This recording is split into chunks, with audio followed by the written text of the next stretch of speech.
You know, that's kind of funny. Good evening, everybody. I've been talking away here for about 15 minutes and just realized that nobody can hear me. So I apologize.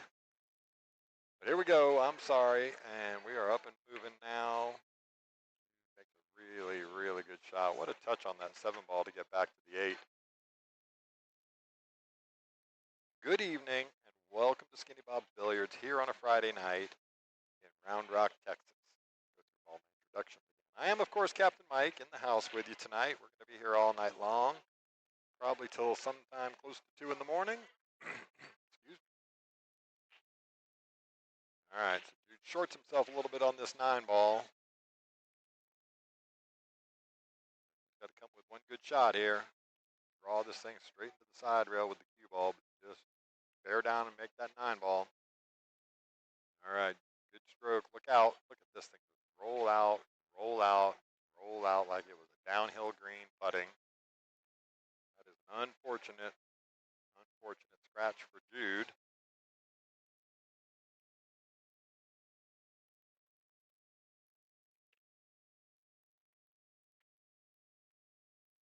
All right, well, I am Captain Mike, and good evening to you. We are here at Skinny Bob's Billiards in Round Rock, Texas. Out Friday night 9 ball. We've got 39 players tonight, so races to 3 in the winners bracket, race to 3 in the elimination bracket. It is going to be alternating breaks, rack your own. 9 ball doesn't count the bottom 2 pockets. There is no 3-foul rule tonight, and I think that covers all of the basic rules. 1 ball on the spot, alternating breaks, and yeah, rack your own. So here we go. Mark Impson takes the first one. Takes a 1-0 lead and is breaking rack number 2. So let me know where you're coming in from. Love to hear from you in the chat tonight. Got a few of you already out there watching, so I'd imagine my parents are watching, so shout out Gene and Bernard.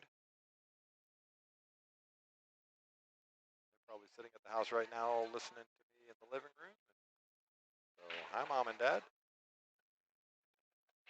All right, Mark Impson with a big solid break there. Where's that 1 ball going to settle for him? Big question. But he's done all right. He's got a shot on the 1 ball here. Not a great shot, but it will cut into the top corner for him.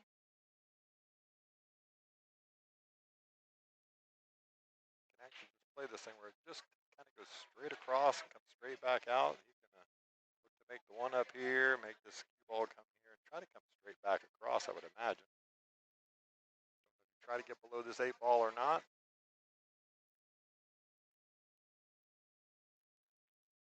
So he's going to overrun the 2 just a little bit, but he's in fine fettle there.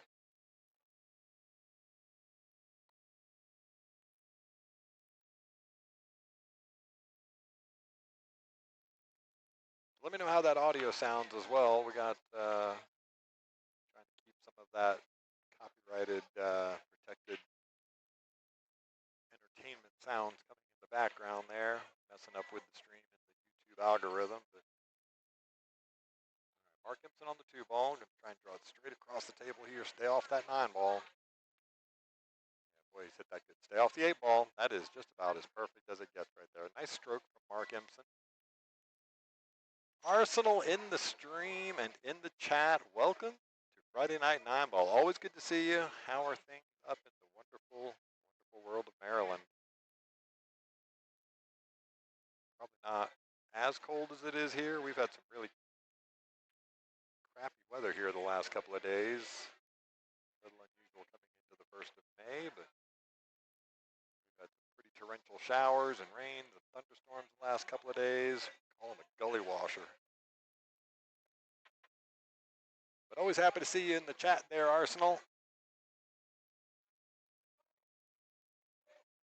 All right, Mark's got a really good shot on this 3 ball here. He can make decisions of 2 ways. He can run straight across the table and back for the 5 in the bottom right corner. He can try and pinch this thing around and 5 inside it. I kind of like going straight across the table here. Yeah, just like that. That's a beautiful shot. Get some bounce. That's all he's looking for is a little bounce. A little more than that, maybe. But okay. Little back cut on this 5 ball now. Just control your cue ball. Make sure you make the 5.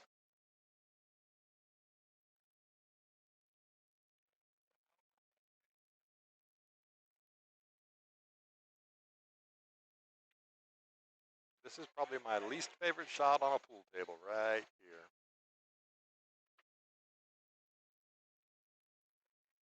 Back cut down the rail. Look out. Look out. Stop ball, he said. All right. He got enough on that where it didn't even worry about the scratch anyway, but I was worried for him. Sounds a bit muffled. Okay, let me see if I can clean some of that up for you.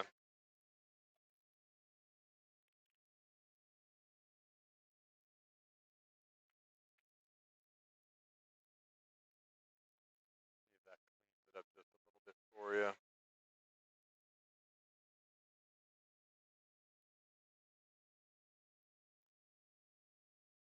Hopefully that might be a little bit better for you there, Arsenal. Everybody else out there listening. All right, little tough position here. Sort of 50-yard line on this 8 ball. Back cut into the side, which is going to run you almost into the 9 ball. I'm kind of be worried about that one a little bit. I think the shot's probably just with some straight top, make this thing in the bottom right corner, and let the cue ball drift below the side pocket, and 9 to the other corner. What do Mark think about this?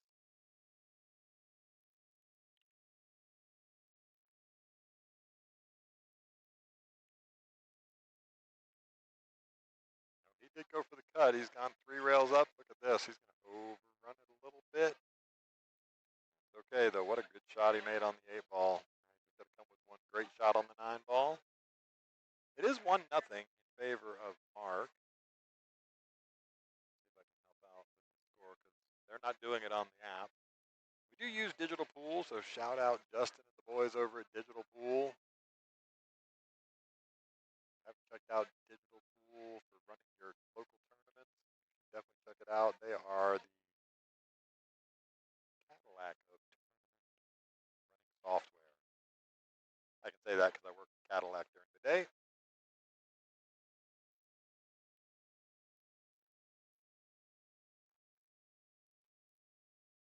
What a good stroke from Mark Impson.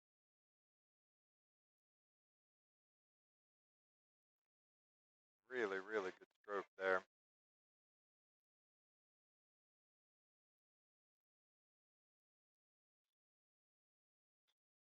Mark's updating the scores there for us. Good job, Mark.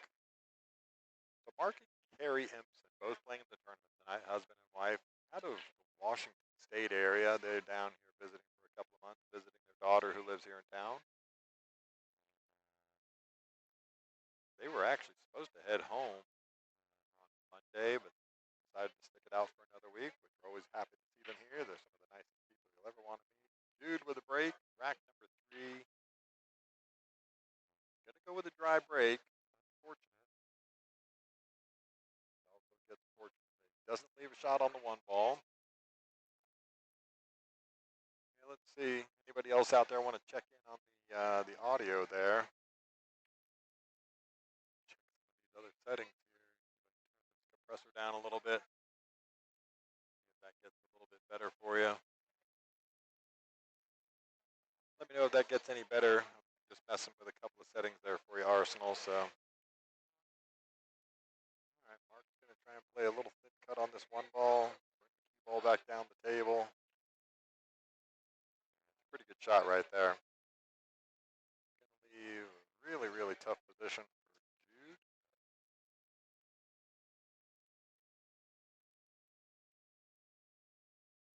Pretty soft and kind of breaking up. All right, let me try and change this one more time for you.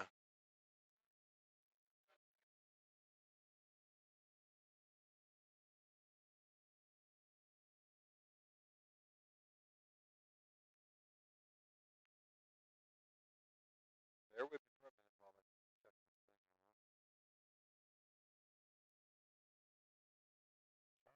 Sardo Gaming. Well, thank you for joining us in the stream. Welcome to the stream. Welcome to the fucking believable. Excuse me, folks. Excuse my language. Everybody just knocked all kinds of stuff down behind me. I'll be back in a minute. Clean up their mess.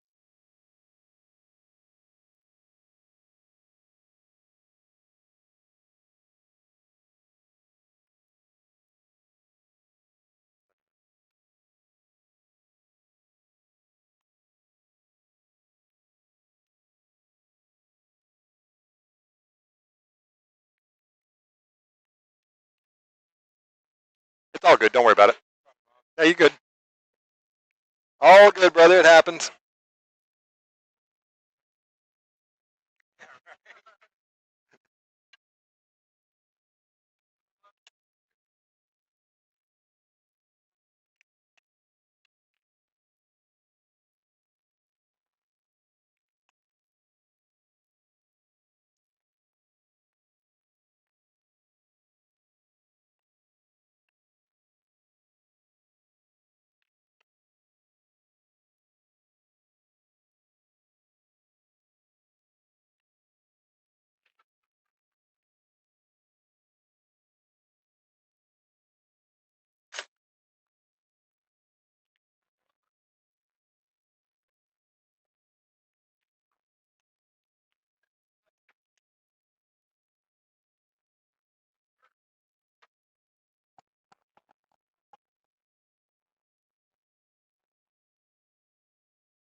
All right. Sorry about that there.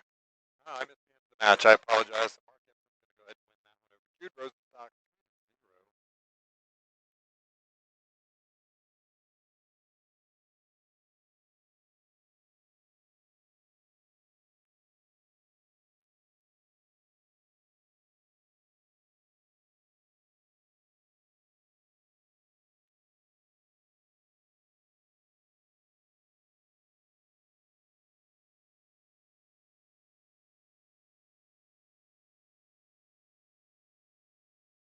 Sorry, we had a little bit of a calamity with falling down on my back, hitting my drink and knocking it all over the place.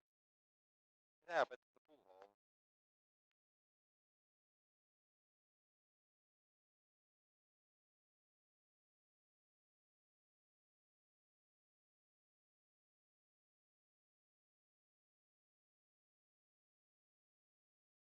Anyway, hopefully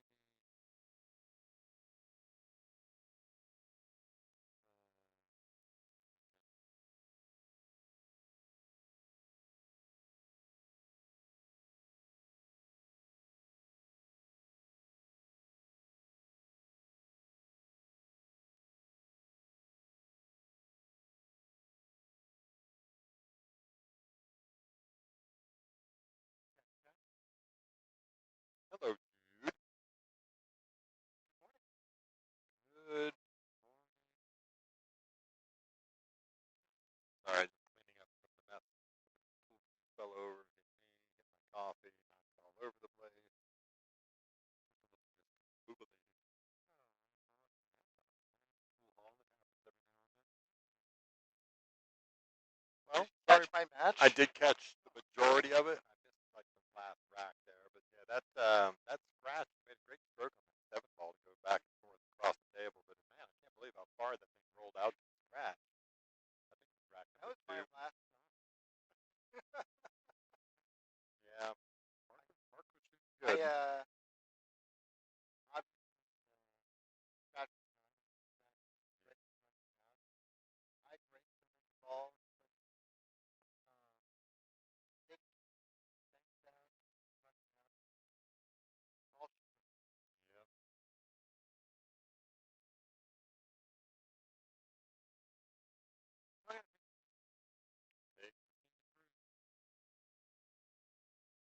I don't know what's going on with the score over here. I'm assuming David Rob getting ready to play. That is definitely not one of those two on that team. What's going on? You barely can hear me. Okay, well, I'm still trying to figure out the audio thing because we've got somebody screwed with my settings. I'm not quite sure what the dealio is. Can you guys hear me? Let's see if that's any better. I don't know who was messing with the settings on this thing, but they shouldn't touch them when I'm not here.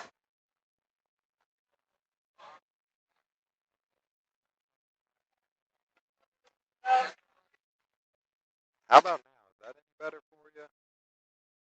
Let's see if that's, hopefully that's a little bit louder. Check. 1, 2. 1, 2. Checking. The check is in the mail. All right, so it looks like we've got another matchup over here on table 1. So let's jump back over there. Okay, so I know both of these guys. Justin's been doing quite well lately. Yeah, Justin's playing good.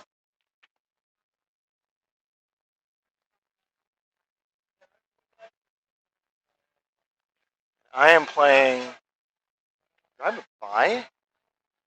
I don't know.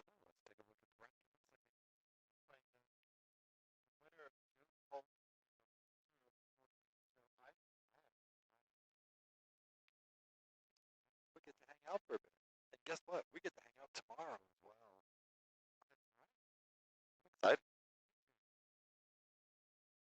Actually, I'm really excited for next season. I am too. Said you got a few more teams for both nights. I just signed up 3 new teams this afternoon, and I've got a bunch of people who are like loose players. Looking for teams? Yeah. Yep. And I think there's a couple more in the woods out there. I'm not quite sure. I'm going to find out.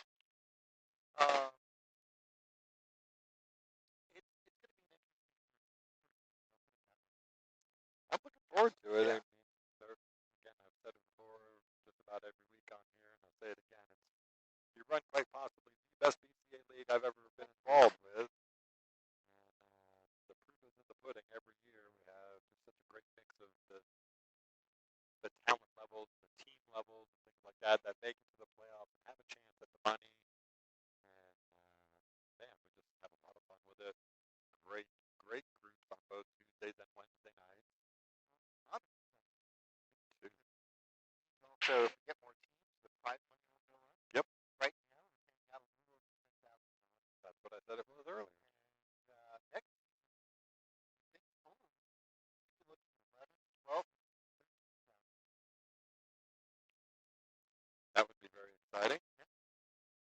Okay, so we've got just broke dry, and this is a bit of a messy table. We got that 5, 8, 9 on the left side of the table that's going to stop any runs here. Ian's made a nice shot on the 1, and he's going to have a angle on the 4 ball. So let's see if we can get around that or avoid that. He uses a lot of inside. Really nice there. Had to a little bit to make sure he can run into the 4. And he's climbed just north of the 3 ball, so he should be able to cut this in. Go back and forth. There it is. Just like that. Okay, so this is where the work starts. Now there is a 5-8 combination available. Don't hate that idea. He could 1-rail it, or if he wants, he can go 2 rails and try and get closer to it. Oh, he's going to try and... He goes forward with 2 rails. This is not going to work out for him. Yeah. Yeah, the 2 rails I was thinking was pulling it back. He's just given up all in hand. So here comes Justin to the table, and it's a great opportunity for him to solve this right now. He's looking to play defense. I think the 5 might actually be available to him in the right side pocket. Surprised he hasn't looked at that yet. But given where the 6 is, he might just be thinking, let's just. Hey, he looks like he's playing the combo. He's playing the combo. Definitely looks like he's playing the combo. See, I would be playing defense here, but maybe this combo looks good to him. We'll find out. This is one of those things where I think the ends justify the means. Yes. I will go with that. Arsenal, does that sound any better for you there? I tried to adjust a few things here, but I don't want it to clip. I'm definitely probably clipping. Let me bring that gain down just a little bit. So he's overcut the 9, and he's going to leave something on that 5 for Ian. Now there's some work to do here. Ian's going to have to figure out a way to get that cue ball below. Actually, it doesn't have to go below the 7, but definitely that would be the ideal place. He could play to the right side of the 7,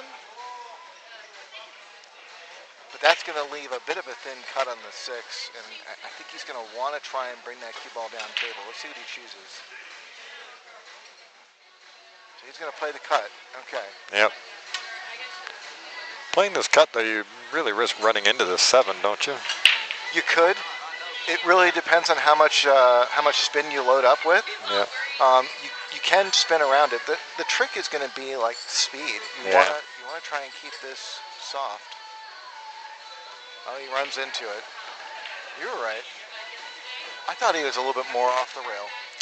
Yeah, and figured it was close, especially playing it at that kind of speed. You really need to give the, if you're going to play, he didn't put a whole lot of spin on that, but if you're going to play the spin, it's got to have enough time to catch on that rail, right? This is a tough 7 ball. I like punching this. I do too.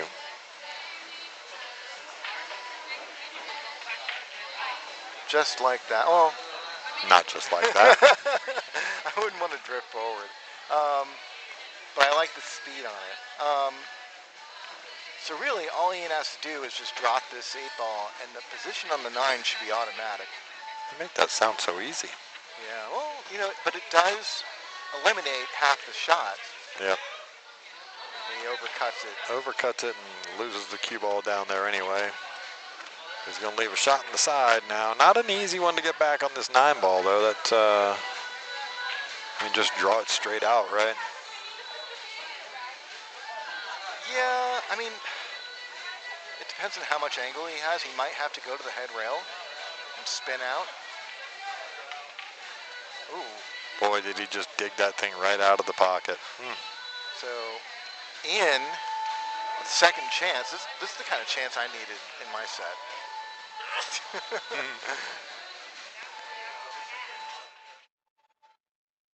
All right, so now they're hearing the music in the background and more than they're hearing us. So, oh my. We definitely need to correct that. Sets there. Here's Ian with a great chance to go up 1-0. There it is. There it is. Ian's going to take the first one down.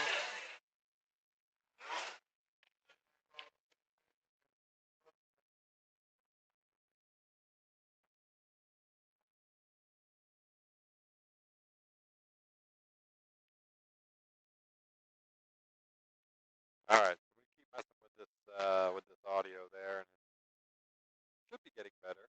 Hopefully, it's getting better. But guys, let us know if you can't hear us. It's kind of important. I appreciate the feedback, Arsenal, for sure. Somebody was messing with the settings on the audio and trying to find my way back to good. All right, so Ian gets that first one.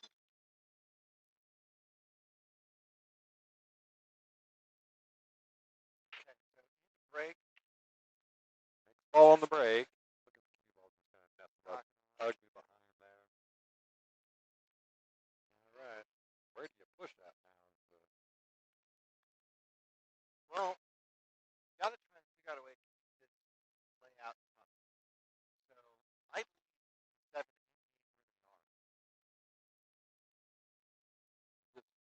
7. Oh, I see what he's doing. He's trying to get up above that one ball. I think I almost pushed out to a jump shot there. I don't think you need that a whole lot of thought. Yeah. Definitely acceptable. No, Justin. Oh. Yeah, Justin didn't realize he called push. But now he gets the ball in hand. He is allowing. Oh, okay. That's very nice of him. He could have actually taken the ball in hand there.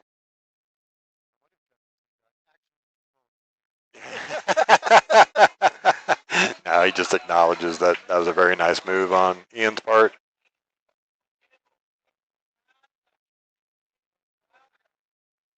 You don't look at Gift mousing the horse, right? Yeah. Okay, so Justin's going to get to the south side of the 2-ball.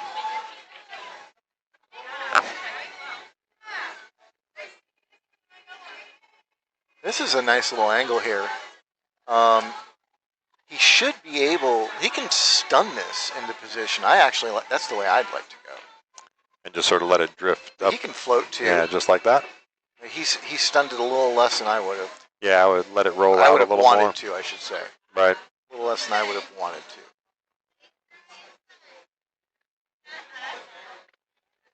to. All right, so a little work here now. He can follow this, I think, and double out of that corner just like that. Just like that. Look out.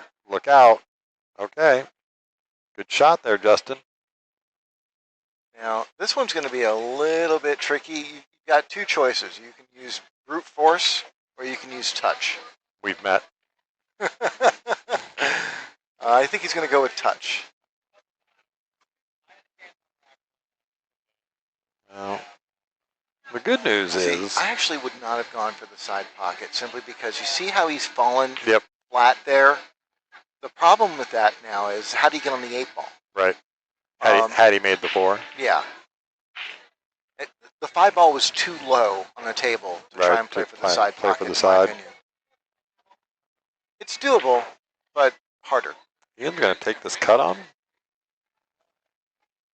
He's going to try and play safe. No, he's wow. What a shot. How'd he hit it? How do you hit it, sir? Indeed. Running into the 8-ball, too, for great shape on the 5. Ian Johnson. Just don't tree top yourself. Yeah, and that's got to be your top concern when you're down to your last 3 balls and everything looks like all peachy. Mm-hmm. You've got to keep that cue ball away from other object balls. See, and now his bridging's compromised. He's going to have a tough time getting on this 9. Yeah, because he's almost straight on the 8, and I apologize. I do not have the overhead camera again. I gotta figure out why it keeps dropping out. So. Oh, he's missed it. Yeah. He's going to leave Justin a shot on this 8. Great chance for Justin to tie it up. Now again, not having the overhead camera here, but we can see the angle there. Can he get above this 9-ball? I think so. And shoot the 9 in the same corner? Yeah, I think so. I think you can use just top, maybe even an ounce of inside it. It looks like he's got enough of an angle. Yep.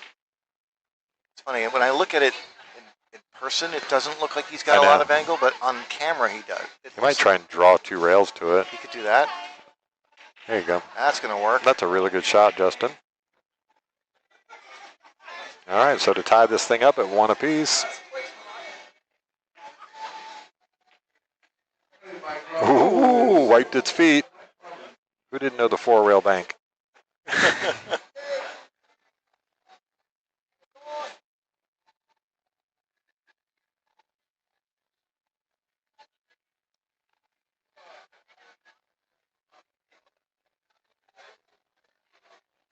So, we've had weather. Coldest day in May, 15 years. And tomorrow is going to be even colder. Is it supposed to be colder tomorrow? Yeah. Well, boo. I mean, I know we need the rain, that's for sure, but we don't need the 55-degree weather. I'll double check, but so today we had a high of 63 and a low of 53. Yep. Oh no, tomorrow will be I thought they said it was going to be up in cooler. the 80s, yeah. So we'll be down to 50 tonight. But we'll have a high of 73. Right. Okay. Okay, so yeah, I guess we're no longer going to be freezing cold here in Austin. Oh, well, I probably still will not ride the motorcycle tomorrow. I was planning on it, but I think I'm going to pass, and I'll wait till we play the finals on Sunday, and then I might ride. No hikes this week. Yeah.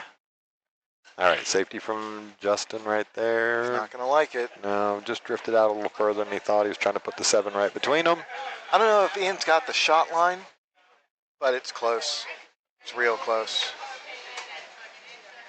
He can see enough of it that he can do something. He made it. Oh, he overcut it. Wow. Okay, so here comes Justin. Saving grace here is there's a lot of stuff in the way, right? The 6.4 is in the way. Yeah, the 6.4 is definitely going to be a run stopper here. I mean, he can try and power through this. Certainly, he's going to go in that area a couple of different ways. I actually don't even mind trying to go 3, make this with follow to break up the 4.6. Oh, he's going to be okay. Yeah, it's pretty okay. Yeah, I think this will be an interesting shot. Although I don't think it's going to play big in this game. This is a good one to know. There's a kick and stick here. There is a kick and stick. See if Ian plays it. He tried. He tried. He's going to be just fine. Yeah. He's actually going to be better than just fine because he's made it a tougher kick shot because he's going to have to hit it with a lot of spin. He's going to play going this way. He's got to play a lot of check spin.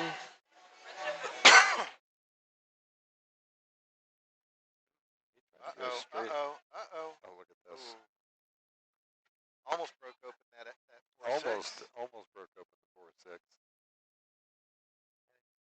It looks like any nudge. Nudge? Nudge. Any nudge. You're a nudge. Could make a difference there. You just need that 4 ball to roll out an inch or two.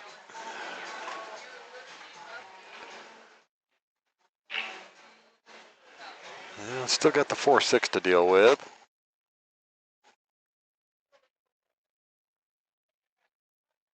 I mean, the 3's in a fortunate spot. I think I'm actually playing to break it out off of the 2 ball, just given where the 3 is sitting. Oh, it's tough. It is. I didn't say it was easy. If it was easy, everybody'd be doing it. Uh-oh. No, it's definitely not. He's not going anywhere now. He didn't like that nudge. Nudge. Nudge. He's going to have to try and roll this in. Accept position number 3. Just like so. Now he's just likely going to kill his opportunity. Well, knowing Ian, I think he might try to roll this 3 in and play the bank on the 4 ball. Yeah, it's there. Uh-oh. Well, that's just solved all the woes of that. Okay. Except the 3 does not go past the 8. So Justin's going to have to figure out a good safety here. Kind of a weird angle to get it behind the 8 ball, and he can. He's going to have to stun this into the 5. Shoot the 3 past the 8? Yeah, shoot the. Oh. See, I mean, I get it. He's going to leave the shot down the rail here, though. I mean, not an easy shot by no means, but. No, but you don't want to leave anything. And this is definitely on. And it's natural to get. It's natural, yeah. To really just sort of bear down, focus on making this 3 ball, right? If it were me and my opponent leaves me this, I would. Yeah. All right, well, he's gotten okay. Fortunate that it rolled down past the side pocket, covered it at least partially with the 5 ball. Maybe try and set the cue ball down toward the bottom right corner and yeah, go the other way. Really nice. That's a really good touch, really good speed there. He can see an edge of it, but he's not doing a whole lot with it here. So they'll go back and forth a little bit on this. I think Ian's going to try and get this cue ball right in behind the 4.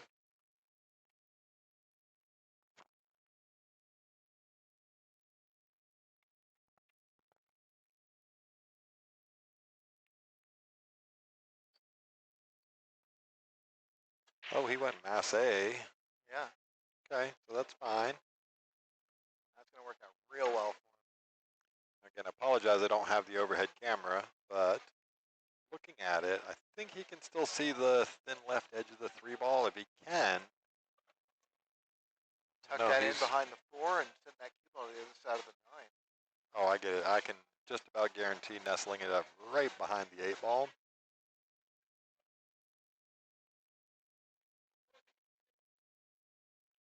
It's a very stock 3 cushion shot. That's the only reason I say that.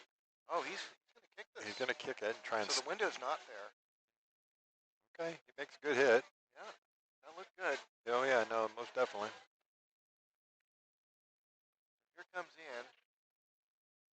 Now, the trick on this shot, because this is not easy, is dealing with the 4-8.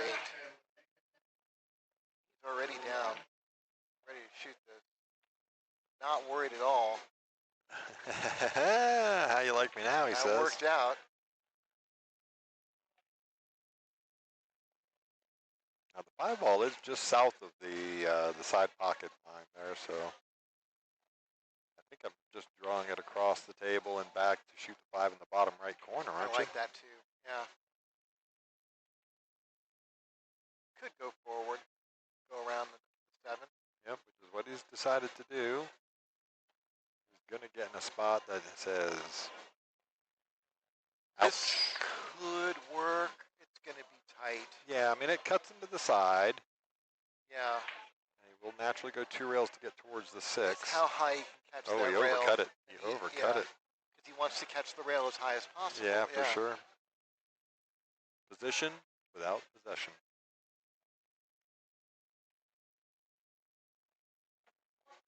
I'm having shirts made that say that. Let's see how Justin handles it. Can he cut this in? I think he can, yeah.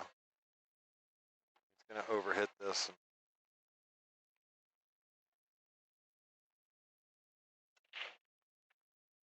Let's see if he's going to be disciplined here. Now the safety is definitely on here. Yeah, for sure. Overhit it. Nope, it died pretty quickly there. Good shot. It did. That's just the opposite way I was expecting him to go. Right. I thought he was going to tuck that cue ball behind the 7. Maybe it wasn't on. Maybe the double kiss. Yeah. It's okay. He's left him in a really tough spot here. I mean, he's left a really ridiculously thin cut on the 6 ball here. If you can make the 6 and not scratch in the bottom left corner, then it's natural to get on the 7. Yeah. Loading up with a lot of inside. He went to the bank and he's just drilled his center pocket. Nice shot, snap. How do you like it now? He played that, so it wasn't like he was going protecting.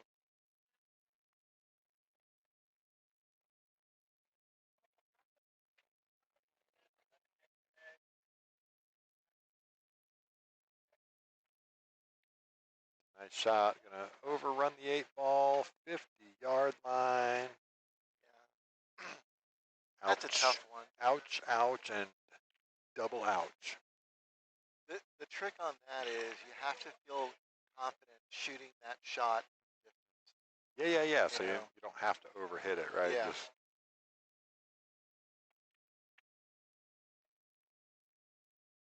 Oh, he's going to leave this hanging right over the pocket for Justin. I see nothing good for Ian's future in this rack.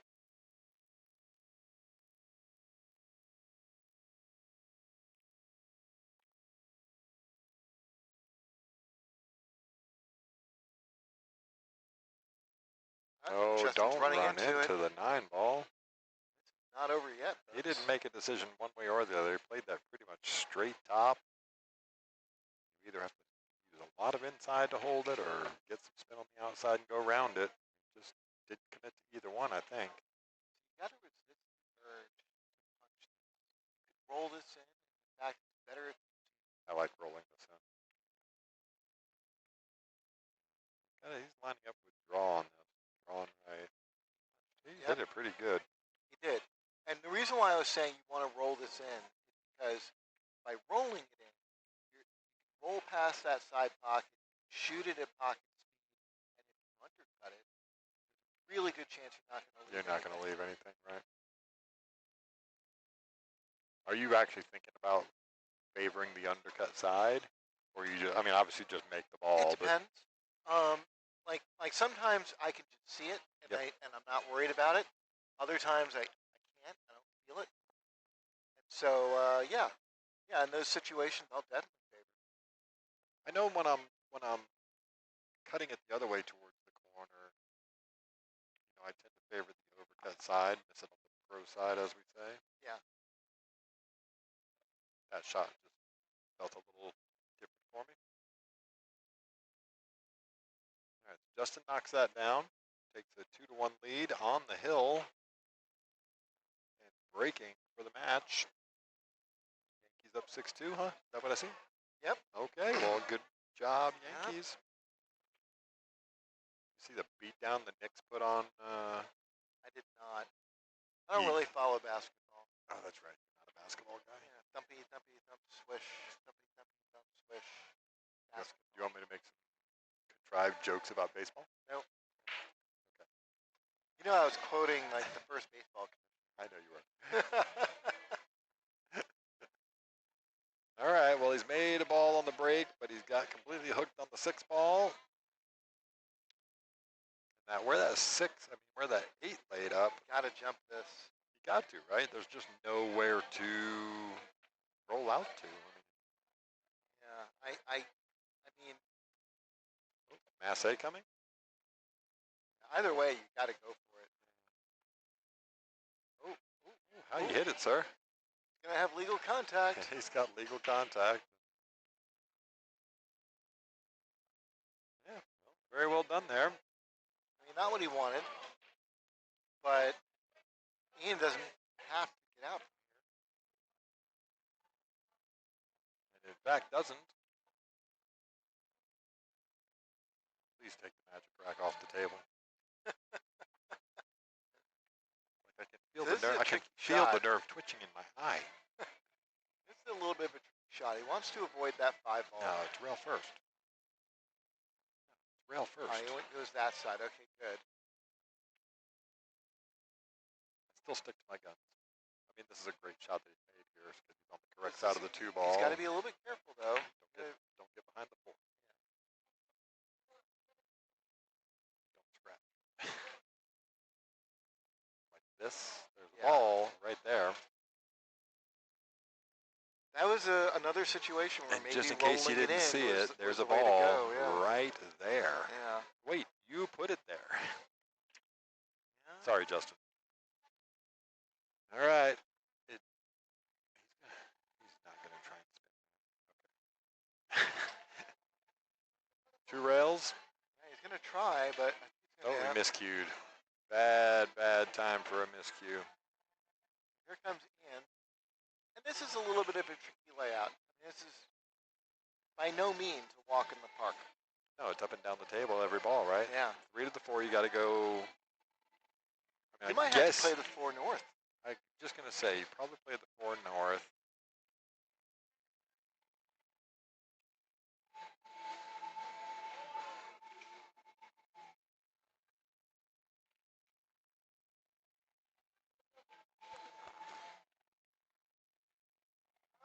All right. Yeah, I mean, like this is not pretty. 8 to the 9 also. 8 to the 9 is tough. I'm going to punch that a little bit too much there.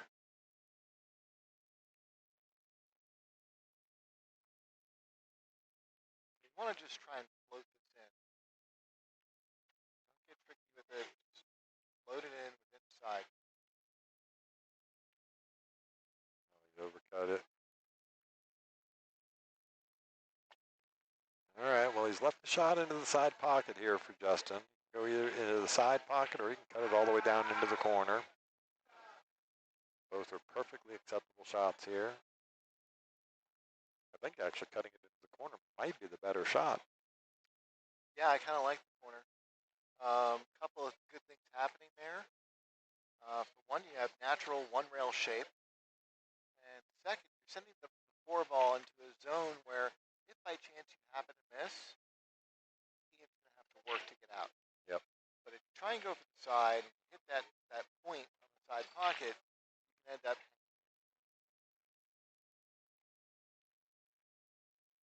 He's looking at the side pocket. He is. Just looking at the line, if he draws it straight back off of this, where's the cue ball going? And I just don't know if I'm a fan of this. I mean, obviously take the shot you're comfortable with, but yeah, even though the side pocket is closer, mathematically, the 2 shots might be about the same level of difficulty. Because the corner pocket's a bigger pocket. Bigger pocket, yeah. And again, I think you can more easily get to the 5 ball, shooting the 5 into the top left corner kind of shape.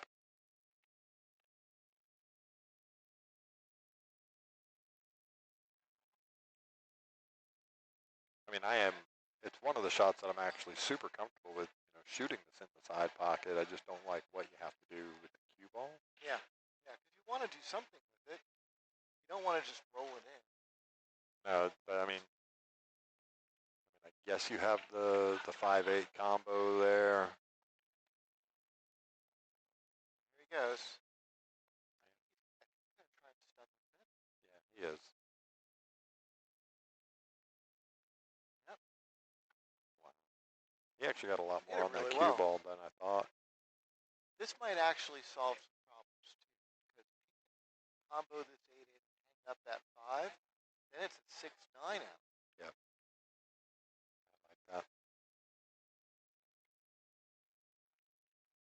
Yeah, it's like that. Yep. Really good shot there, Justin. Well done. Just want to hit this thin, and with a little bit of inside, don't worry too much about the pace. You want to get close to the side pocket,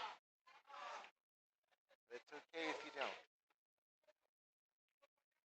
Yeah, I don't know if I want to run it that far out, but it's still very acceptable. You can just go across the table once or twice, really. It's natural just to go straight back and forth in it. Shoots its pocket speed, the shot in the pocket. Yeah. Oh no. So Ian's going to be back at the table in a moment, looking at a prospective bank on the 6. I was going to say bank on the 6. Well, I came up here to practice. I'm really hoping I get a shot next set.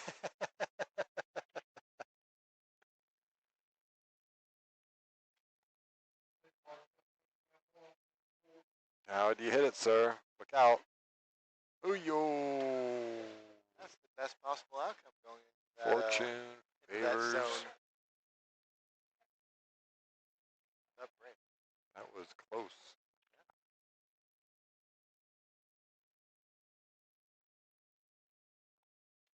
All right, so just one good shot. Tie this thing up. Ooh. Rattle and hum. Oh my gosh, it rolled so far across the table. He just shakes his hand and gives that one up. That's going to be it. Kind of the right move there. Justin Gutierrez takes that one down. 3-1.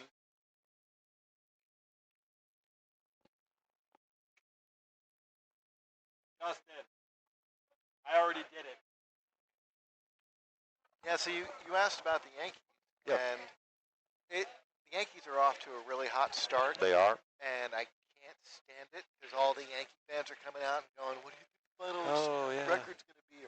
How many home runs do you think Judge is going to have? There's 100 and something games left. Like it's apparent that these people have never played a sport in their lives. I blame Kalshi. Yeah, just play and we'll see what happens. You know how it goes. All right, well, while we're waiting for our next match on this table, let's take a look over who we got on table 2. We got Joe and McKenna. Looks like McKenna's leading this one 1-0. Kind of battle of the Titan females over there on table 5. Hopefully that sounds a little bit better. If anybody's out there listening, can let me know. I've made a few adjustments. I don't want to That is entirely possible, but I do see that there's output. Yeah. So, Yeah. going to get Mike Maloney and Rodney up on table 1 here next. Rodney Jones.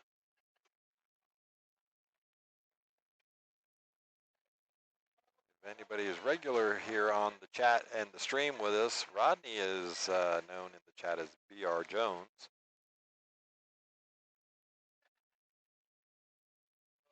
Always entertaining, very good shooter, very, very fast. Overcut from Joe. He's as fast as they come. Yeah, I think so. Kind of going for the get behind the wall there. She going to leave the window. I actually think I'm playing the winner of this match. You are playing the winner or loser of this match? Loser of this match.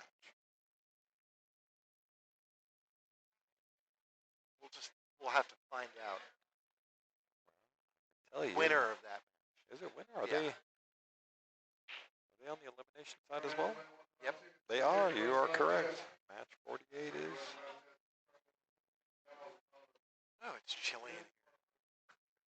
All this free air conditioning today.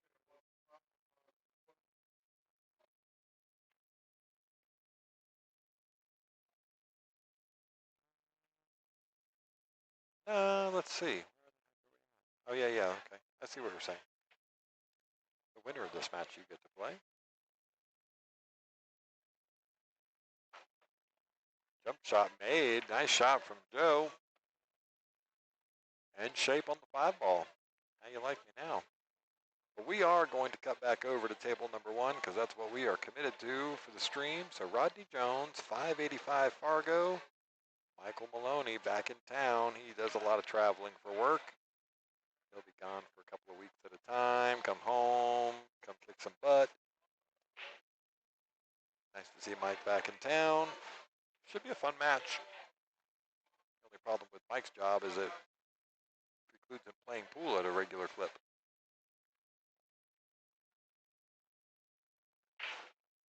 Good solid break, makes the wing ball. One ball's going to track out far enough for him. Yep. This is actually a little bit manageable. I might consider taking this on. I'm taking this on. Yeah, I'm taking it on. The only thing I'm worried about is running into the 4 ball. I'm not worried about the scratch. Yeah, I think it's going to run into the 4. But there's so many good things that can come with that. I wouldn't worry about it too much.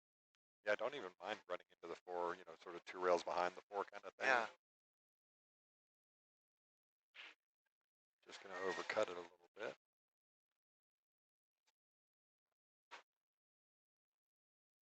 All right, so here's Rodney at the table.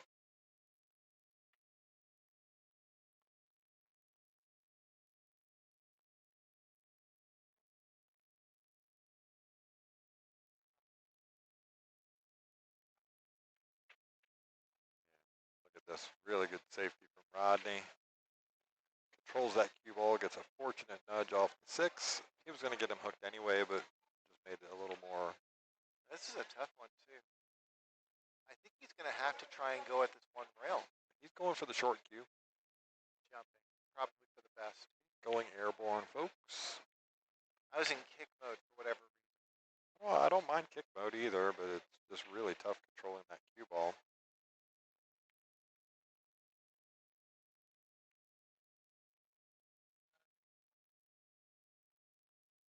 And actually, I don't even know if the 8 ball is right in the way of the kick.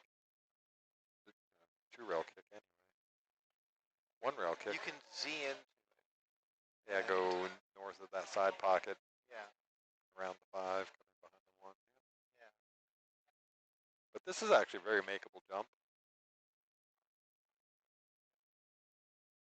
Yeah, he's got enough runway that he should be able to get over this without issue. Oh yeah, I'm not worried. I'm not even thinking about how much I have to get over the 7 ball. Just waiting for the traffic. Got the air rush in hand.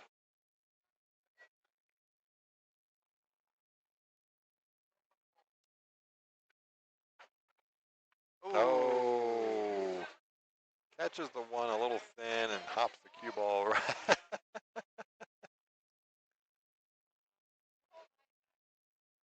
Okay, so I think McKenna and Joe are done. So McKenna and Joe are done, and McKenna's putting cues away, so it looks like Joe took that one down. He might get called here in just a few minutes.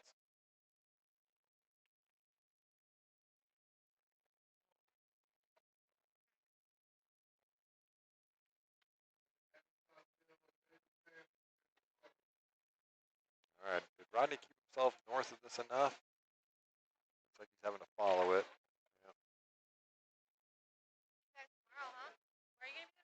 Yeah, we're playing tomorrow. No, we're playing somebody else. We'll see you in the final. I'm so excited. I ordered special envelopes and a gold marker. You're so funny. Yep. Oh, he hit Oh. the 9 with his cue. Yeah, put it back somewhere close to where it was. The league means a lot to me. No, it does. You do a great job with it, and I we love joke those about little it, but touches. it's always meant a lot to me. I like the fact that where we can be ideal, we are. Yeah. You know? So I know we were talking about it on Tuesday night, and so you're going to have enough teams next session, which starts next week, by the way. Yep. You're going to have enough teams to where we're not going to be doing a Tuesday night tournament. Is that what I heard? It sure looks that way. Okay. We'll know on Tuesday. We're still a little bit borderline. Okay. Right now, I have 13 confirmed teams for Tuesday. For Tuesdays, okay. And I'm expecting a 14. Ooh, nice shot, Mr. Maloney.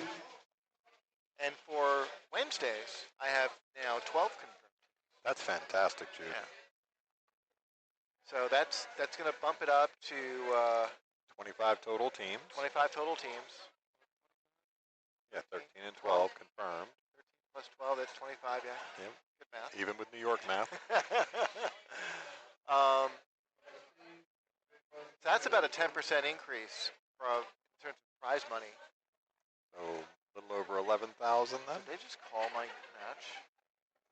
Let's see. I can tell you here in just a second.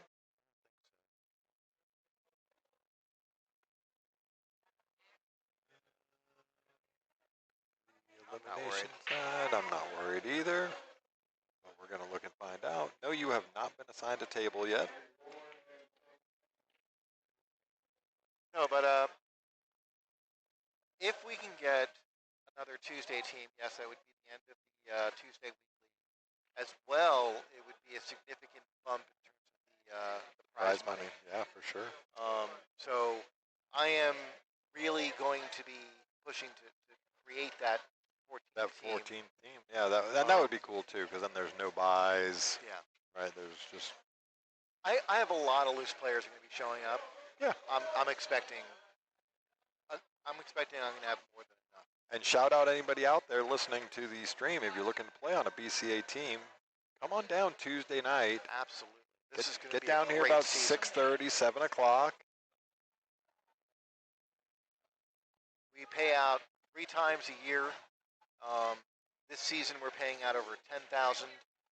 We are definitely going to be doing that for the summer as well. And I think we're going to be doing that every season, for the foreseeable future. Hey, Byron Green, welcome to the stream. Welcome to the chat. I see you saying I have audio problems. Is it me or Jude or both of us? Let me know. I keep trying to work on this thing. Tell me, is there another BCA league in town that's paying out over $30,000 a year in prizes? No, sir. $30,000 a year cash. Oh, yeah. No, it's cash money on the table. All right, Mike Maloney. Trying to play a real thin edge on this one ball.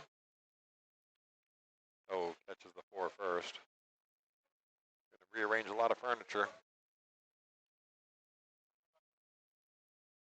Yeah, I'm trying to figure out the audio issue there. Byron, if you can let me know if it's both of us or if it's off. Got that gain all the way down.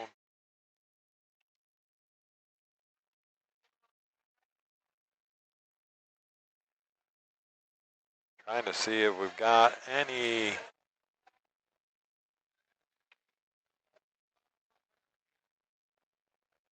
Just wish I knew what somebody had done to my audio. That's down. Up. What about these? No, these are just for us in the headset.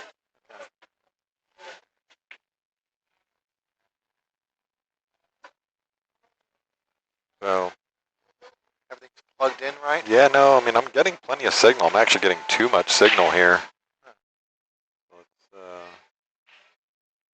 don't want to, overclip it.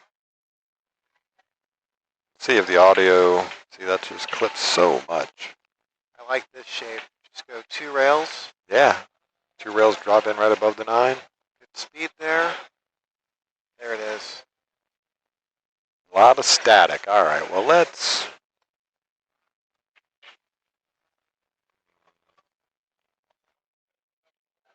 Kind of weird that I'm picking up all that static, but let's see if I can rectify the issue. And again, how's Jude? How's Jude sound on the microphone? Yeah, how do I sound? My voice is glorious as own. Do I sound okay?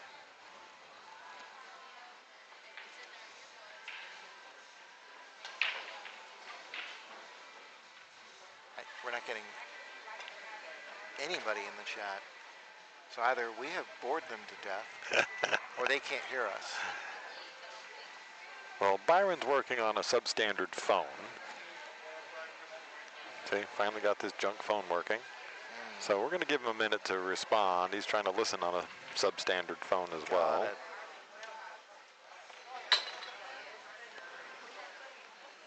A million miles away. Interesting.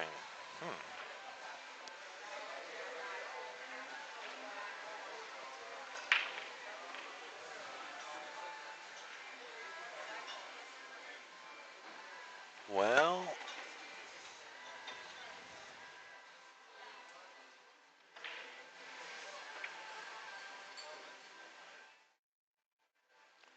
you keep talking. I will just keep talking. Yeah. And try and figure this thing out.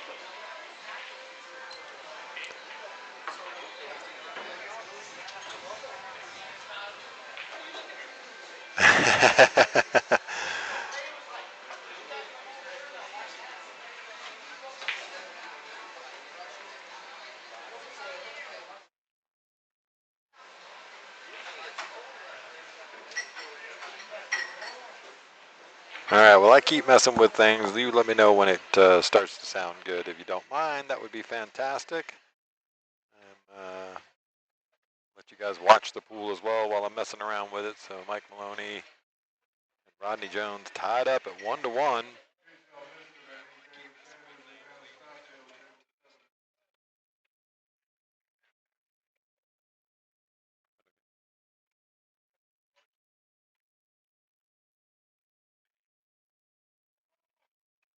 All right, well, let's try that for a little while and see if that how that works. Jude was doing a little sound test on his phone as well to see what it was sounding like. So we'll get back to the action for a little bit. If it gets really annoying, let me know. Mike Maloney's going to get okay here. Not a whole lot of problems, and I think. Okay, I appreciate that, Byron. Thank you so much for the feedback. And again, welcome to the stream. Welcome to the chat. Rodney's going to get a really nice roll on that. I can see the thin edge of the 1 ball. Just make sure you don't scratch here. That 1 ball got way away from him. Again, neither one of these guys is going to hang around on the table, that's for sure. Rodney just looking to go straight up and down. Get a little speedy with that one.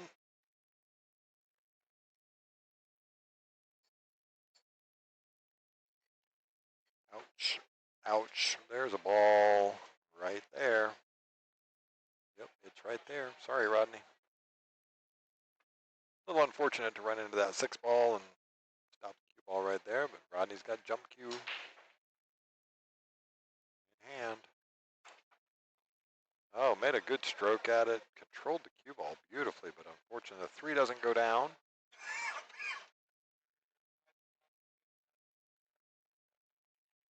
Now he's about 50-yard lined on this as well, but let's see what Mike does with this shot.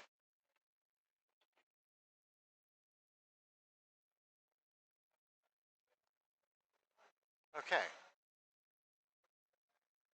So I think the audience can hear us. Yep. Yeah. Yeah, he said it was sounding better, so I think that last adjustment on the noise gate is probably for the best. This is really tough to get to this 5 ball.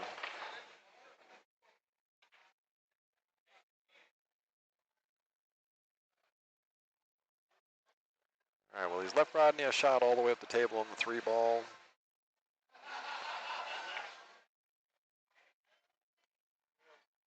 Does he run into the 5 ball shooting this? I don't think so. I think it all actually will fall just north of it, depending on what spin you play on it. Yeah. Nice shot there from Rodney. Good angle on the 5 ball. He's going to have to shoot it left-handed or go with the bridge. I can just pull this back and accept whatever position he gets on this. Yep. If it's flat, he can play the 8 ball up table. If he has a big angle, he can go around. Yeah, he's played that really well. I think he's going to go up table on the 8. Yeah, it makes sense. I mean, not a tough shot. The 8 ball's not on the rail, so you're not worried about going past that side pocket. Yeah.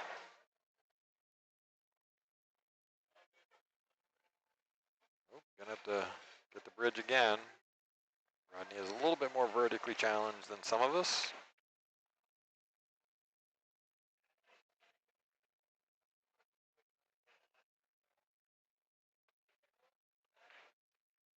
Really well done. Yeah. I was going to say. That's a really pure stroke. The extra foot there matters. Yeah, the extra foot definitely mattered. Now you don't even have to overstroke this at all, just make it. Yeah. Good stroke, Rodney. And looks like Mr. Maloney's going to go ahead and give him that 9 ball. Putting Rodney on the hill 2-1. These are races to 3 all night long now because we had 39 players in the bracket tonight.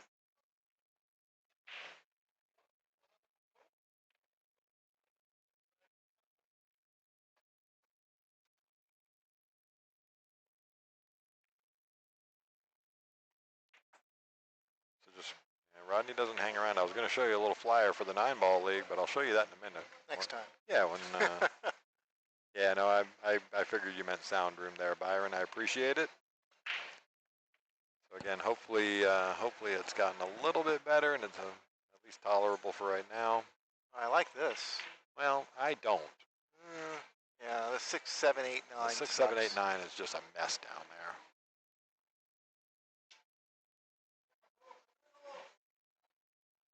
He was going to take it on. Look out now. Uh-oh. There's a pocket. Oh, man. You want to talk about speed control. Mike Maloney is really catching the short end of this. So even though the cueing is super awkward, I'm still crossing this 1 ball. So he opted for just run thick into it, which is fine. He's left a little awkwardness. This phone needs to take a swim in a glass of warm beer. Well, you know what, Byron? If you come on up to Skinny Bob's, we can get you a glass of beer. Oh, just a little overcut on that. Yeah, he rushed that a little bit. Rodney? Rush? Never. Doesn't happen. Yeah. That's not right. Oh, now that was a little bit of a wild take on things. And look at where this 1 ball's going to just dress right up. So saving grace is the 6 does not go past the 7. So he's going to have to figure out that portion of the conundrum.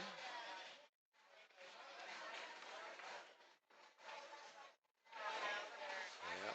Pretty good shot there. Left it dead straight in, so you can just draw back for the 4-ball here. Don't overdraw it, or overdraw it. Go up off the short rail, come back out to the middle of the table. Nope, he opted for the corner. Look at this. This is going to be a tough one. Yeah, He's already got an idea, apparently. he's just going to shoot the 6-7 combo. Yeah, you should have looked at that. Yeah, waves his hand. Breezy Drums, welcome to the stream. Welcome to the chat. How are Look things? at that. Look at that. How did he hit it? Yeah, just a little too firm. Right down on it. Left-handed, not even thinking. Just cut, go.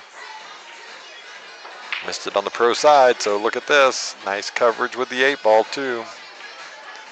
Yes, indeed, Breezy Drums. It is a good time for some pool.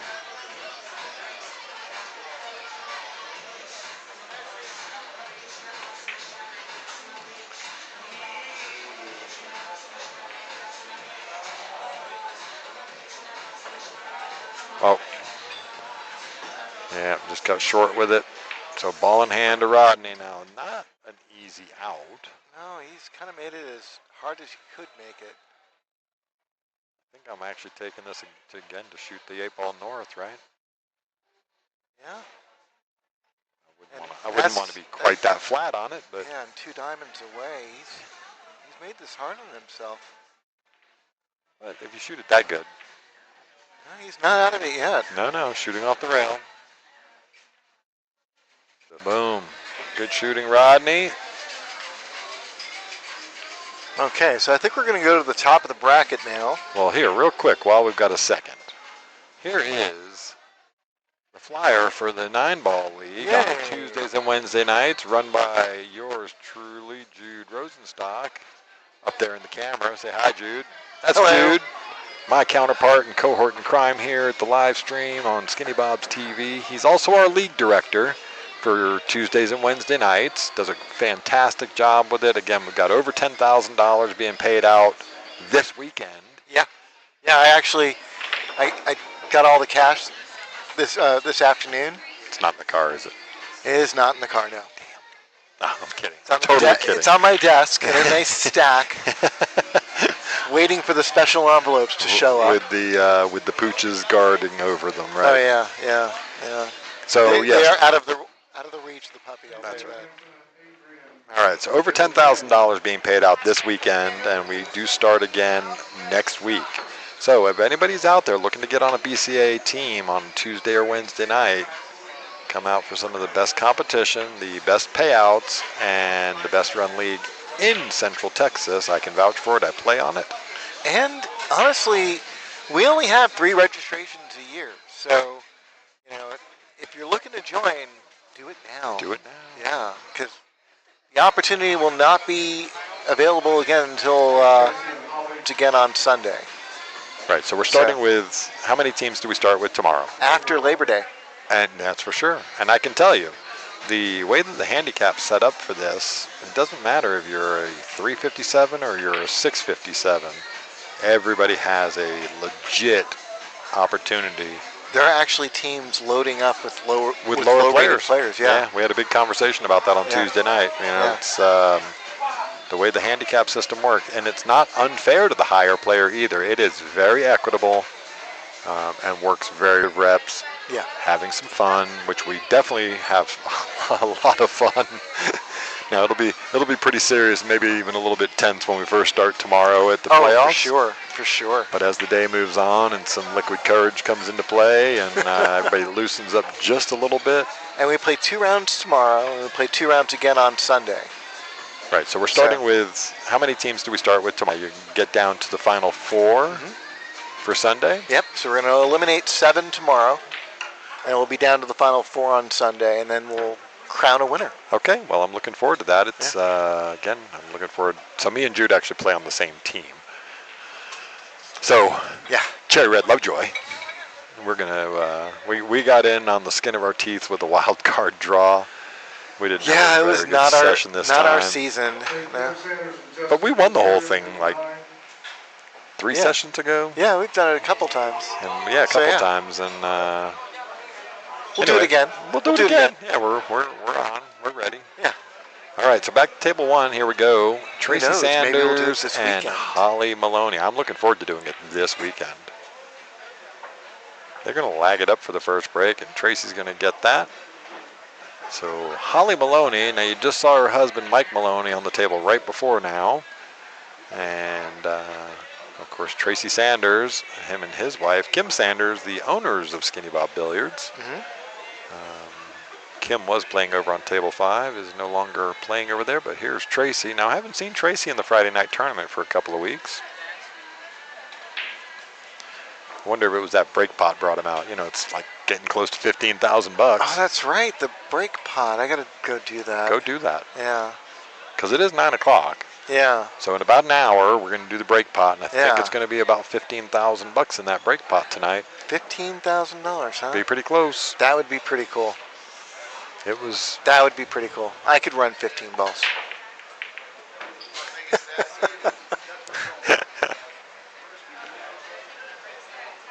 And hang on one second, let me go help him. We've got a stuck ball on this other table. So you guys watch this action. I'm going to leave you here. Which table? On table 2. And they don't know the trick I'll of go take a look. You got it? Yeah. You know the Yeah. trick on diamonds, of course. So you people run around the table dropping balls in the pockets, hoping to nudge whatever ball is stuck in there.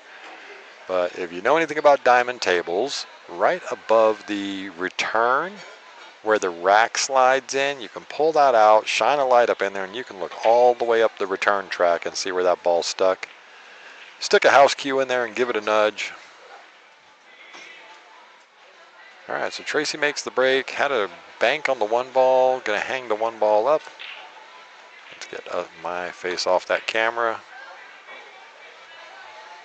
And he's gonna leave a shot on the one ball for Holly.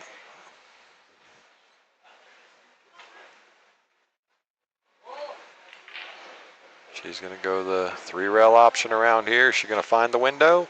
She is really close. Maybe it does go past. Please take the magic rack off the table, Holly.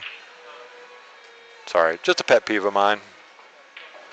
Oh yeah, she could see that. Get a little speed on it there, Holly.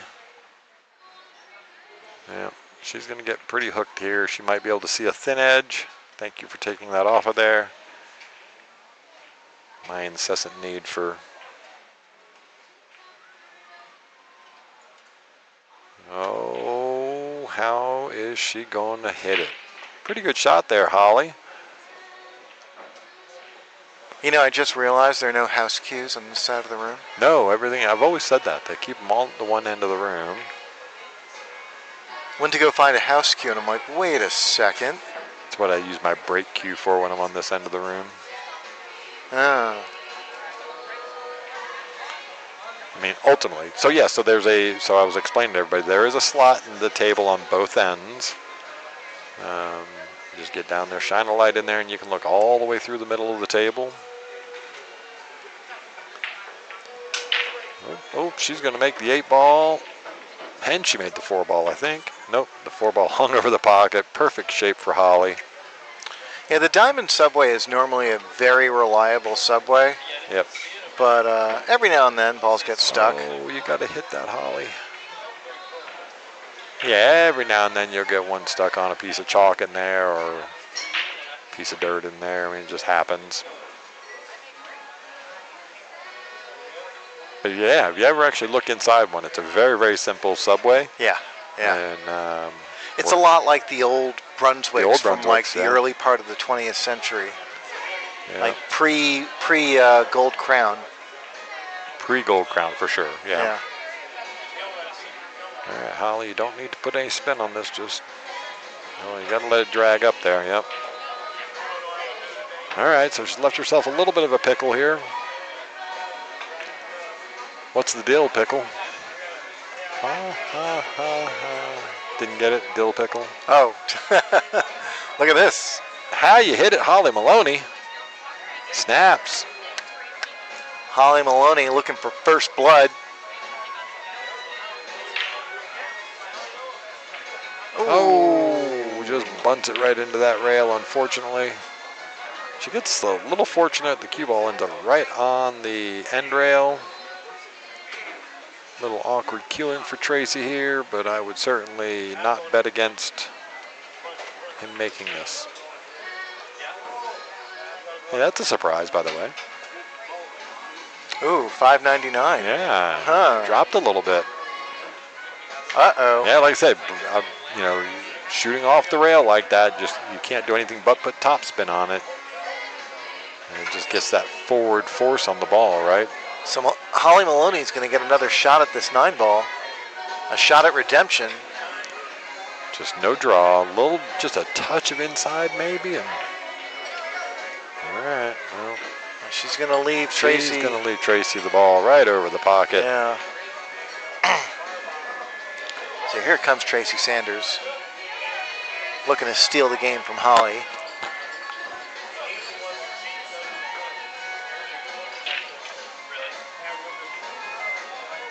Uh-oh, uh-oh, uh-oh. It's going to find the rail. Man, he got close there.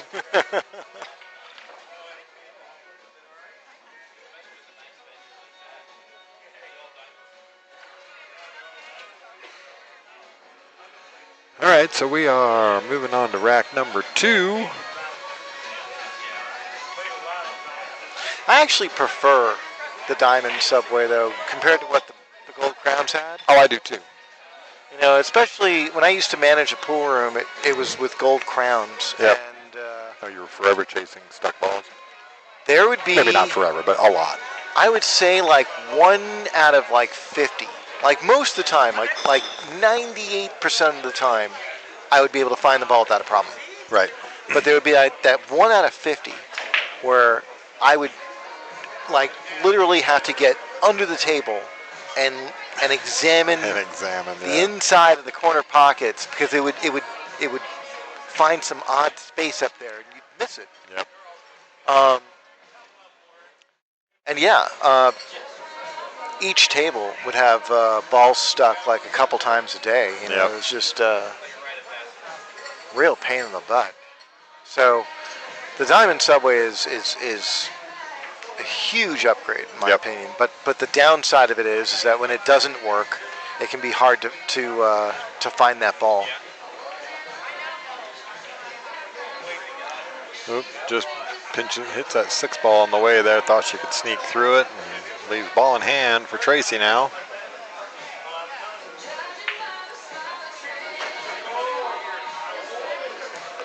So let me double check, see if they've called any matches out for me.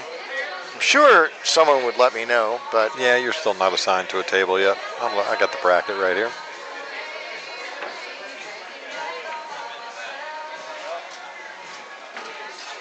All right, Tracy on the 2 ball. Oh, didn't want to catch that 9 ball. He was trying to sneak his way around it, and he's got himself out of shape.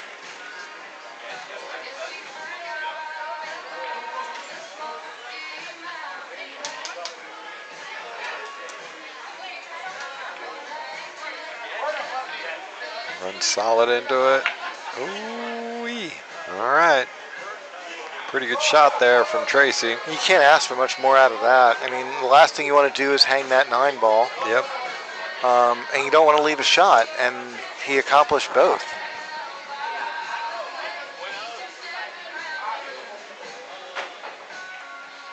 Okay, well, she's leaving a bank shot on for a guy who might like to take a bank every now and then.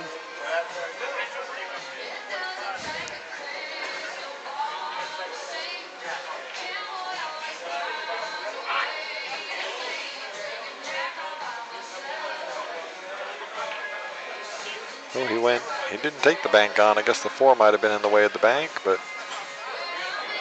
got a pretty nice 2-way shot there. He's got enough coverage where she can't see the edge of the 3. She'd have to swerve this a little bit or go the 2-rail kick option.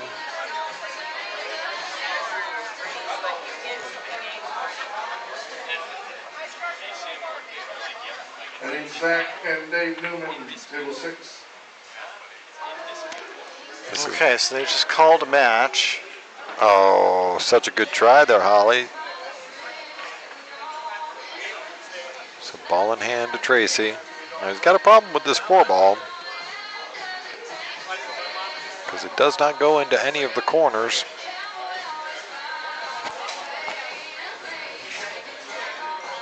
Well, maybe it does go past. No, he was trying to get down here to shoot it in the side, so. Play the safe here and just roll. Oh, no. He made the carom. He made both of them. He just got greedy. Made both the 4 and the 5 at the same time. Well, this is a tall order here. This is a stroke you check. Have to go forward. Oh, you have to go forward. Stroke check indeed. He's cross banking it. Yeah, you overran the speed anyway. I see people play that shot without hesitation, and I understand. I can see the benefit there. I mean, unfortunately, Tracy hit that a little bit on the thick side, but I just I favor trying to go right at it every time. I understand. Nice shot, Holly. Would have liked to have gotten a little more out of the cue ball there, but. Yeah, but you can focus on just making this and knowing that cue ball is going to probably settle nicely for the 8. Just make that.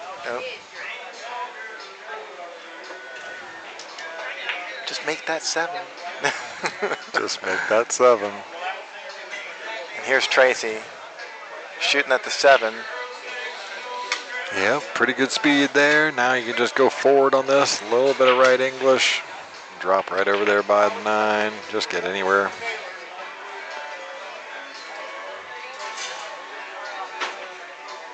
Yep, takes that one down. Goes up 2-0.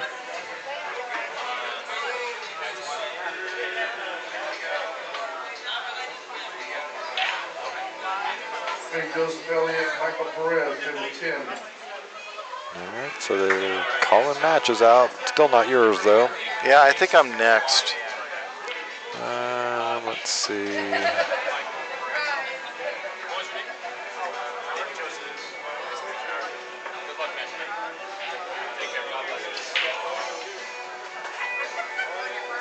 They must have a payball game going in the back. Yeah.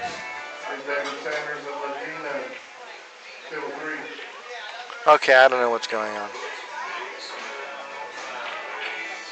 I think maybe now I'm next.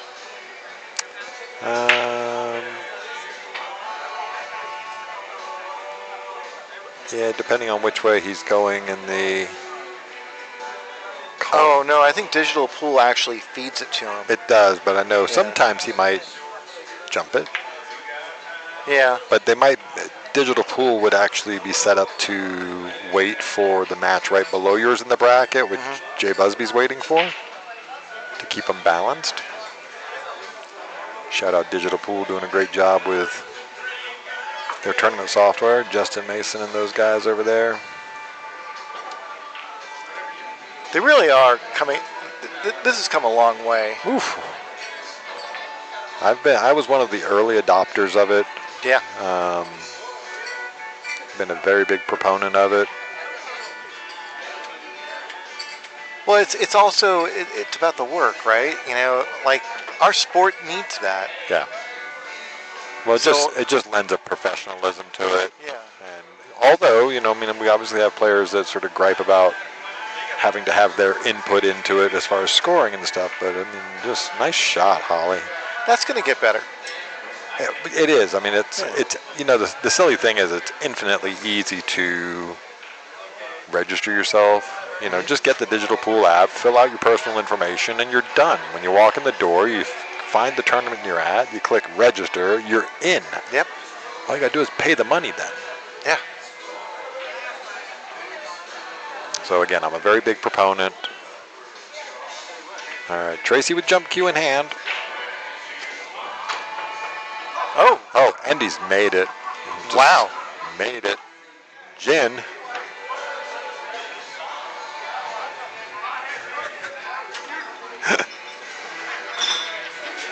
In shape on the 4-ball. And actually pretty good shape on the 4-ball here because he can just let this thing sort of naturally roll into the pocket and get on the 5.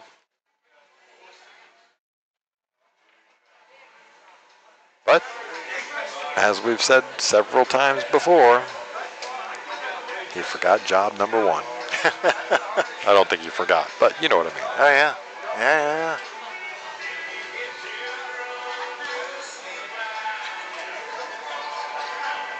See how Holly handles this. Yeah, see, I don't like going that way with it. I go rail first.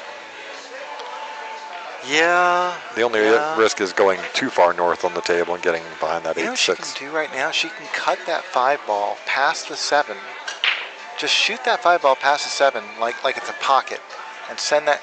She said, "What are you talking about, no, Jude, Jude Rosenstock? I'm just going to run this out on you. What do you mean?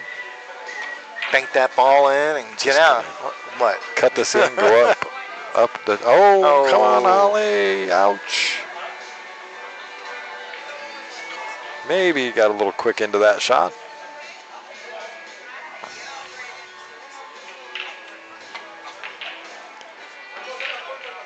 It's all right. We love you, Holly.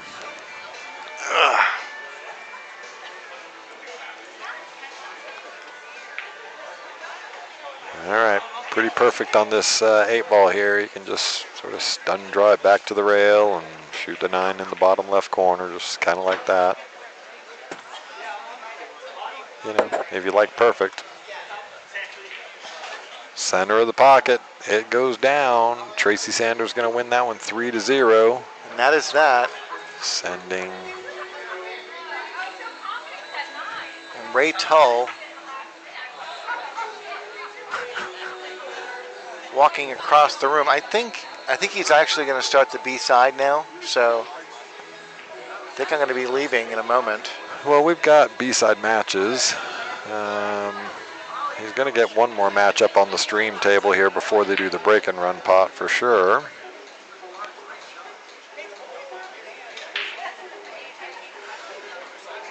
So it looks like we are all the way into round 3 on the winner's bracket side. Let's just see.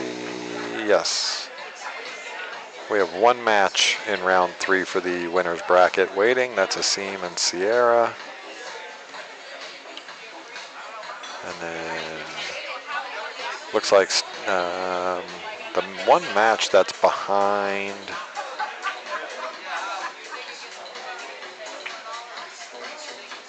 Yeah, good shooting indeed. Tracy's a good shot for sure.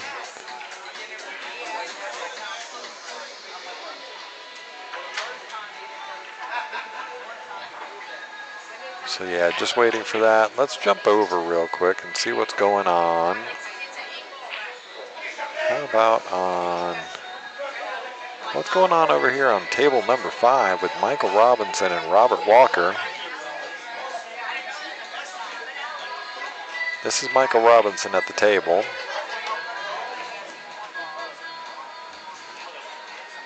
Wants a nudge. Yeah, that'll work. If you weren't going to run past it, you definitely wanted to nudge it.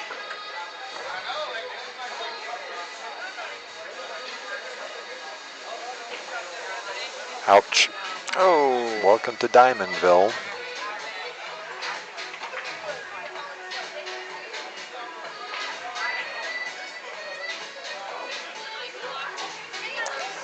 So yeah, Michael's not even going to make Robert shoot that one, I don't think.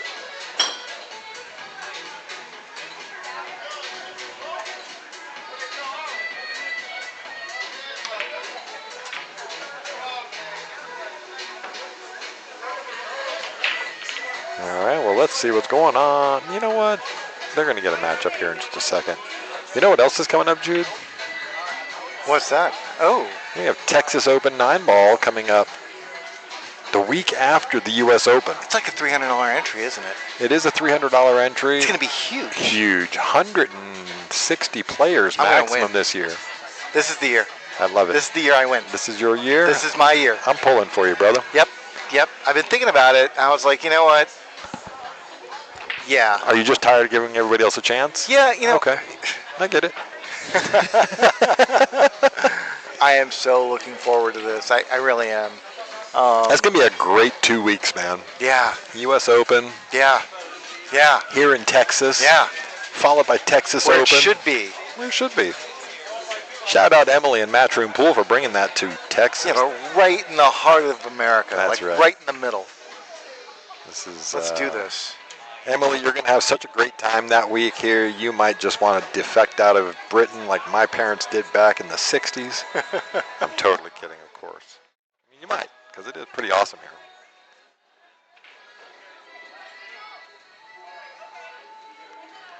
She was showing off her tickets to I think it was the Crystal Palace soccer match coming up. Okay, I'm going to go get some tickets. Yes, and I think I'm going to have my match called. Why don't you go get some tickets? I'll be back.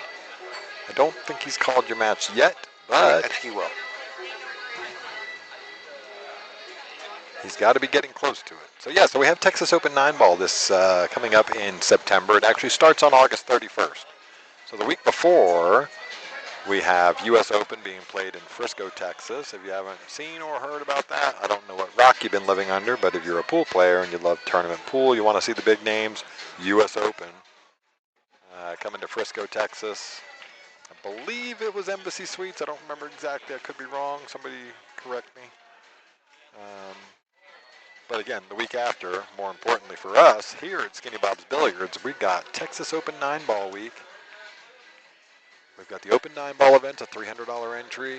We got One Pocket is a $1,000 entry with 48 players with $20,000 added. I don't know if people can do basic math without taking their shoes off, but that's $68,000 is going to be.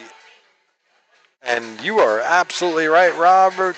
In Temple, the Bad Boys event, the area should just be completely full of players. You are 100% correct.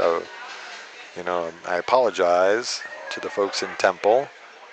I totally forgot about the Bad Boys event. But yeah, so the week before, we're going to have all the best players in the world at the U.S. Open.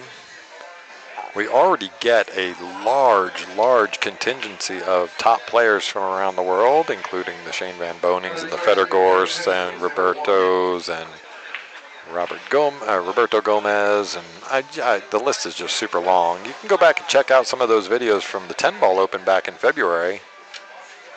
It was pretty epic. I think I streamed and commentated on about 89 hours of matches over the course of the 7 days. Or 6 days.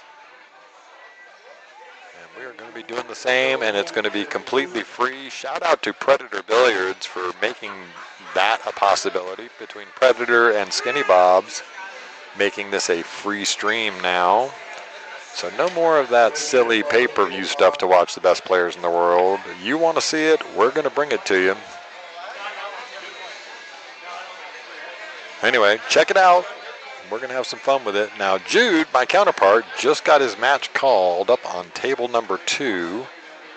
So you guys can go over to table number 2 and check that out.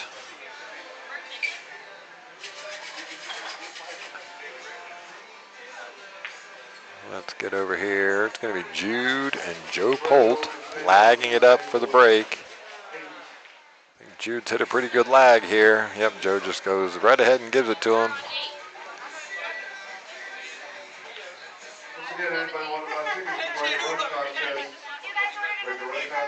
Well, Robert Visnick, welcome to the stream. Welcome to the chat. Always a pleasure to have you. Always a pleasure to have everybody out there. Glad you're in there listening and watching and chatting. And make sure you guys click that like button, hit the subscribe, get some notification bells going so you know when we're going on with the stream. So when we get a little closer, a little later in the year, I'll start doing a little more commentary during the week. 4-player, I'm just reading it now today, 4-player 2300 Fargo cap got added to the Temple event. Big money added to the Texas Open. Should be a good couple of weeks for Texas pool. Boy, you are 100% correct. We have a lot of action going on. August and September here in Texas pool. All right, so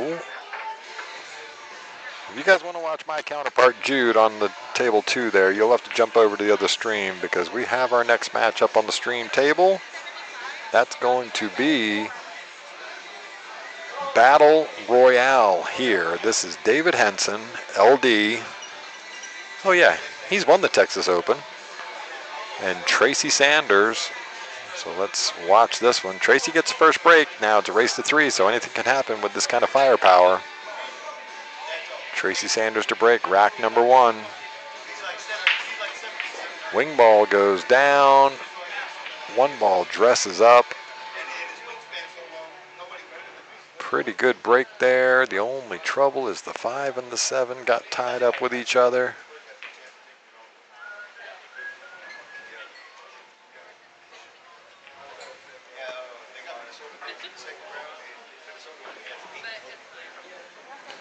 So this is one of those matches that it only takes 1 miss. 1 miss, and guess what?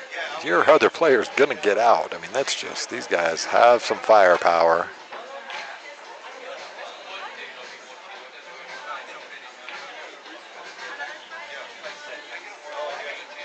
Like I said, LD's name is on the back of a lot of shirts from the Texas Open, so. Uh-oh, okay, settle down now. Now he could actually go into this 5 and the 7 here if he wanted to try and go rail first into the 3.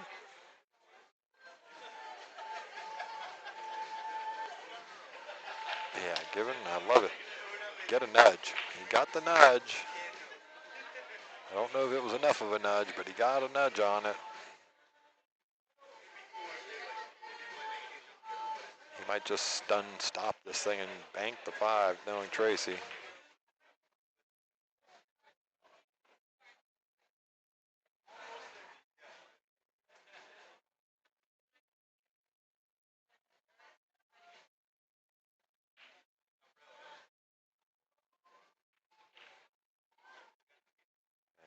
And gonna get away with it.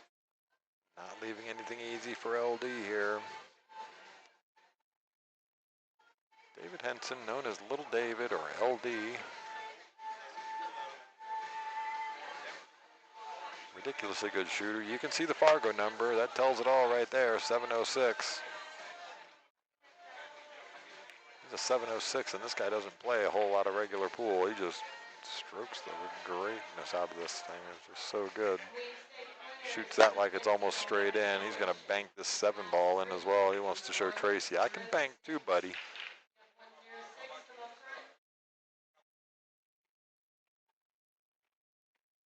Oh, is he going to get? Look at this. I think it just drifted south enough to where it goes. Yep, he's looking at it right now. If it does go, then he's just going to go 3 rails around and get shape into the 8 into the bottom left.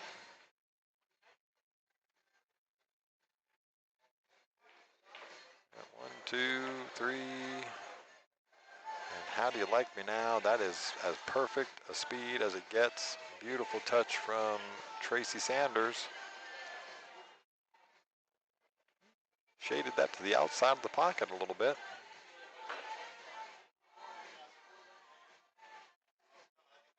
All right. Tracy Sanders is going to take the first one.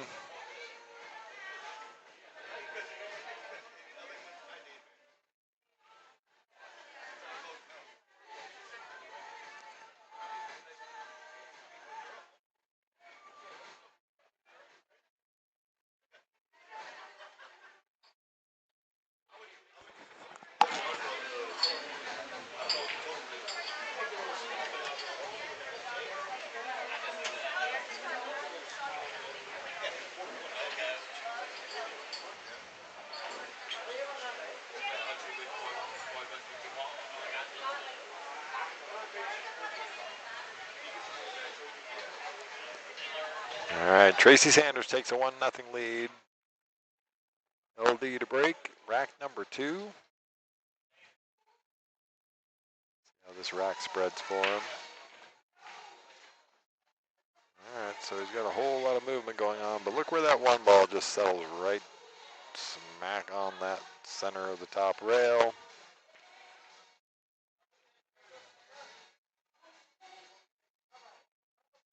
So he's going to be looking to get safe behind either that 7-9, 7-9. Could look to come the other way around and get behind this 4 ball. He's got options, but either way, you're putting that 1 ball towards a pocket. Yeah, he's going to go for the 4 ball. Get behind that. Might get in the window. He did get into the window.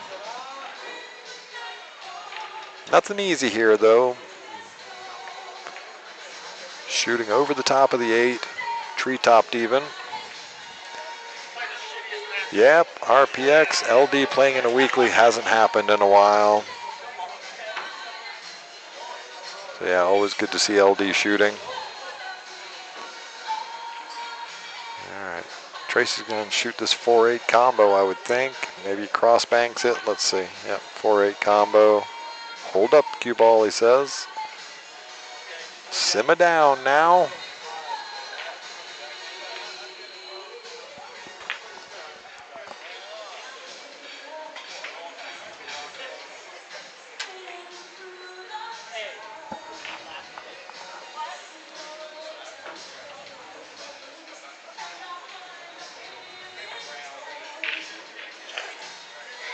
He went for the back bank and hit it pretty darn good.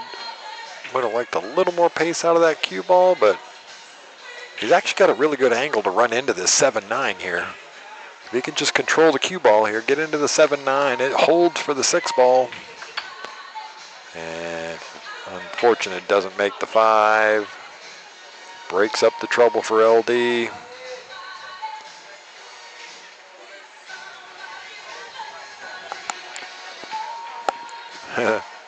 RPX, I can believe that. He says LD did not lose a single game the entire week in Vegas one year. I believe that.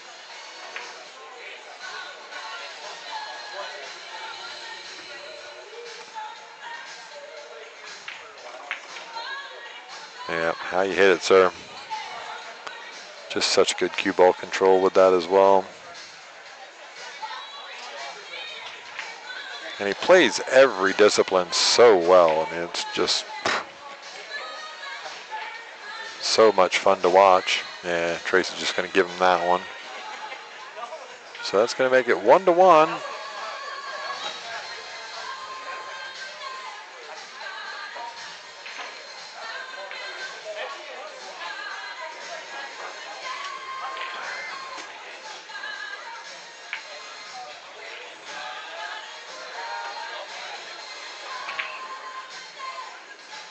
All right, so here we go. Rack number 3, Tracy Sanders to break.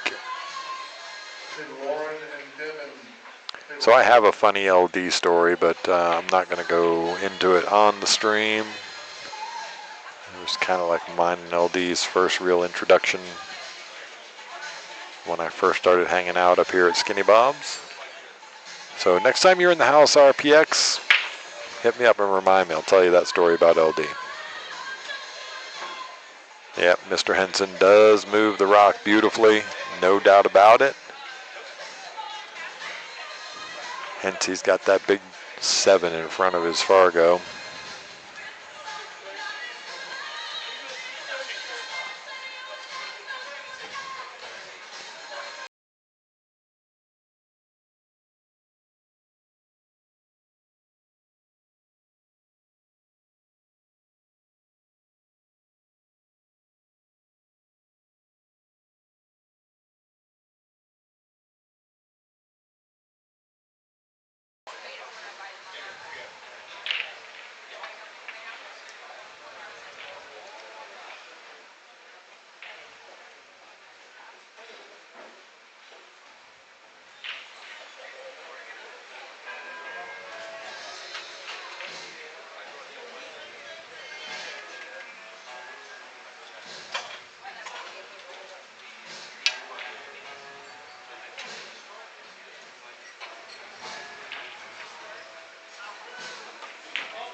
All right, LD. He can make this in the side. Yep. I was hoping to hold that a little bit, I think.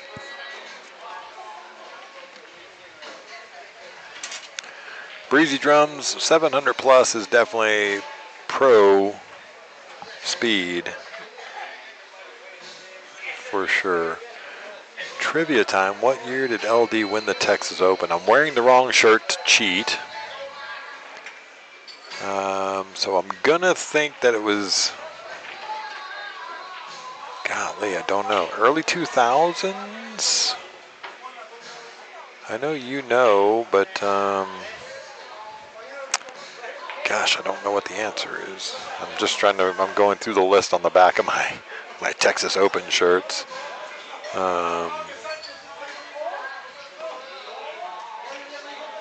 Golly, early 2000s, maybe. Um,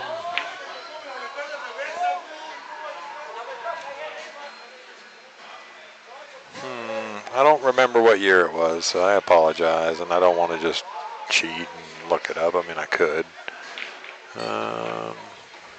Yeah, I just don't remember. All right, so he's going to take that one down.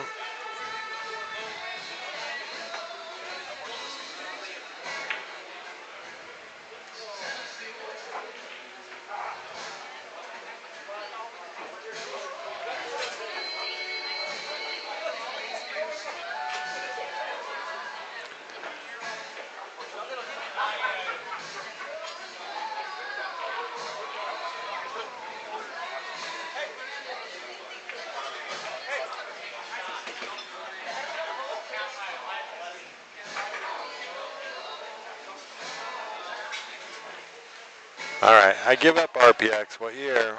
2 decades ago. Okay, well, 2006. I knew it was. I thought it was early 2000s, so mid 2000s. There you go. Yes, LD is definitely a really good player. Moves the ball beautifully. We got last call for tickets for the break and run pot, which means they're going to go for about 20 more minutes of calling before we get somebody that get a chance at $15,000.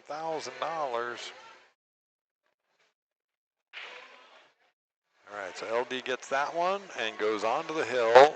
He's not going to get a shot on this one ball. Yeah, doesn't like that break at all. Makes a ball, but loses the cue ball. Gets down there behind the 8.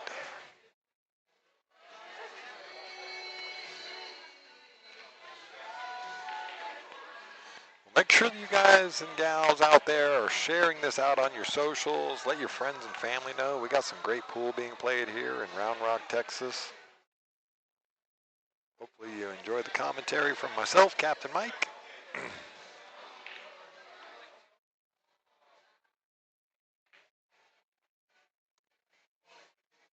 What is up, Mr. Huber? Welcome to the stream. Welcome to the chat. Yep, just caught the action here. If you want to watch this match, you can back it up about 15 minutes and catch those first 3 racks because they didn't take long. Kicking. Look out. And look at this. Going to come up just fine. He's going to leave a bank on for Tracy. Tracy's going to take that on. Might take it on as a 2-way shot. And back bank it. Yep. Going to overbank that. Howdy indeed. Now here's the good news. He played it as a 2-way shot. It actually worked out as a 3-way shot because he got shape on the 2 ball, but he doesn't make the 1 ball. But man, did he put LD in a little bit of a bind. The 6 ball's right on the line for the single kick. He just might have to pinch this a little bit. A little touch of left English. Yeah, appreciate that, Mr. Huber. I have been fighting with it all night, and I'm not quite sure what settings got changed on me, but I keep trying to figure it out. Let's see if that backs off a little bit of the tinniness. Let me know if that's any better. Somewhere something got changed on me, and I'm just trying to chase it down, of course. All right, Tracy Sanders at the table. He's going to try and get out here and tie this thing up at 2-2.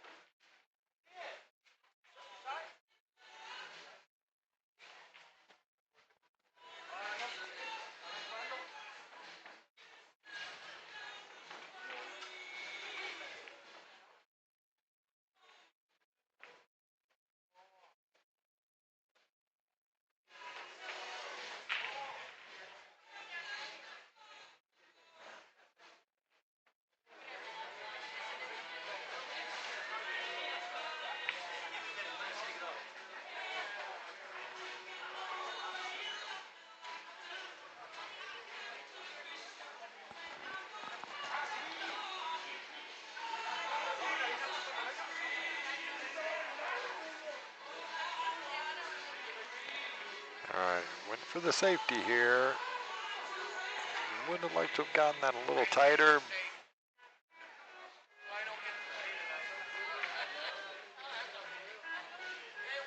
Did he leave enough to where he can actually see it? No, he thought he could get past it. Just catches that 9 ball. Going to give ball in hand to Tracy. Yep, that thing fell in anyway.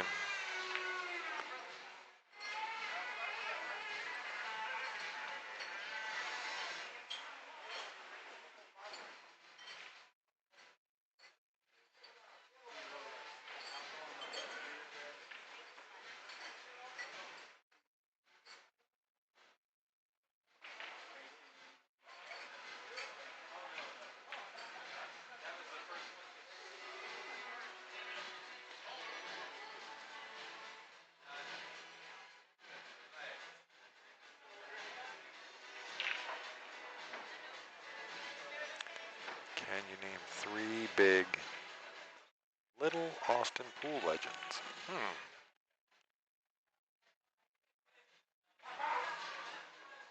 I mean, obviously I know LD. I have not been in this market that long, unfortunately, to know the legends. Need to hang out with you more, Mr. Huber. All right, Tracy Sanders going to get this one tied up at 2-2. We are going Hill Thriller. 2 giants of the game right here.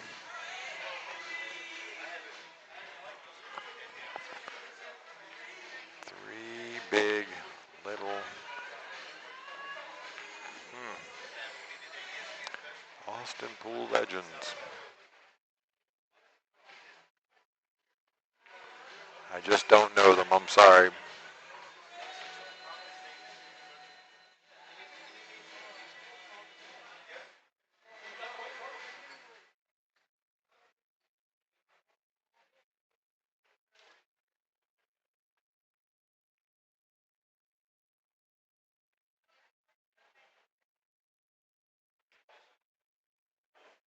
Like I say, of course I know little David, little Chris, and little Laz. No.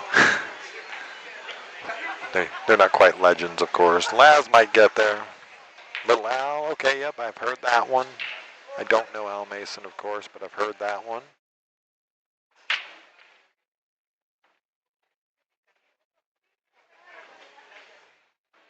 Smokey Bartlett, huh?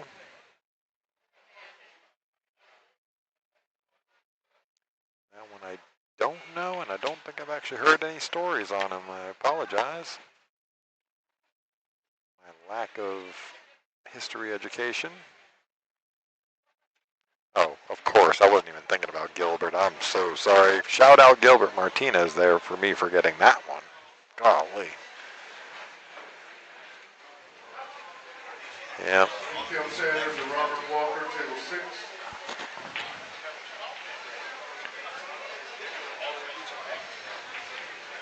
Smokey Bartlett and Gilbert. Yeah, very good.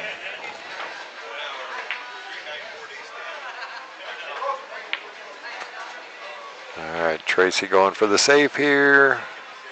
Looks like he's done pretty good with this. Going to leave a one rail kick. The only problem I don't like with it is you put the 1 and the 9 close together.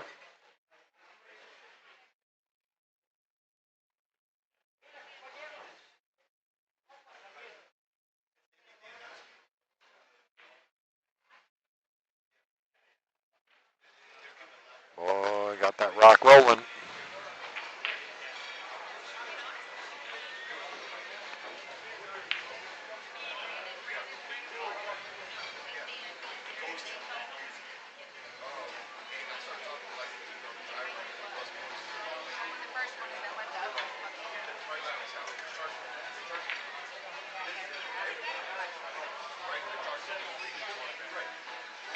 All right, Tracy back at the table. These guys are going to battle it out over this.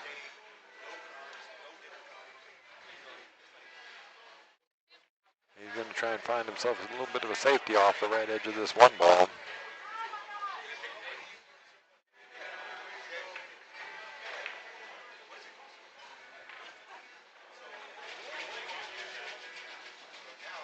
He's hit this ball pretty darn good. I don't care who you are. That's pretty darn good right there.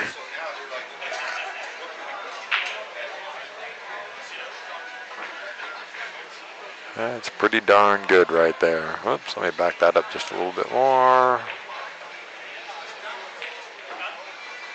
All right, LD going to go 2 rail kick, 3 rail kick, 2 rail kick. Bang, how do you hit that, sir? Oh my goodness.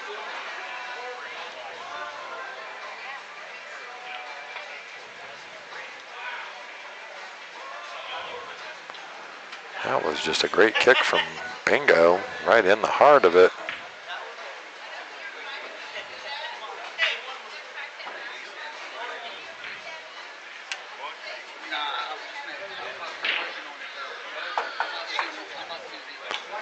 All right, Tracy at the table here. He's got a pretty good opportunity here. Just got to figure out this little pattern here. Oh, he was so focused on getting to that 3, which he's actually going to tie it up even more.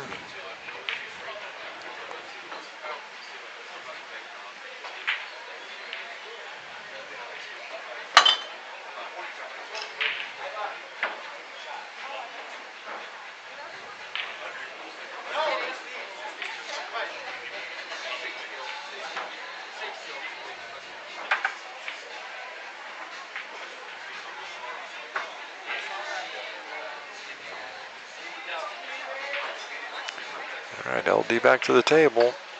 Was trying to bank on the 3. It's going to not go. Got fortunate that it rattled and came all the way out of the pocket and down that short rail. So had that gone in, he would have been outville for sure.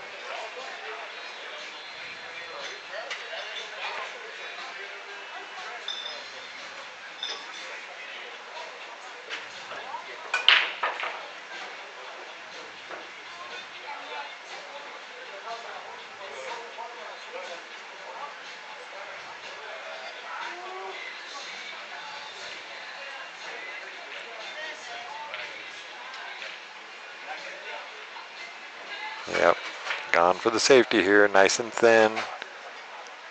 Oh, he was so close to hitting that perfection.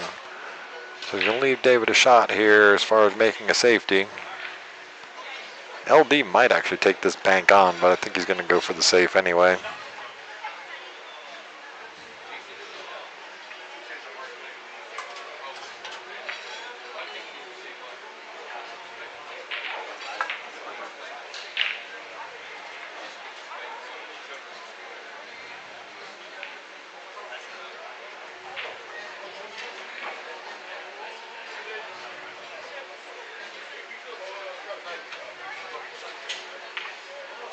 Took on the bank.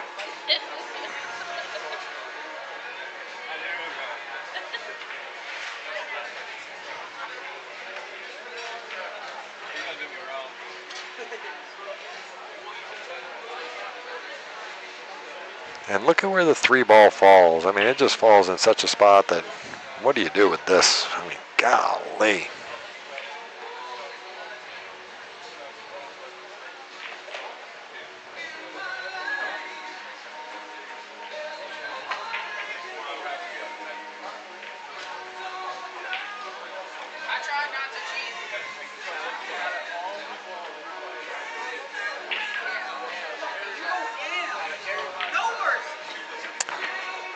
Yeah, so he gets the cue ball tight on that rail, which is a good thing.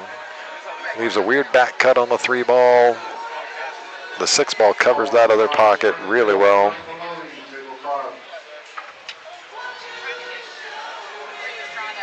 So I'm okay with where he leaves that. That's fine.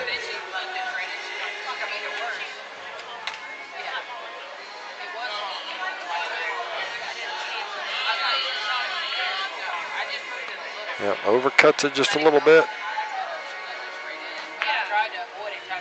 Wow. Fortunate to hold right there. Just not a whole lot going on after making this 3. I mean,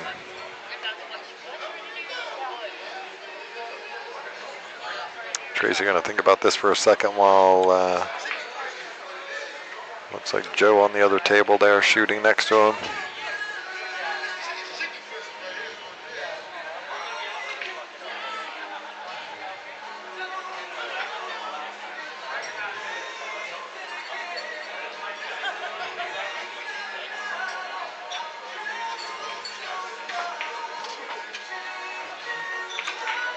Oh, it's going to hang up. Oh, that's unfortunate for Tracy there. He went for it. Was trying to get back onto that 4 ball, and yep, just going to be a little unfortunate, and this will be tic-tac-toe. Connect the dots.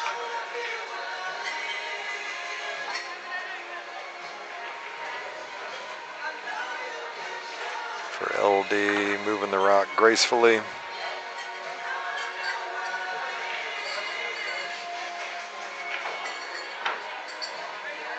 Yeah, just perfectly. Onto the 6 ball here.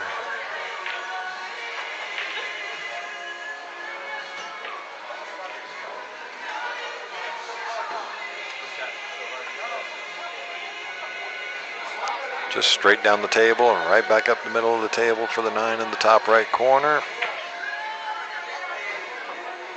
Yeah, pretty good shot there, LD. Not bad for a hill thriller. Tracy's just going to go ahead and give him that one out of respect. And LD's going to win that one 3-2.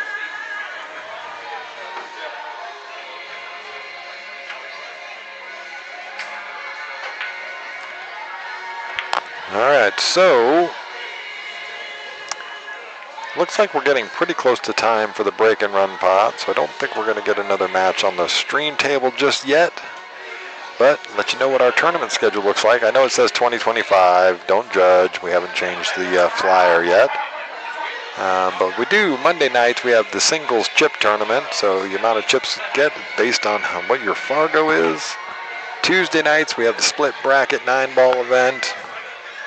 Of course, we have Friday night. Oh, yeah. LD still moves the rock really, really good. Just great graciousness around the table. Fridays and Saturdays, of course, open 9-ball, what you're watching tonight with the break and run pot involved for both nights. Sunday afternoons, we have the Fargo Fair Match 9-ball events with Bastrop running that at 2 o'clock on Sundays. So there you go. And of course, starting again next week, the next session for the Team 9-ball BCA Leagues run by our Jude Rosenstock. Make sure you guys are clicking that like button out there. Hit the subscribe button. Share it out amongst your friends and socials. Let them know we're here on Friday nights with commentary with me. Yeah, you're judging. I got you. All right, yep, was a good match indeed. Let's see what's going on over here on Jude's match. Jude up 2-1 at the table with Joe. 50-50 tournament in June, heck yeah.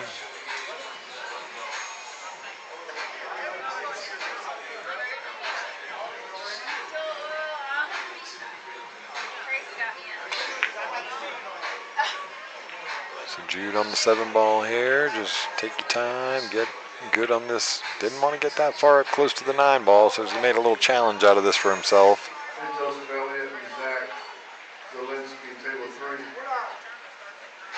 They're going to keep calling matches out over on the other tables, but the mainstream table, they're going to wait until after we do the break and run pot here in about 5 or 6 more minutes, I guess. Jude knocks that down. Confident stroke. Queuing right up against that 9-ball, and Joe's just going to go ahead and give him that. So Jude takes that one down, 3-1. What do we got going on over on table number 5? Why, it looks like Mr. Michael Maloney and Robbie Springfield. Nice to see Robbie out here at Skinny Bob's Billiards. He was a regular player of mine down at Betsy's Billiards when I was tournament directing down there. Hey, also, big shout out.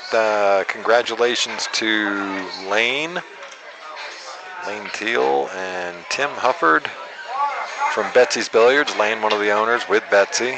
But him and his partner just got like 9th place out of, I think it was 1,200 players at the APA event in Vegas just last week. So big shout out to those guys. Make sure if you see Lane over at Betsy's Billiards, you tell him congratulations on a great showing. I think it was 9th out of 11 or 1,200 players.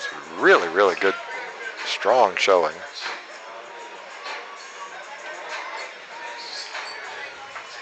All right, Mike Maloney on the 4-ball.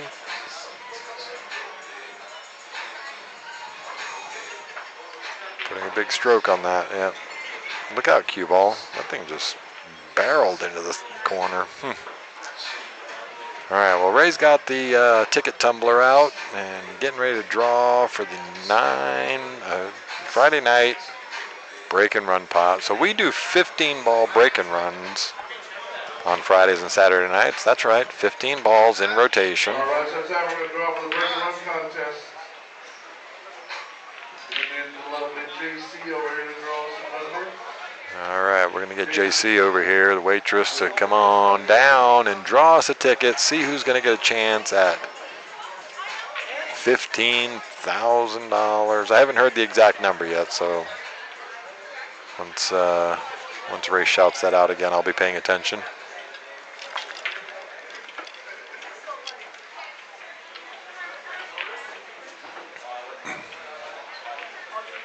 So yes, it is 15-ball break and run. And you got to go.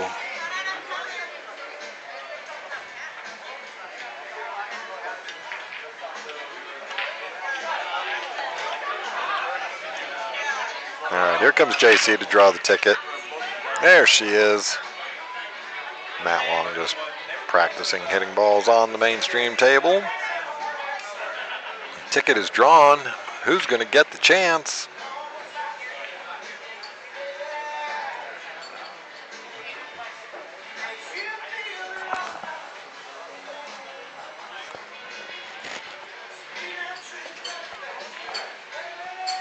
All right, they're just going to find out if the player drawn has played in 3 tournaments out of the last. Howard, where you at? Howard.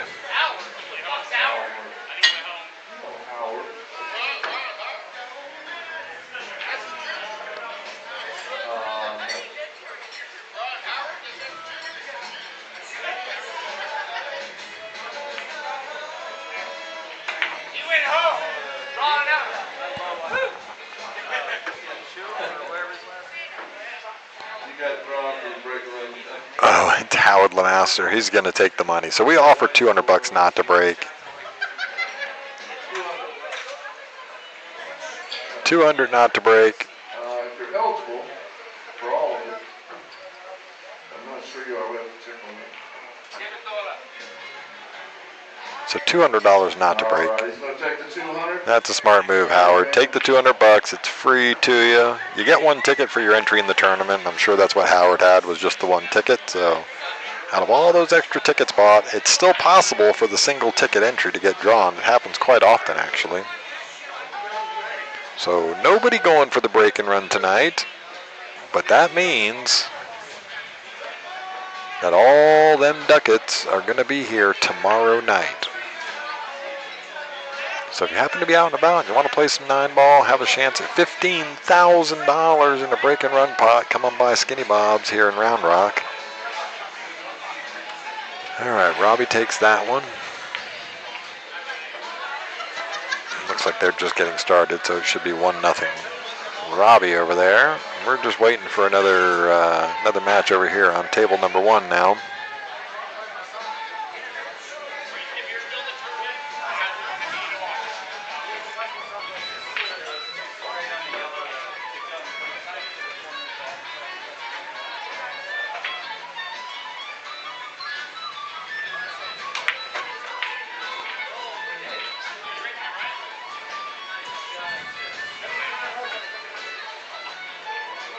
So we're going to have a pretty good day tomorrow here as well. We got the playoffs starting at 1 o'clock for the BCA Tuesday night, Wednesday night league mashup. Going to be a lot of fun. Over $10,000 being given away for those playoffs this weekend. Kind of keeping my fingers crossed. Hope I play well. Hope my team plays well, and we get a chance at some of that ducats.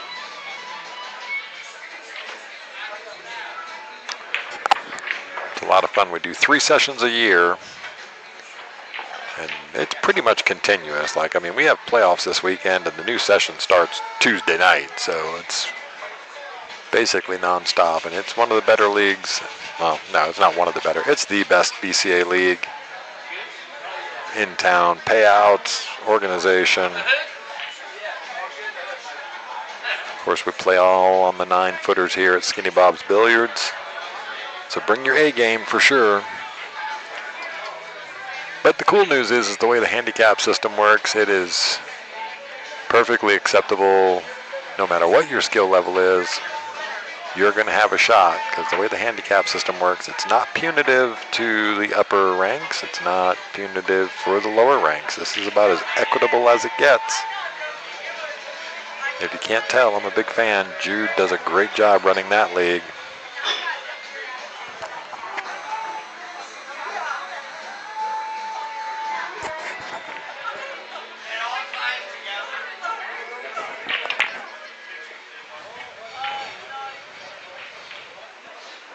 All right, Mike Maloney at the table, down 1-0. It's still a race to 3 even on the elimination bracket, so.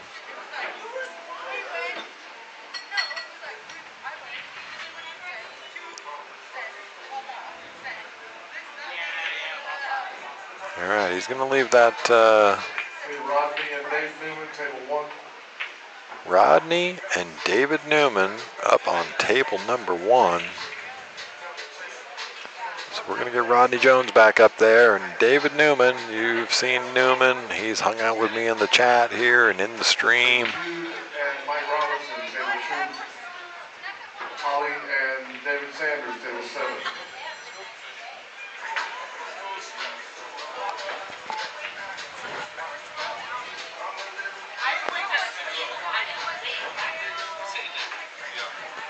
Yep, up and down the table. He's actually overhit this.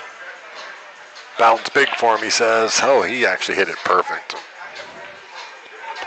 All right, so we're going to jump back over to table number 1, because that's the one we're committed to. Looks like Mr. Jones has got the first break. Let's go Rodney and Newman.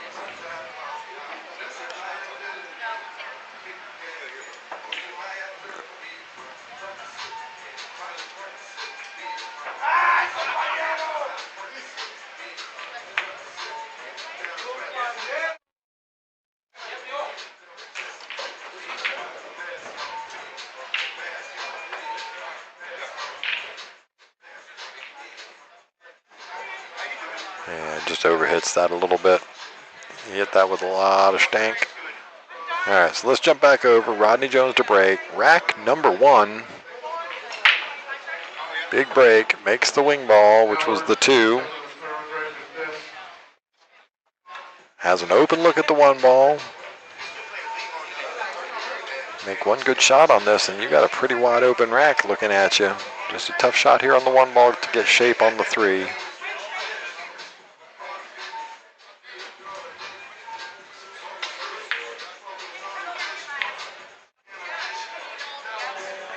All right, looks like Jude's got a second matchup on. Oh, Rodney just misses that.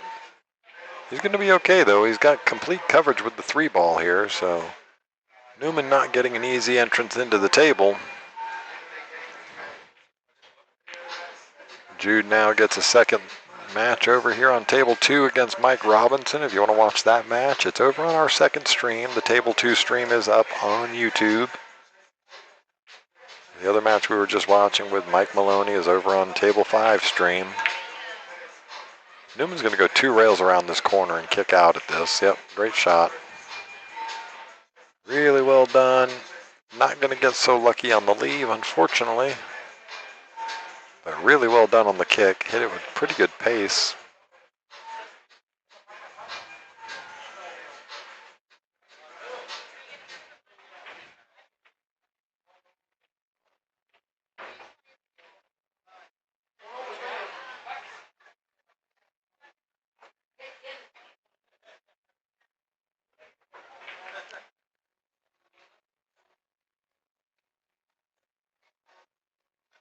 Love seeing commentators play. Nobody loves seeing me play, but that's okay.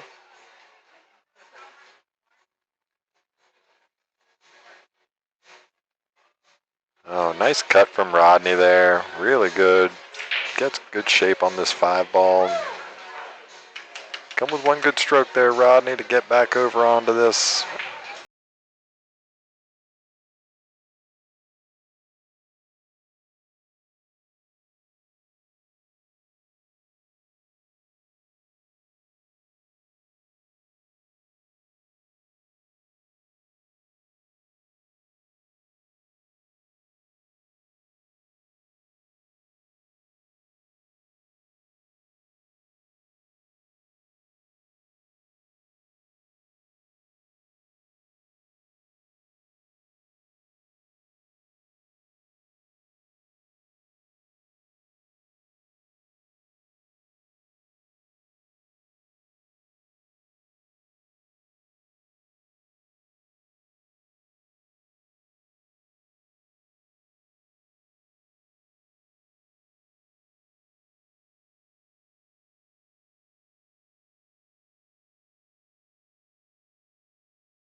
So he can just let this cue ball float up the table just a little bit.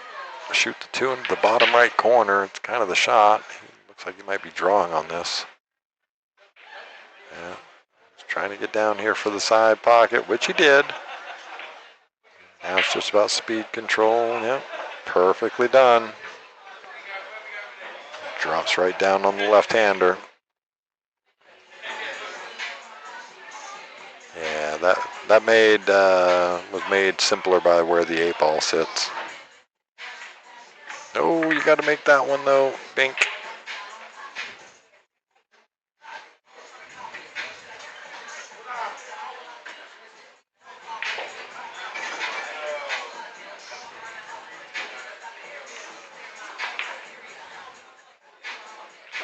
All right, Newman at the table, 7-ball down, 2 balls to go to take a 2-0 lead here. Just got to make one good positional shot from this 8-ball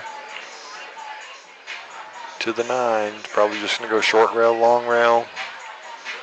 Yep, perfect way to control the speed on that cue ball. He's gotten in a really good spot. If anybody that knows me knows I talk about it all the time. I like being north of the shot line for this spot shot on the 9-ball.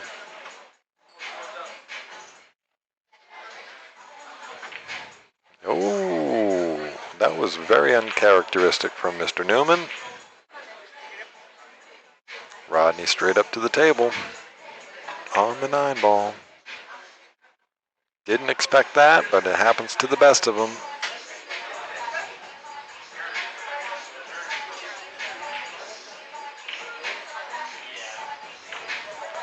Went for the cut.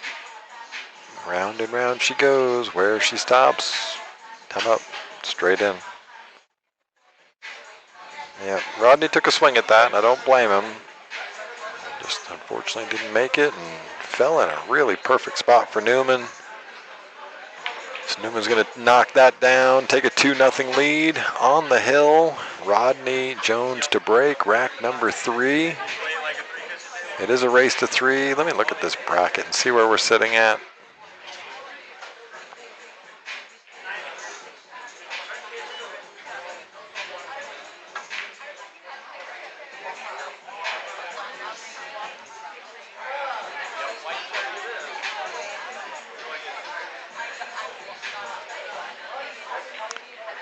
So LD beat Tracy. He's waiting for the winner of Kim Sanders and Robert Walker. Big break from Rodney there, but nothing goes down. He's going to leave a pretty straight-in shot on this. Maybe not straight in. Got a little angle on that 1 ball, so should be able to get back out into the middle of the table to that gap between the 4 and the 6, looking where the 2 ball is. Of course, once he gets that 1 ball out of there, then the 3 has a clear path to the top corner. Has a clear path to the top left corner, so kind of like this. Just make sure you get on the 2 ball good. Gonna get a little, yeah, that's pretty good there actually.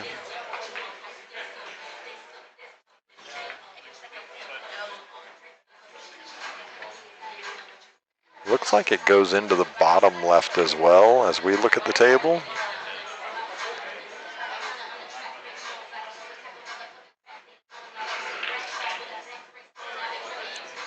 Okay, get away from that 5 ball, he says.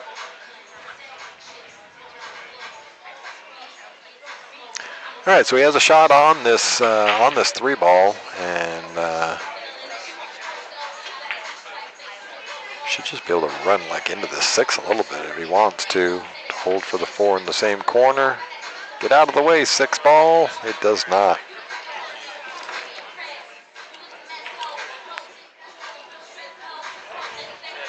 A little unfortunate that that ball doesn't run out of the pocket, or out of the line, rather, excuse me. Sweepstake players, the last 3 is 127 for the $50 donation.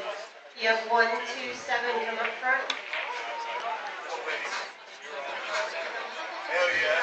And Newman's trying to spot up where that kick shot is. Because he has definitely got full eclipse on this 4 ball. This is a tough one, right? Just a really narrow single rail. Just gets a little touch of spinach on it, and it runs away from the 4-ball. Gives Rodney a great chance to get into this match. Ball in hand on the 4-ball.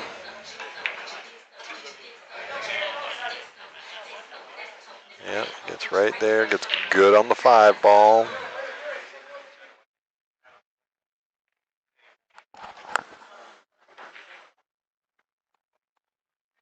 Yep, and just roll the 6 in.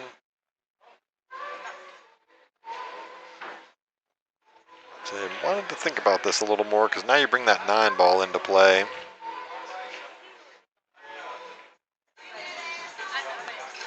Yeah, so that was. He's okay. It actually nudged the 9 right in front of the side pocket, so good shot from Rodney.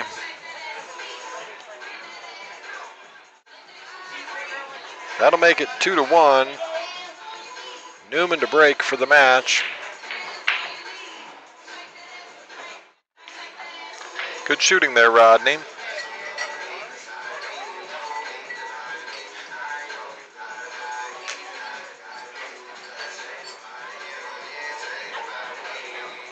So let's see, we got Seam Grover and Matt Wong waiting to play in the winner's bracket. We've got this match going on, Rodney and Newman. Kim Sanders and Robert Walker still on the winner's side. And LD, David Henson.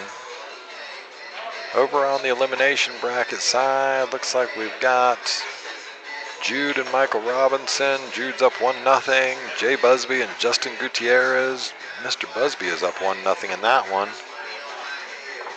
Good friends David Sanders and Holly Maloney playing over there. Looks like David is up 1-0.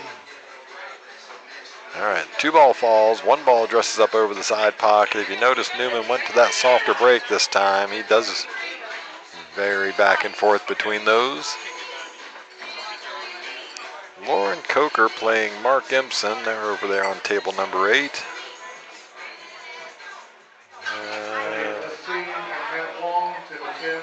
So table 10, Asim and Matt Wong.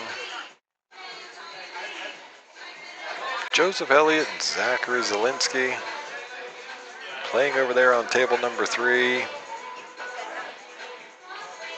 Robbie Springfield is up 2-1 over Mike Maloney on table number 5. You can catch that one on the other stream channel.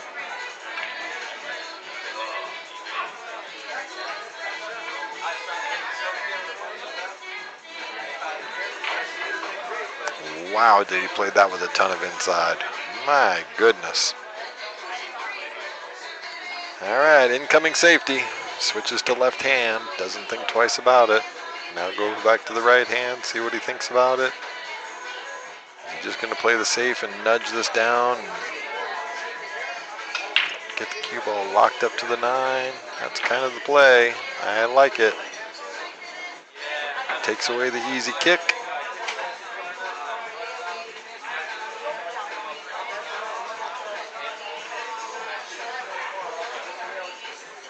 Okay, this is an unusual way to go at it, but I understand. Nope, just going to run out and catch that 4-ball on the way down. Doesn't tie anything up. Ball in hand to David Newman. 6 balls from the match.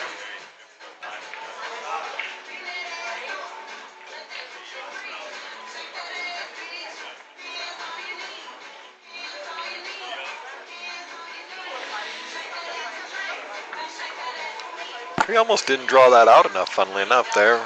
But he's fine. He's just going to make this little draw. 6 in the other bottom corner. Nope, shoot the 6 in the same corner. That was a little risky. Get behind that 9-ball, he would have been unhappy, but he's in good shape now. Switches to lefty. Little follow stroke. Shoot the 7 in the left-hand side. Really well done. If he gets just a little more up there, he can hit the stop shot. Make sure you get the right angle that you want on this 8-ball. I mean, I'm kind of okay just stopping this dead. He went back. He went backwards. He's got to go follow on this one now.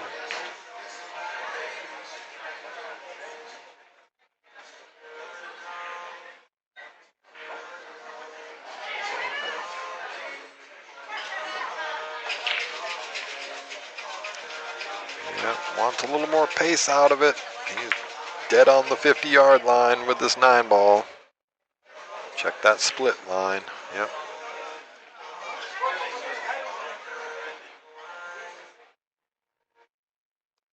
Two things to be cognizant of here. Making the 9 is first and foremost always job 1. Missing that scratch in the side off of it. Man, how'd he hit it, sir? That'll take it down. David Newman wins 3-1.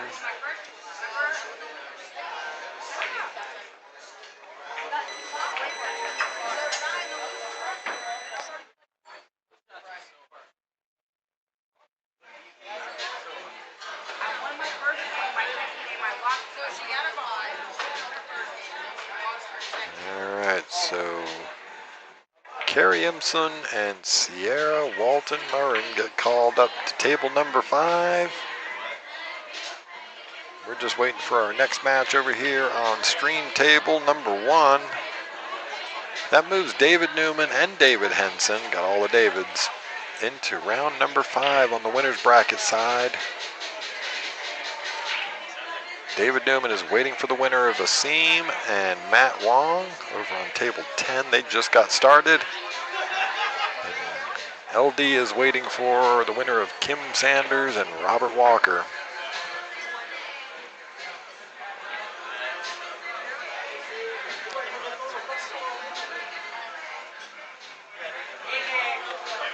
So again, just a quick reminder, hit that like button, click subscribe and share. Let all of your friends and family know. Get it out on the socials so we can get some followage on here. Love having everybody watching. Skinny Bob's TV right here.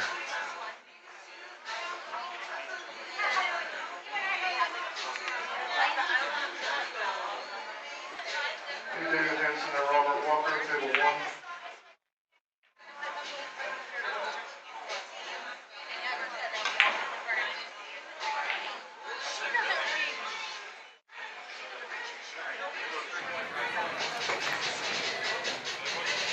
Have you got what it takes to be the next winner? We have tournaments on Mondays, Tuesdays, Fridays, Saturdays, and Sundays for you to have a chance to join some of these previous winners and get a chance at the cash and the glory.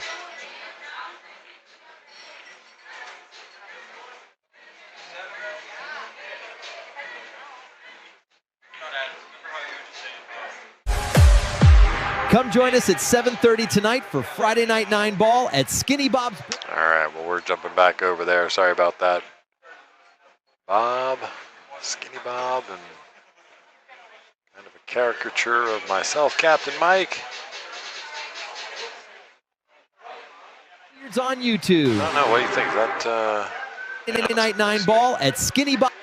what do you think? That look a little bit like me? A little bit like me? Thumbs up? Anyway, let's get back over here. Little LD action again. We're in for a treat now. LD and Robert Walker. This is winner side, so winner of this goes on to the hot seat match. I am a betting man, but I am not betting on anybody but one player in this match. Sorry about that, Robert. But you're going to need to play absolutely peak of your abilities. Big break from LD there. Look at that one ball. Just, man, that thing got a long way around the table. But he's okay. He's got a cut shot into the corner. Naturally send the cue ball across the table for the 2.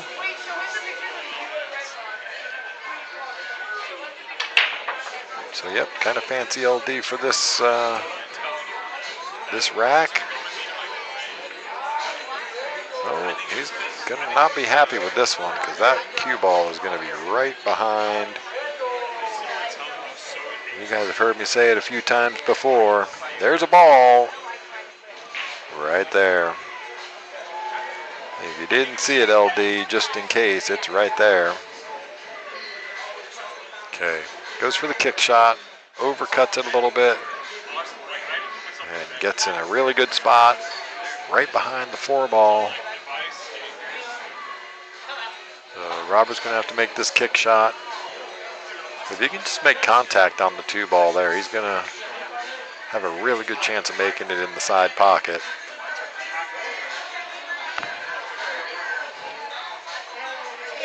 Single rail kick. I actually don't mind just hitting this with a little bit of pace. Oh, gets unlucky. He makes good contact, but just catches it on the wrong side, doesn't make it. And here we go with LD at the table. Gonna just draw right off of this thing. Yeah, come back out, wide open on the 3-ball. He's like, I can get there, that's fine.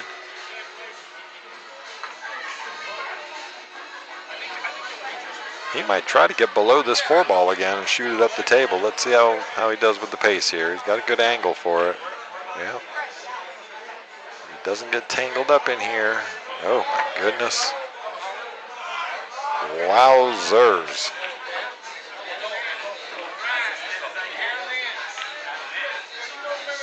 Look and see as it go. It goes past the 5-ball. He's just got to make a good stroke here.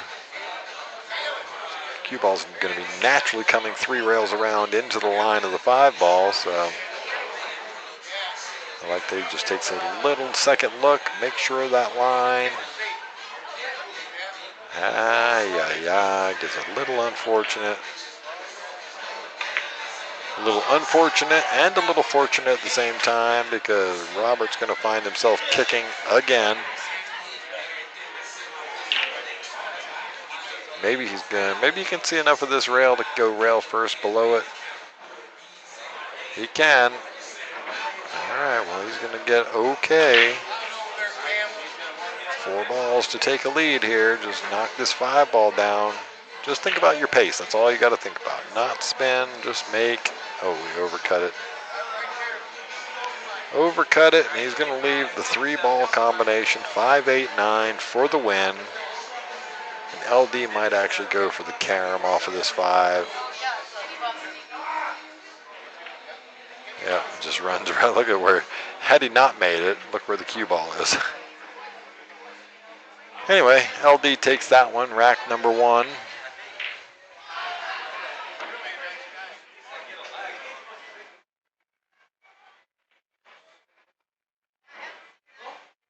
right, moving right along in this tournament. Robert Walker to break. LD leading 1-0. I'm going to leave you guys for a few minutes, let you watch this action. I will be back in just a few minutes. Don't go anywhere. We'll be back.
All right, I'm back.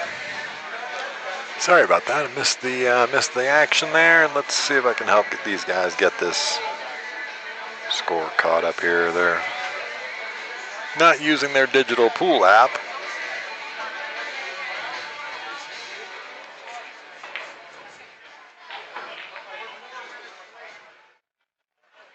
Oh, just didn't think about getting to the bigger spot. Always a bit of a problem when you try to go into that narrow gap. Looks like LD's leading 2-0, so 1 and 2. Ball in hand to Mr. Henson.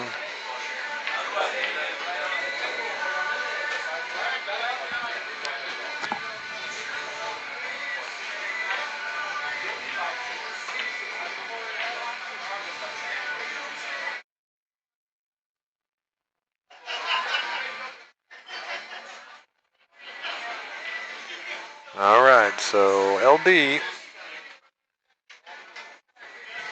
Nice shot there to control it, not catching that 8 ball on the way back past.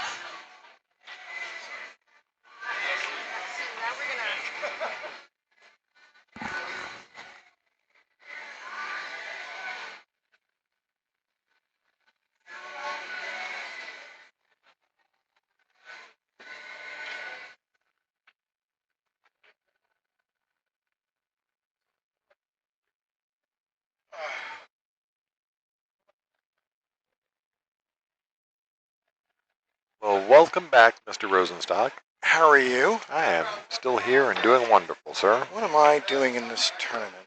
I don't know. I haven't looked at the bracket in just a little while. Let's see. It looks like you beat Mr. Robinson, correct? Yep. All right. Well, Robert was trying to play the safe on LD there and didn't quite get there, so he might just get punished for that one. Hold on. Let me make sure. Yeah. You know what? I'll just text Ray. It's not updated. Were you not scoring it on your phone? I was trying. Okay. But it's not going through. Let's see.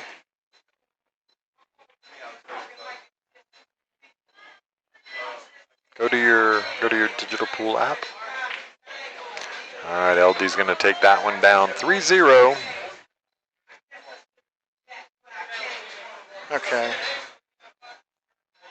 Yeah, I was looking at that. I dismissed the messages before I could. Let me see. Message. Yep. Oh, okay, so I still have this. Yeah, see, I'm getting this. Oh, there we go.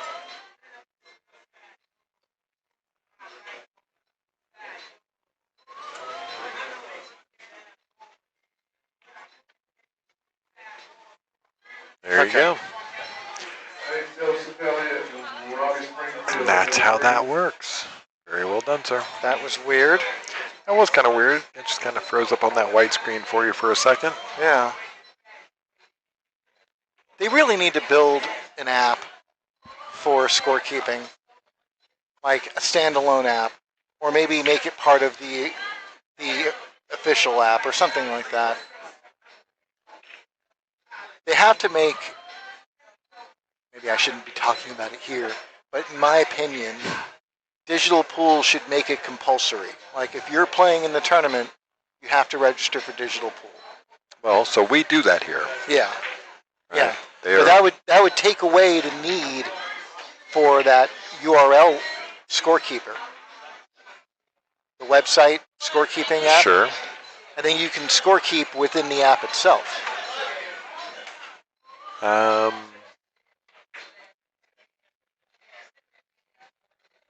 It would just be more stable that way.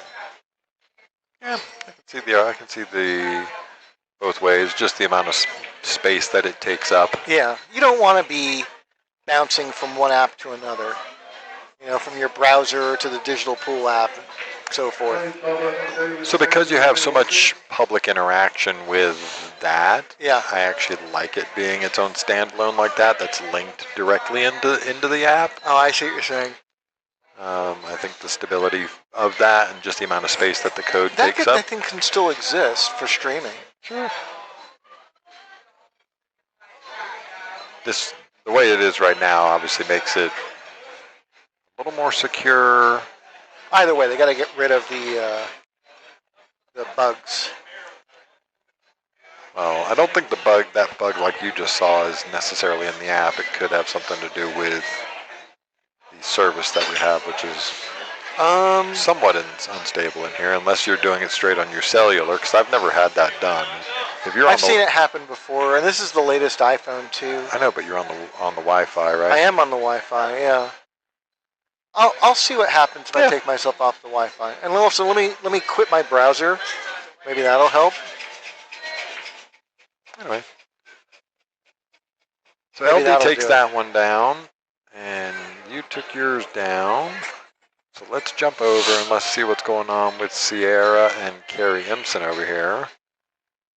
So I was talking about Carrie and Mark earlier. They were supposed to leave last Monday to head back up to Washington for a few months. They decided to stick around for another week. Well, great. Yeah, no, we love having them in town. He played awesome against me. And there's literally nothing I could have done. Yeah. You can definitely get that way. Although scratching on the 9, I'd like to take that back. Take that one back. But I didn't hit it weird. No. Well, Sierra just pinches that 7 ball a little bit, but she's going to get into a pretty good spot and make it tough on Carrie.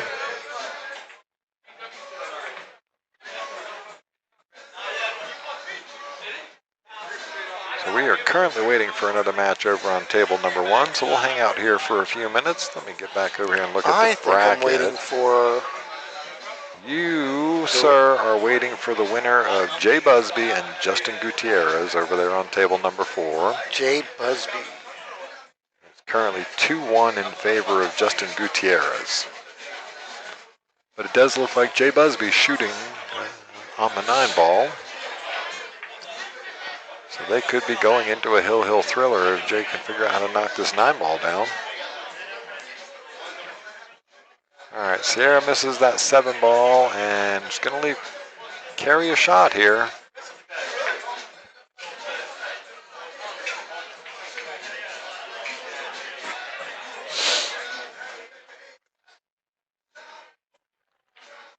Oh. Well, he's got that 9 ball moving all over the table, doesn't he?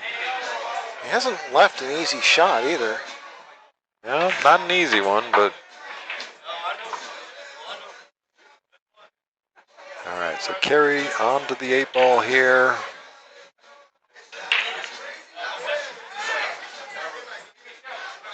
Yep, she's going to play the draw shot. Bring it across the table, shoot the 9 in the bottom left corner is the hope. Here, I'll be back. I'll be here. Okay. Well, Justin got it. Justin knocked that. That was a really nice 9 ball shot. You're going to be up pretty quickly then. All right. So Jude's going to step away for a minute. All right. So Sierra misses that one. She's going to leave Carrie a pretty decent shot on this 8 ball. Just throw this with a little bit of left spin.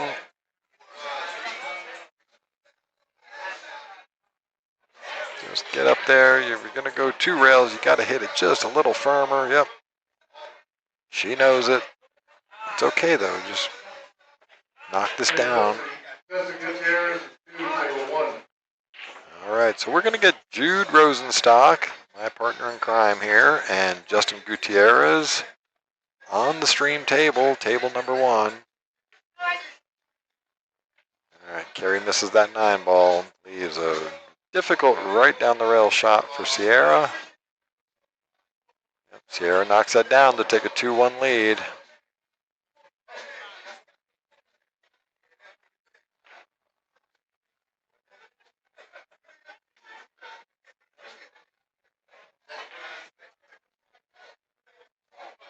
It's kind of funny, Mark Impson is actually waiting for the winner of this match, including his wife.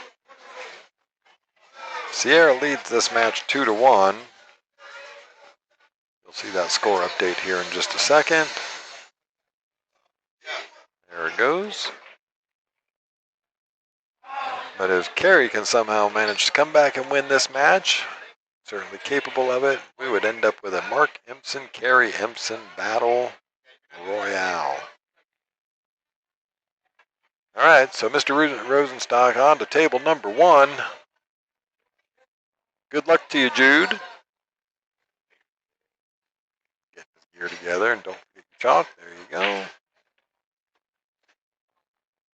right, so Sierra knocks down the break there, makes the 1 on the break, doesn't get a shot on the 2 ball. I see a push in her future.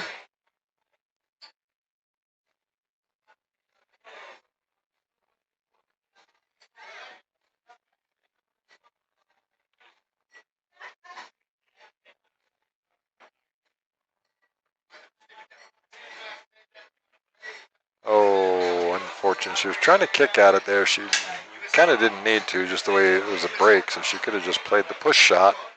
Had a whole lot of the table that she could get to.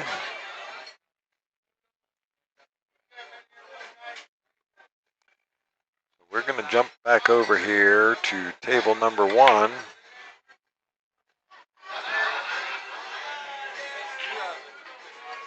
Oops. All right, hang on. Let's go back. There we go. Jude and Justin tossing a coin for the first break. Looks like Jude got the first break here. This will be a good match here between these two. Justin is playing at a higher level than his Fargo is dictated most nights. So we're going to get... How you doing? Yeah. They race to 3. This is on an elimination side match, so winner of this gets to go on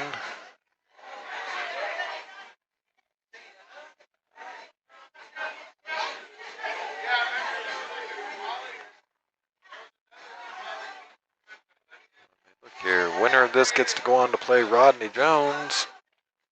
This is a round 5 elimination bracket.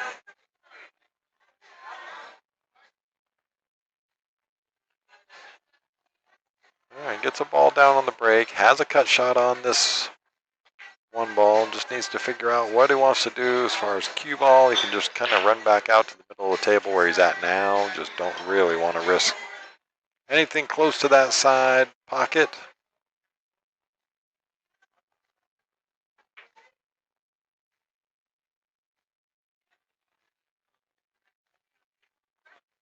All right, knocks it down. Really good speed. Kept it above the 4 ball there, so. Got a little weird angle on this. That 9 ball just going to stop him from keeping it short. This is kind of a weird 3-railer here. Just got to miss that 9 ball. Yeah. He just gave the nod of his head. He knew it.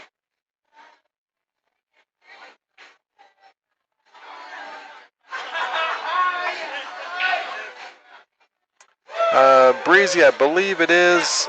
I will ask him for sure. I don't remember, but I believe it is, yes. I'll confirm that when he gets back up here.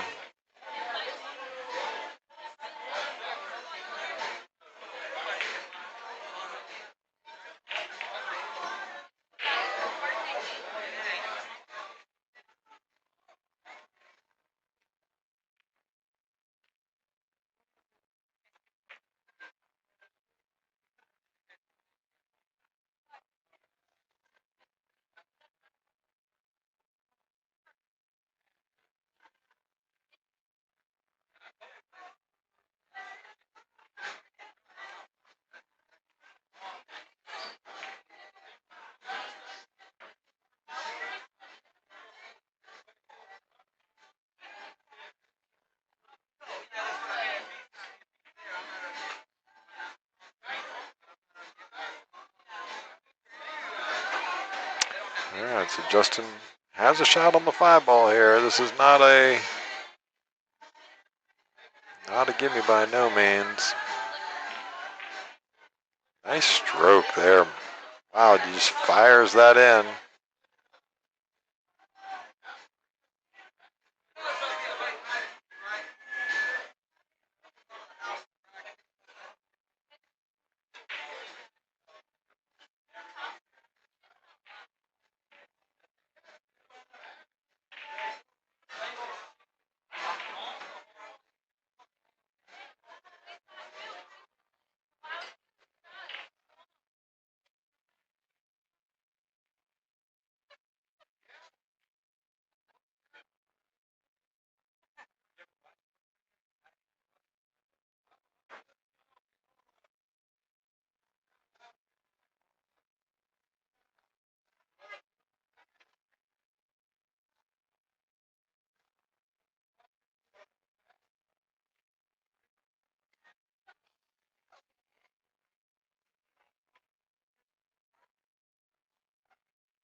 All right, so Jude Rosenstock takes the first one there.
All right, so Justin Gutierrez to break rack number 2.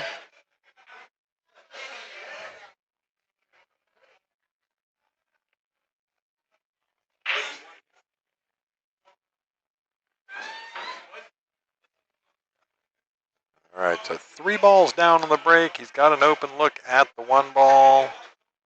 The 3, the 5, the 7 are down. The 4-9 is just tied up where he's going to have to figure out to break that out.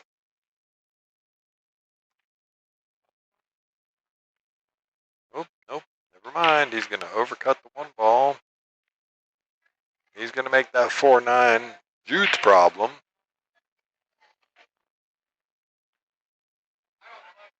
So if Jude can somehow get this into the side pocket there, get decent shape on this 2 ball to get to the 4-9. Nope. Same thing. Got to figure it out. Little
all right, well, just a really good stroke needed here.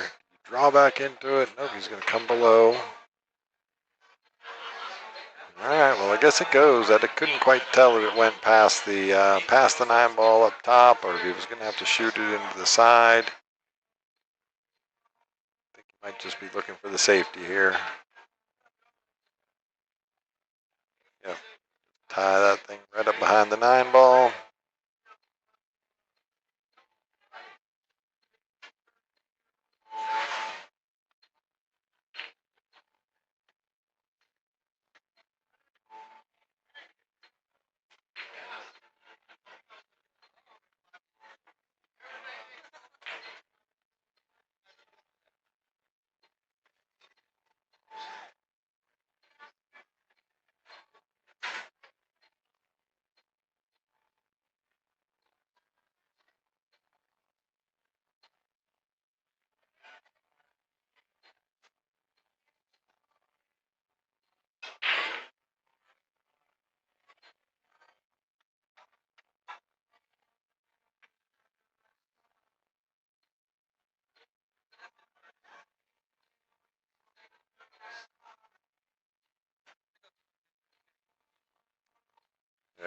nice kick shot there from Justin.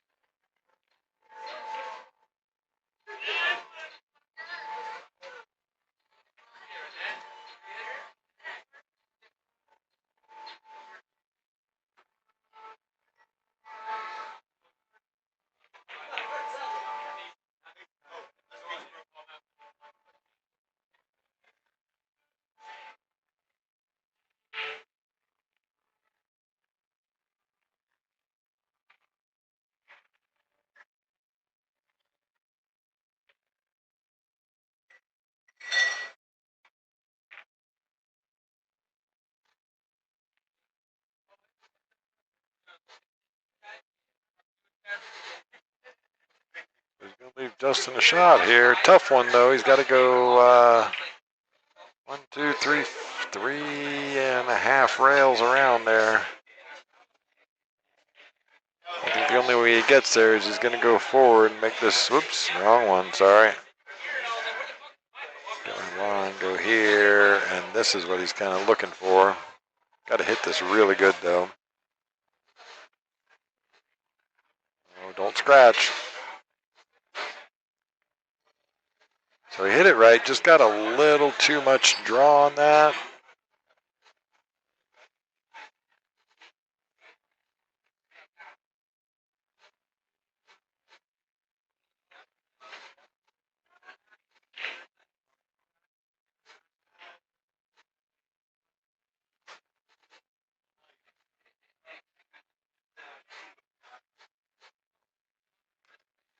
Oh, look how good this is going to be. Look how good this might just turn out to be. Oh, my goodness. Oh, my goodness, he says. Get a little wave of the hand just to acknowledge that he got a little lucky where he left it. He was really just focused on where that 8-ball was going to stay on that center rail, center of the short rail.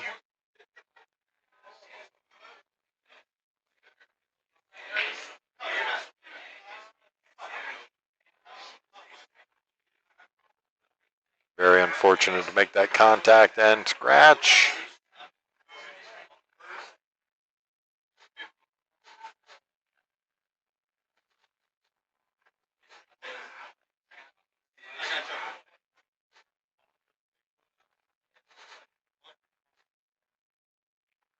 Yep, it's pretty easy here.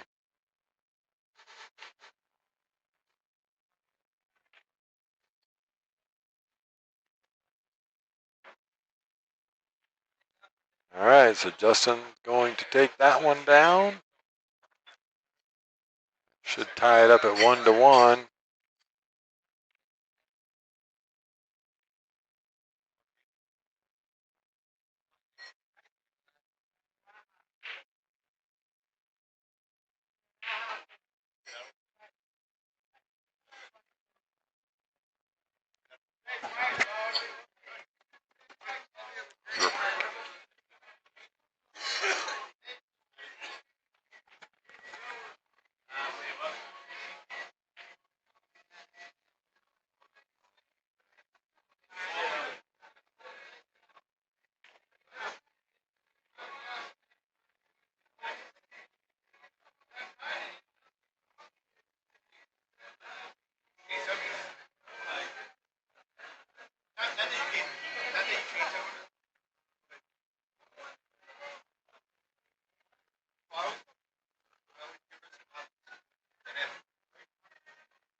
Carrie and Gibson.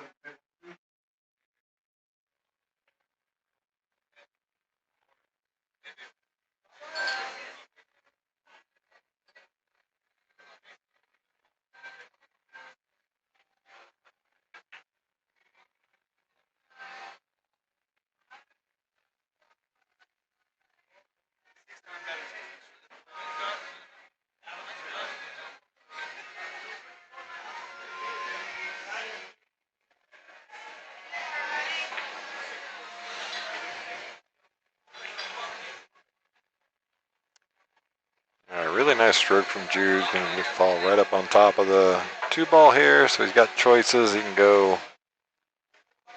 It looks like it squeezes past the 5, but If it does, that's the shot he's going to take to get over to this 4 ball.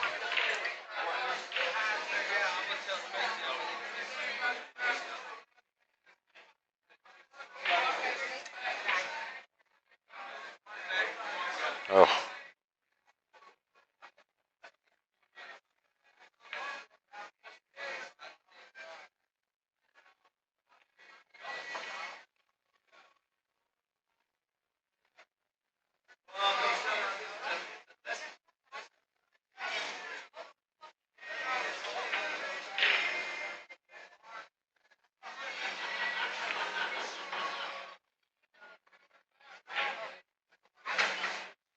Mark Tracy.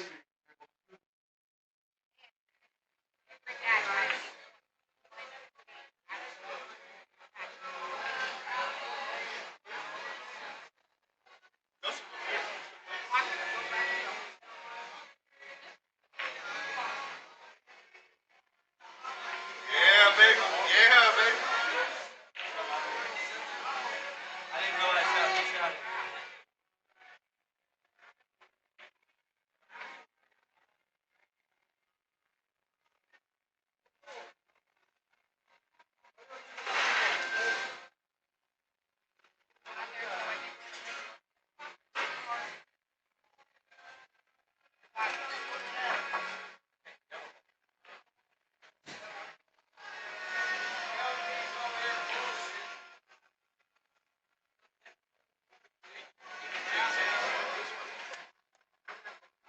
Yeah, Justin is hitting them good. He's been hitting them good the last couple of weeks. Wow, just a little fortunate rub off of that.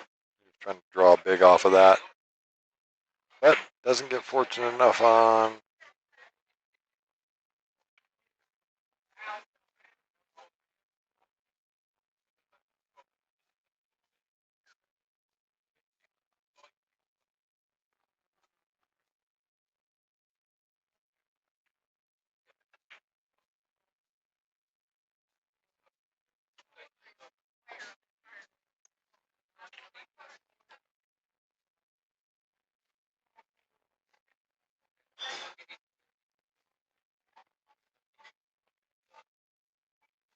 Hey, Gray 9 Ball, welcome to the stream. Welcome to the chat. Glad that you stopped by. Doing great. Hope you are doing good too. And yes, Jude is playing. Kick shot here, 2-railer. Kicks it pretty darn solid there. Just going to get unfortunate. Going to leave that thing just about straight in.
He's trying to pinch it and hold a little inside on it instead of going the 2 rails around.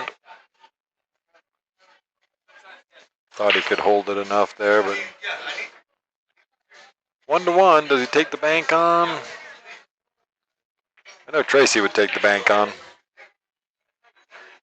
I only say that because Tracy's standing right next to me here.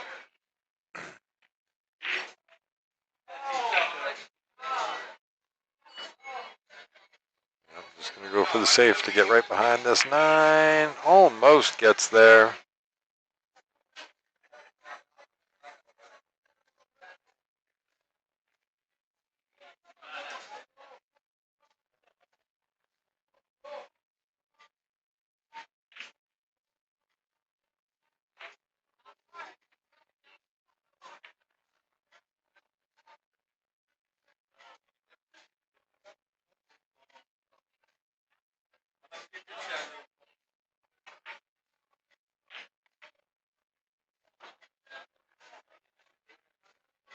What a cut shot.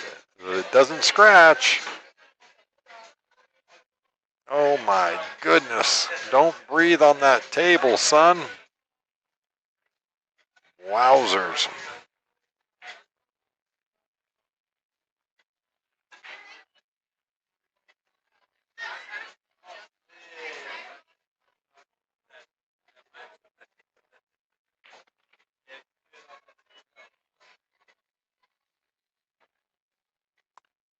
All right, doesn't make that 9 ball. It's a tough shot. That thing was deep in the pocket.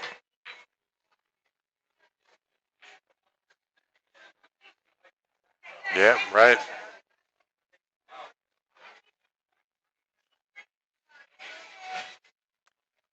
Hope you're doing all right through there. Oh my goodness.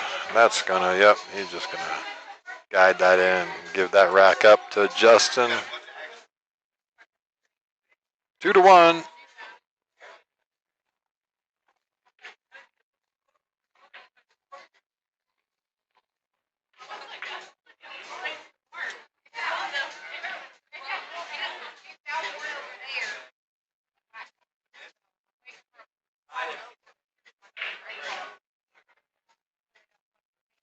Oh my goodness is right.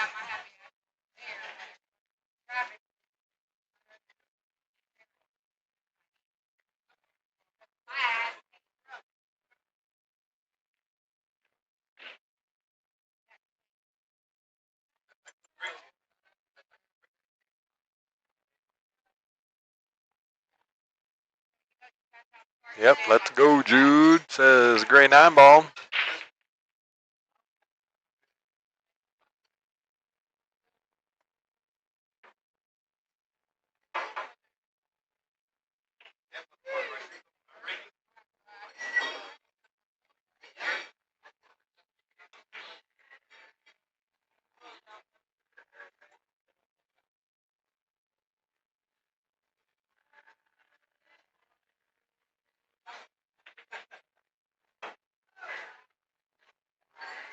Justin Gutierrez to break for the match.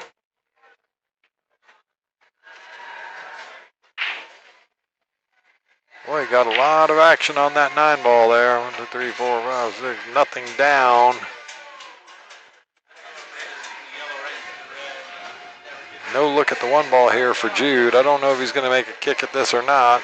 He's going to indicate for a push.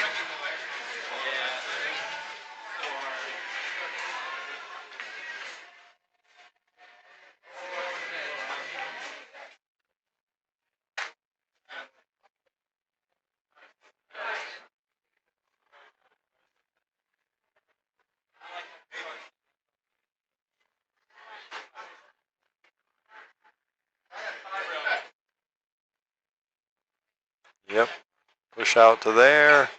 Actually a pretty good spot to push out to. He didn't leave too much of the 1 ball.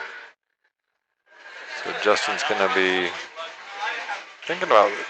Because if this cue ball just sort of slides off of that 1 ball, it's heading right for the corner. I'd almost consider giving this back to Jude at this point.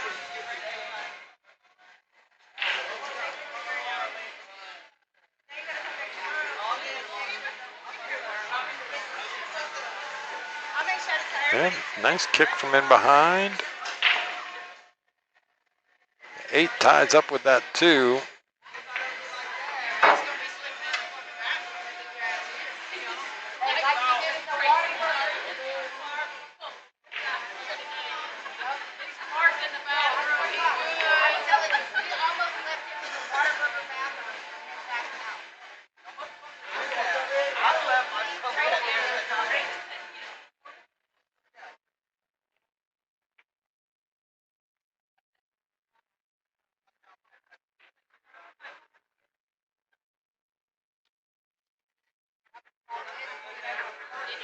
Okay. 2 ball goes. Pretty good shot if he stays on the correct side of this. It looks like he has. Little punch stroke here.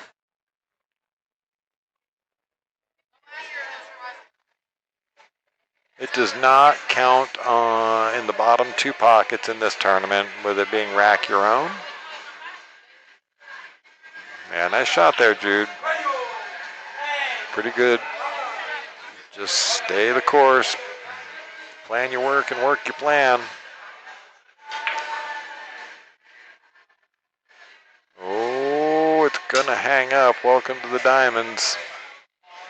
Yeah, it was a good shot.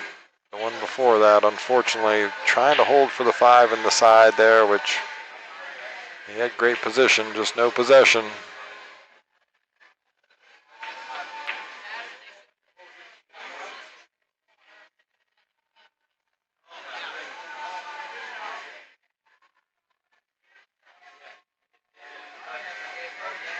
Yep, hung up the 4.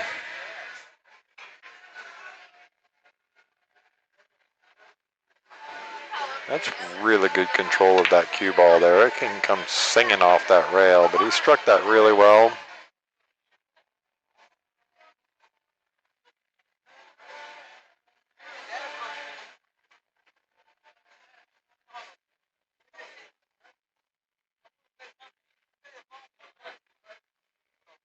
So now he's just gonna have to play a little, sort of a little punchy one to drop below the 7 ball, shoot the 7 straight up the rail.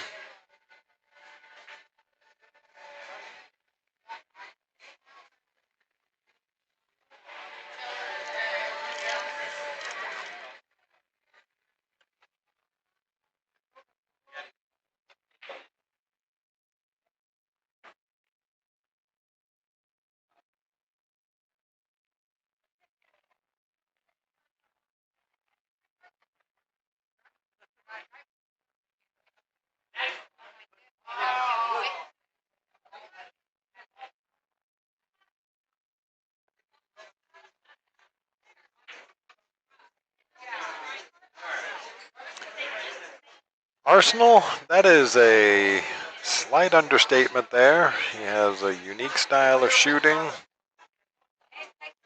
Got his little dance going on over there while he's waiting for the table next to him, just keeping himself loose.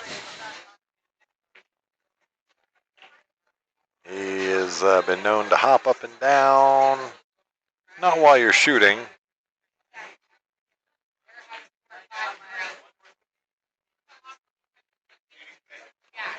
Yep, you're right, gray 9 ball. He does have a strange pre-shot routine and stance, but he does deliver the cue straight at the ball. It's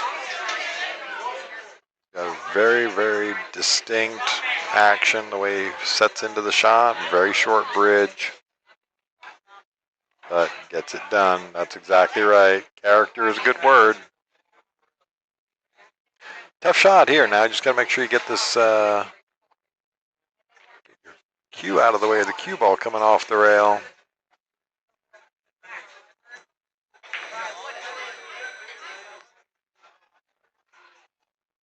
Yep, hit that pretty good.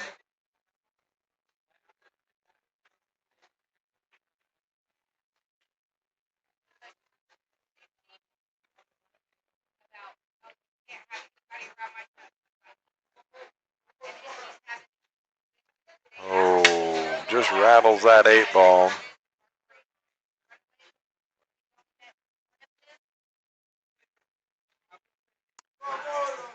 Yeah, Crip. Whatever gets the ball straight, and that's what works for Justin. And he does it every single time. His discipline to that pre-shot routine is quite remarkable. It might not be the right pre-shot routine for everybody, but his discipline to holding to it with every single shot he takes is quite impressive. A stroke from Jude. Just knock the 9 ball down now.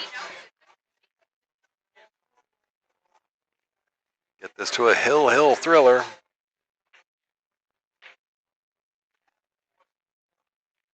Yep, nice shot from Jude. It's going to make it 2-2. In the hill thriller on the stream table number 1.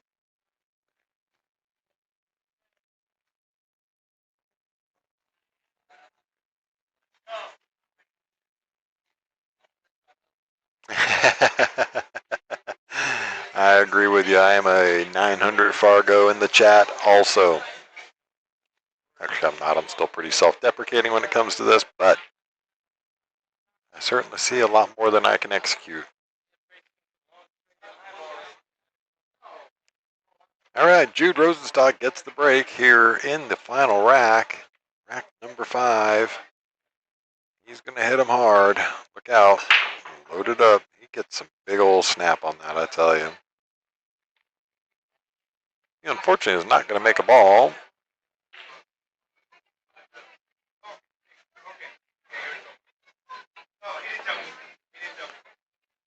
So really no shot here for Justin. So he's going to find a containing safety here. Might just float off of this one ball, send the cue ball down this end of the table. That's the right shot. He would have liked to have gotten the 8 between them, the 8-5-6. See if Jude's going to try and use the 5 and the 6.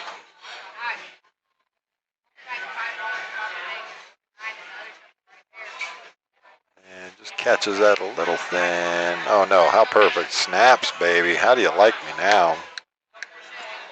That is tough, tough, tough.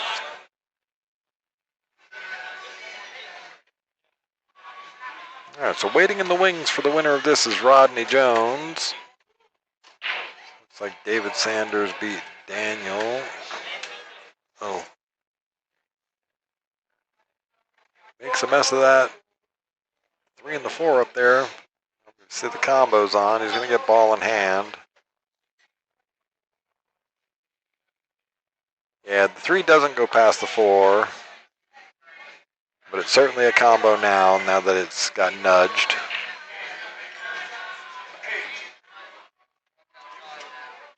Three, 4. Yeah, just going to take the safe. There is no 3-foul rule here, so he's just trying to manipulate the rack into some form of shape. He might have left a pretty simple kick shot on this one for Justin.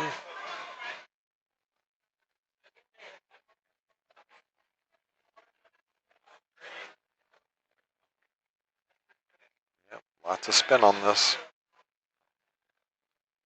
Misses it. Oh, man. Okay, well, it's still going to be a 3-4 combo up there, but you got to get 1 and the 2 and get down the table.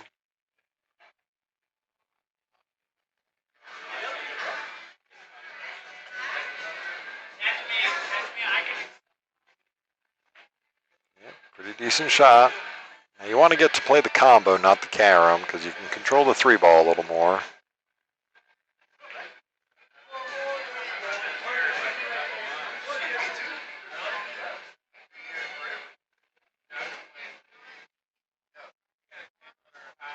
Mark Impson playing Tracy Sanders over here on table number 2. Mark is currently up 2-0 in that match. Okay, so he's going to leave himself the carom this time. You have to ask him about that one later. Maybe the 4 is up a little high and the 3 would come out of the pocket if he makes the combo, but now the 3 is going to be moving, so yeah, this is kind of a just get them. Might just get okay here. Look at this one. Fall, fall, fall. 3-9 combo coming. Unless the 3 goes past the 9, which I don't think it does.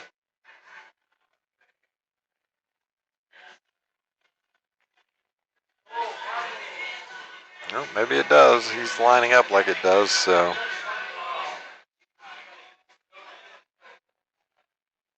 Oh, look at this run. Good shot there from Jude. Snaps for sure.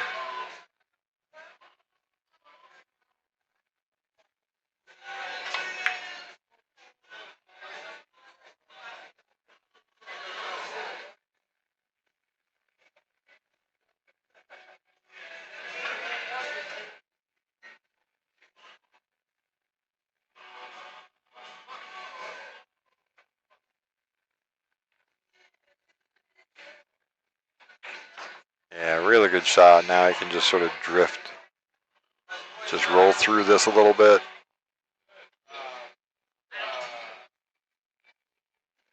Wants to get a little flat on this 7 ball. Yeah, it's pretty good there. Now he can go, he can just follow this. Come out on the middle of the table for the 8 in the side. I don't know if I draw this or not, but I think I personally will follow this. Almost straight top, because I don't want to get anywhere near the 9 ball, but oh, he held for the side pocket. Okay, good shot, Jude. See, that's why I'm a 560 something, and he's a 650 something. Yeah. Yeah, he got really good on that 7 ball. Stop shot. Ooh, catches the top edge of the pocket and goes in. Leaves himself the shot on the 9 ball to knock this down and take it right out of the hands of Justin. Yep, good shooting there, Jude. Jude's going to take that down.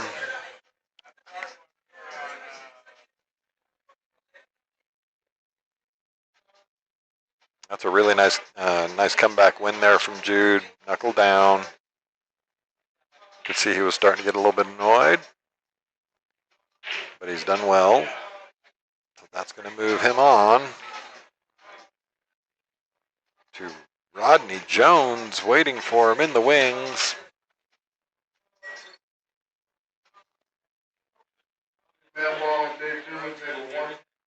Matt Wong and David Newman coming up on table number 1 next. Let's jump back over. Well, welcome back, Jude. Nice comeback win there. Thanks. I felt like my shooting was finally catching up with the score. It was. Oh my goodness. That was a nice little out I had there. It was a very nice little out, absolutely. You felt perfect. You got just perfect on that 7 ball. Yeah. And I wasn't quite sure if you were going to follow and shoot it into to the left side pocket, or if like you ended up stunning it, because I didn't quite see you had enough to where you could just stun it right there. Yeah. Yeah, gray 9 ball. There is a link to the bracket right there in the bottom of the chat. 3 to the 5 was what I was. 3 to the 5 was a great shot. Yeah. I was really pleased that I got a shot off of the 2-3 carom. Yep. Or whatever that carom was. The 3-4. 3-4 carom, yeah. You sent the 3 up and down the table, and I couldn't even tell because I don't have the overhead camera working, but I couldn't tell when the 3 stopped. Did it go past the 9 or not? Of course, if it didn't go past the 9, you had the 3-9 combo. Yeah. Tough. Yeah. But obviously it went. And then your speed control from the 3 to the 5 was clutch. It was laying so natural. I was like, wow, this is amazing. But even laying that natural, the speed control was clutch. It was just a matter of seeing it, I think. So that was very, very good. Congratulations, sir. Keep it up. I'm happy. All right, so we're going to get a fun match here with these 2 guys, Matt Wong and David Newman. I believe Matt Wong is actually on the team that finished in first place on Tuesday night. That's exactly right. Team Bazinga. Congratulations to those guys. I've got a match. I got to go. Yeah, you got to play Rodney, buddy. See you later. All right, well, go have fun. What table? Oh, he's already over there waiting for you. You know Rodney doesn't wait around. So Jude's going to take off over to table number 3, excuse me. And we are going to get Matt Wong and David Newman right here on table number 1. So this match right here is a winner side match. The winner of this will go on to the hot seat match against LD, David Henson. He ended up beating Robert Walker 3-0 to get to the hot seat match a little while ago. And we are now into round number 6 in the elimination bracket. I think I can drop down to 16 players left. 2, 4, 6, 8, 10, 11, 12, 13. Yep, so we got like 14 players left in this deal. Mark Impson takes down Tracy Sanders and moves on In the elimination side, Matt Wong to break. Rack number 1. David Sanders, table 4.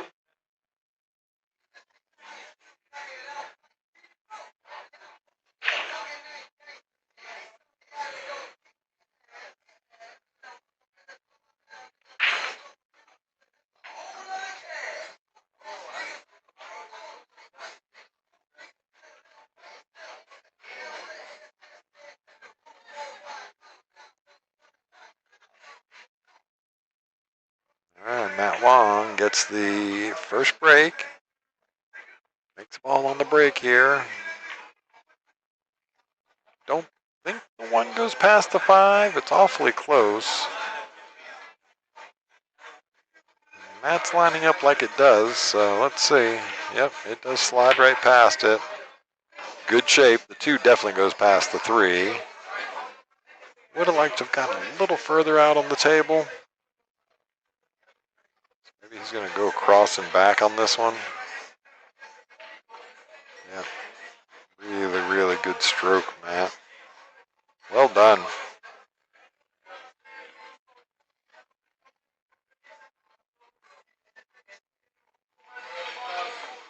Yep, very nice. Use that 1 rail. Didn't want to quite get this much on it. See if you can just draw back past this 9 ball, shoot the 5 into the top corner. See, it's going to be a little bit tree-topped on this 9 ball, so getting around the table for the 7 is going to be, I don't think you can play it with the inside. Settle in, don't pull the trigger till you feel settled. Get enough on it to get a little stun stroke on this. And real easy to do that when you're bridging over a ball, and he has gotten really fortunate here.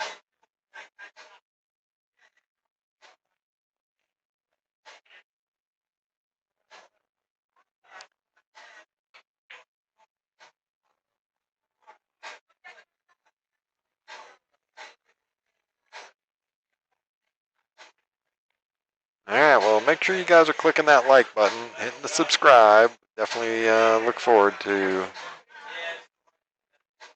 many more of these streams. Kick shot from Mr. Newman. Look at this. Look at this. How do you like me now?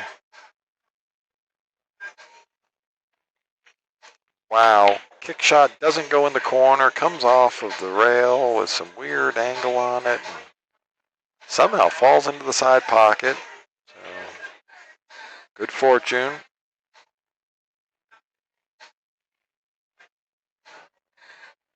Left himself pretty flat on this 8 ball here, so he's going to be drawing back down, coming close to the 9 ball here. Let's see. If he can keep it on that outer edge of the pocket, he'd be okay. Yep, just like that. Good shot from Newman.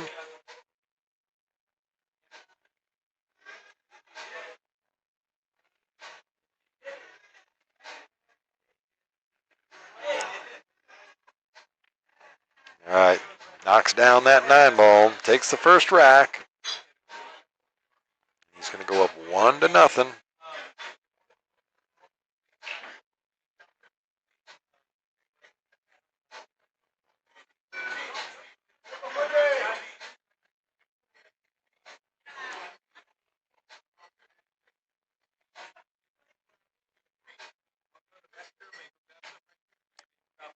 All right.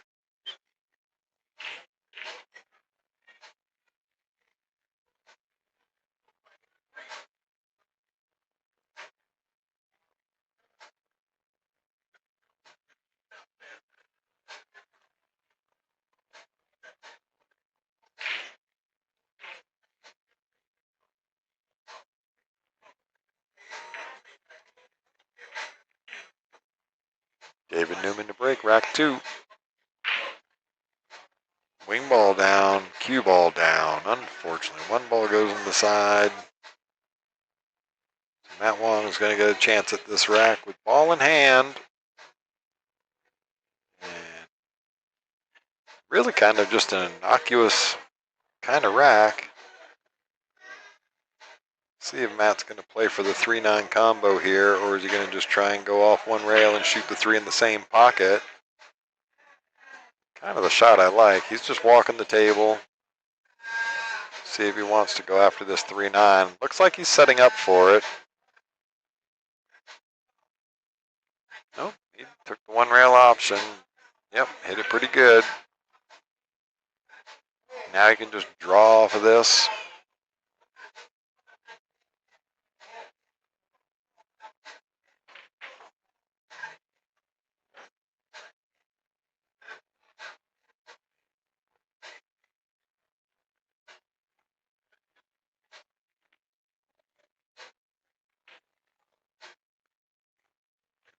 Would like a little more. Now he's got some work to do because he's going to run into this 9 ball. So drawing it off of the 6.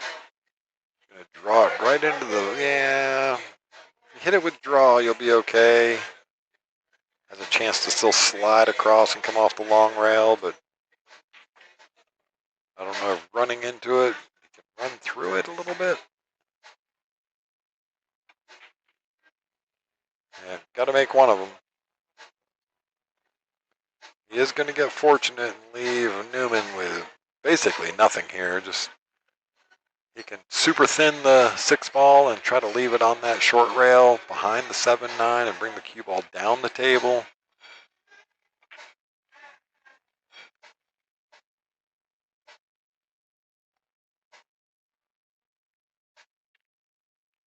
Yeah, great.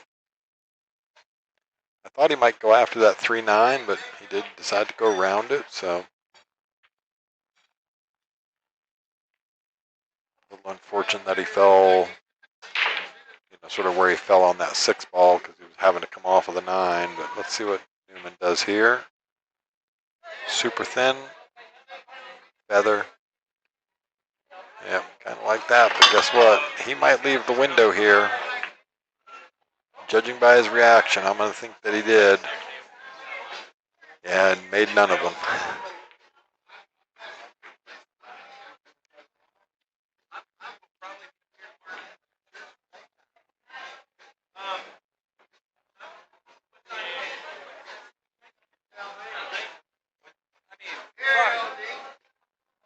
Hey man, I'm taking a nap.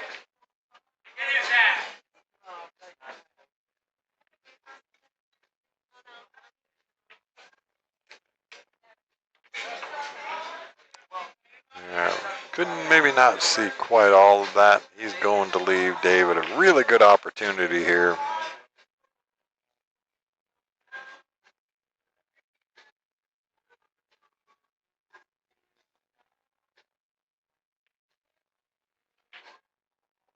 Attention, skinny box guests. Go 2 rails off of this. So if you're hungry, now's the time to order. Back out for the 7 ball. Get just a little angle so you can go straight across the table. Shoot the 8 down into the bottom left corner as we look at it.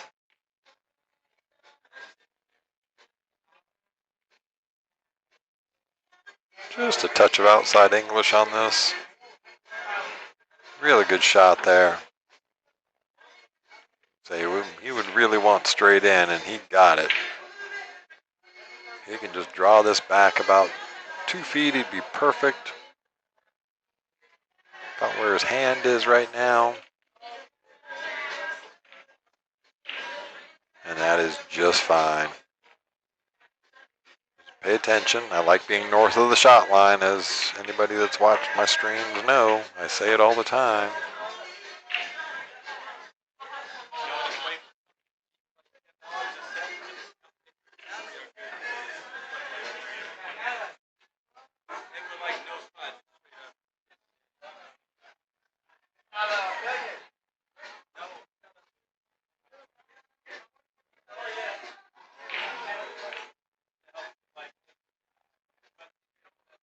All right, so Newman goes up 2-0.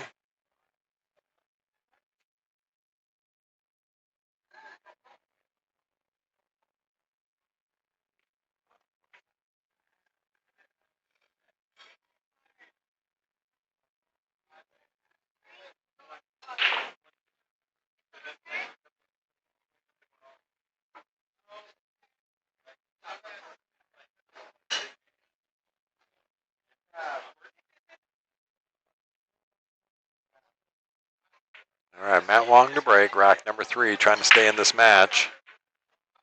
One ball rattles, wing ball rattles, and we have a dry break.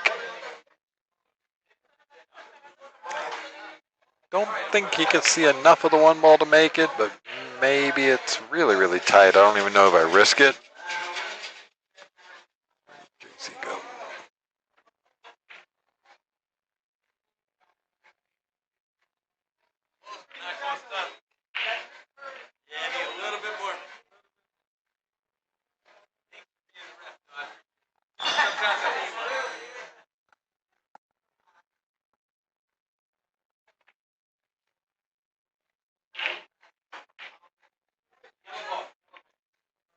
Lining up on it like he can make this, so.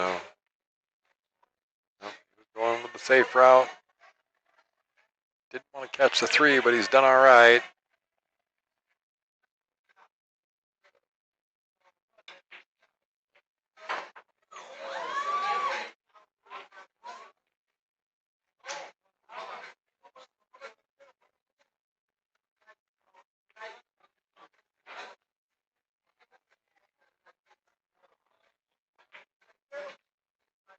You can see a lot of the face of this one ball, so getting the cue ball up the table is not a problem here.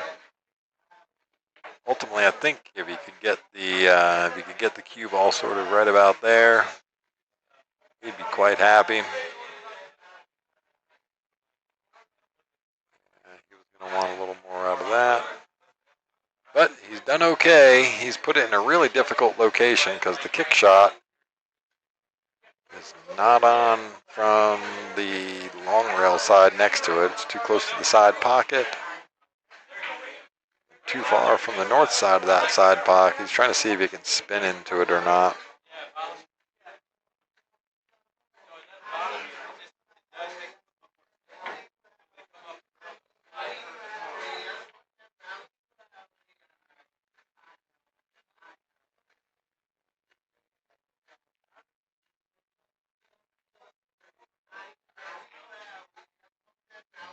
Working on the diamonds to see where he wants to kick at this.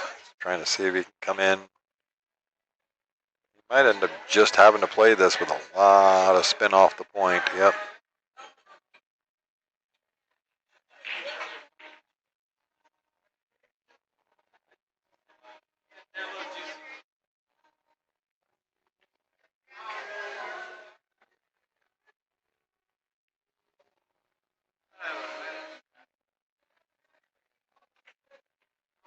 And then you can have table 6.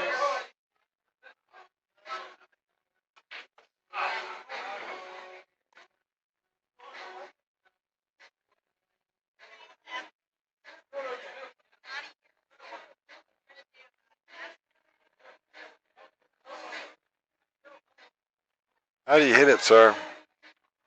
Oh, and the fortunate roll. Oh my goodness. Fortunate roll, but it pushed the 2 away from the pocket, so making this cut would be pretty heroic. Gonna get the extension out.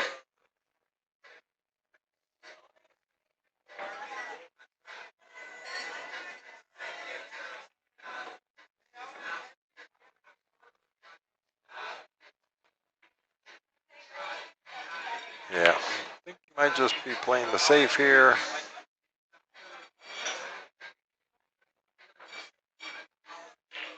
Like this shot a lot. Not quite enough, though.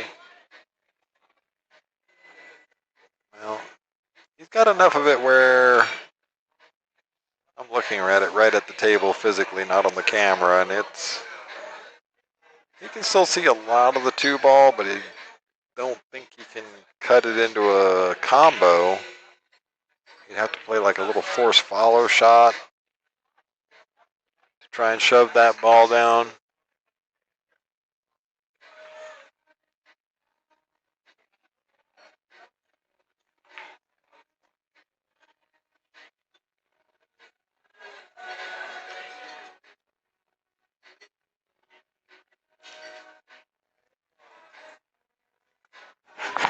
JC.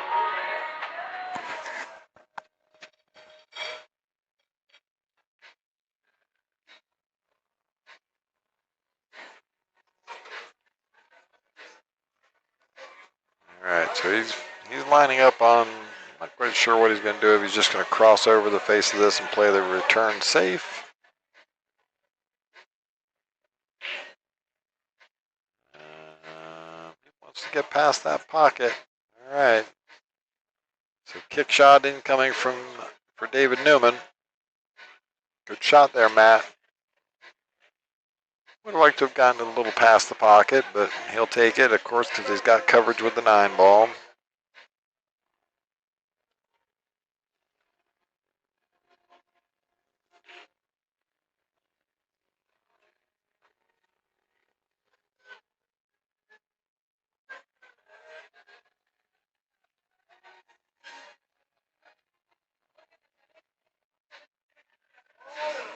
Rodney and a table 2. All right, so Rodney takes down Jude and moves on. Did David get enough on this? Not quite. He was so close. So he gives Matt Wong a pretty good opportunity to get back in this match here. The 3 ball goes past the 6, it looks like. So we're going to get Rodney and Asim over on table number 2. If you want to watch that one, you can jump over onto that channel. Just we have all 3 tables up on YouTube. Table 1 with me, of course, Captain Mike. Table 2, unattended stream, no commentary. And table number 5, same thing. Just continuous camera on those.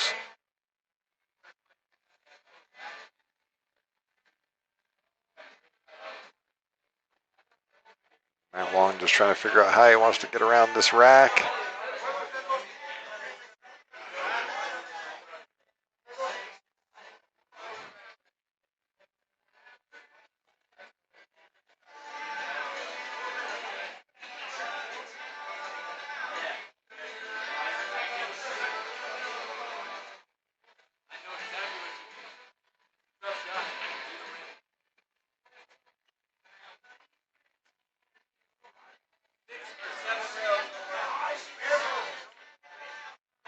Just figuring out how he wants to get to this. He go the other way for me. Go up around the part of the table that has less balls in the way.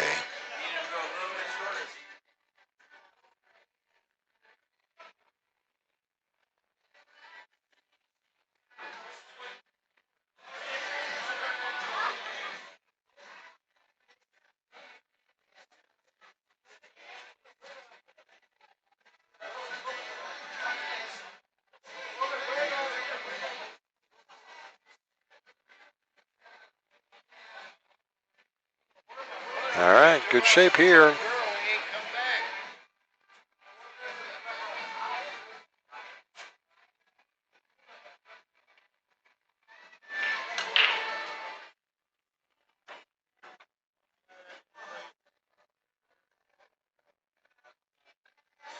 Yep, it definitely was. This is a little tough one here. Just not a whole lot of angle. He would have wanted more. Yeah, he's handled that really well. Good job, Matt.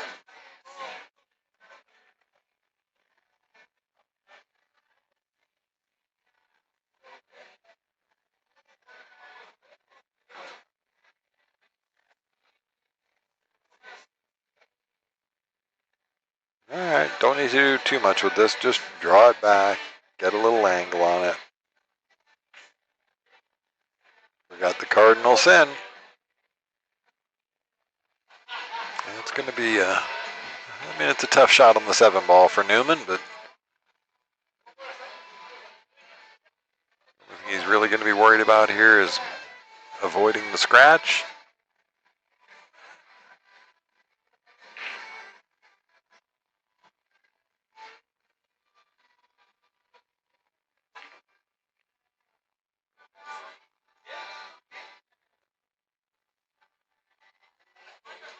He hit that pretty good. Managed to short it just enough to stay away from the scratch. That's good.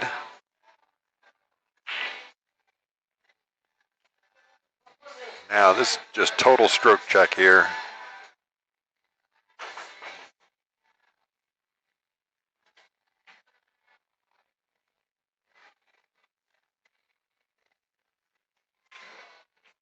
Yeah, that's a beautiful stroke.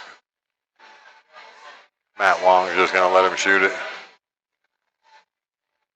All right, so David Newman takes that down 3-0. He's advancing to the hot seat match with LD.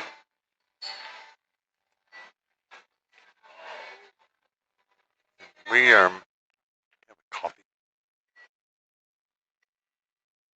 We're going to advance.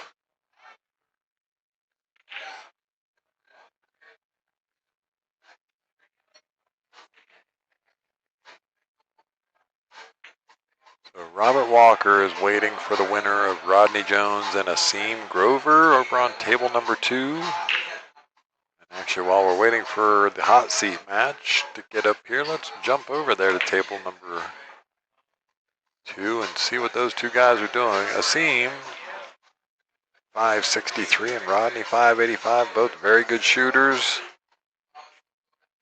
Me and Asim played in the, oh, how'd you get between there? All right, they just called it out for us. Hot seat match coming. The two Davids. Newman and Hanson.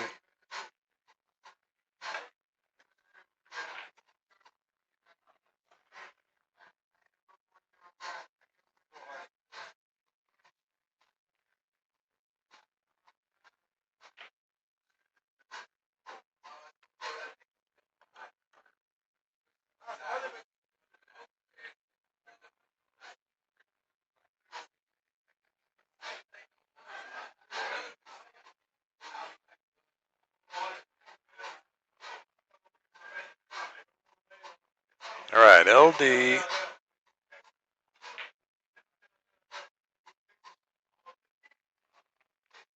All right, so we're going to jump over real quick. They're going to toss a coin up. Looks like LD might have got the first break there, so we're going to get after it with the hot seat match tonight. It's still Friday night, so 11:48 here local time. We're having a lot of fun here at Skinny Bob's Billiards. Thank you so much, JC. Thank you. Get me a little coffee for the next hour and a half, whatever we got left of this thing. 2 hours. Because, man, I'm here to tell you, for what a Friday I had to be at work this morning an extra hour early, so left my house at 5:30 in the morning. Worked all day, came straight here. Probably won't get out of here till about 2 a.m. Get me home around 3 a.m. And back here again at 11 o'clock, 11:30 tomorrow for good shooting, brother. For league playoffs. It's okay. I love it.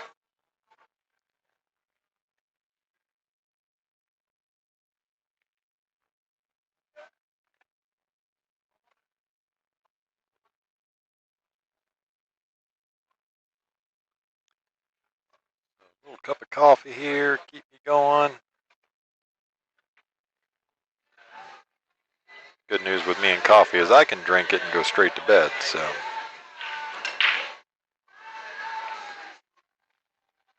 All right, so these guys are just, they got it figured out, got it racked up. They're ready to go. Just think both going to the restroom. Let's jump back over, see what Rodney's doing over here with Asim. Looks like Asim got the first one. Rodney makes that combo there.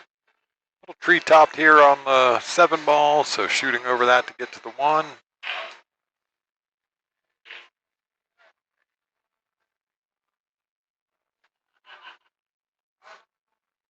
Nice stroke there from Rodney.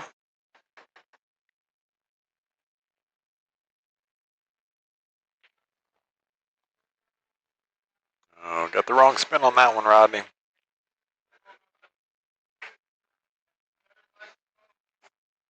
Look at this. Look at this. How's that for a timing shot? All right, let's jump back over. LD to break. First rack for the hot seat. Look at the wall he just built in front of himself. That is UGLY. You ain't got no alibi.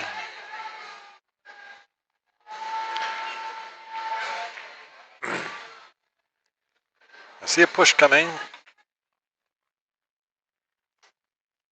Imagine anywhere up on that northern right side of the table.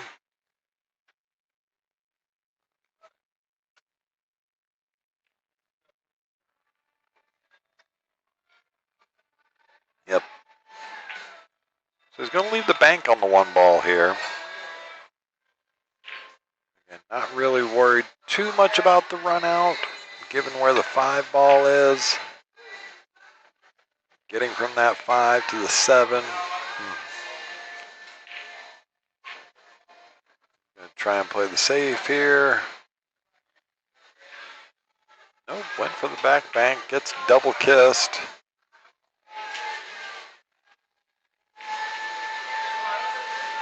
And actually fell in a pretty good location.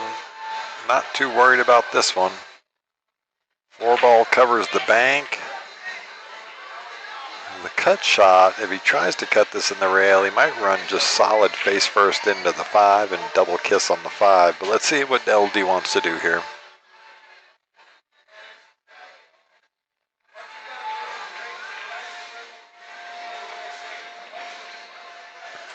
How'd he hit it, sir? Oh my goodness. Even if it had gone, he was in real big trouble on that 3 ball, so.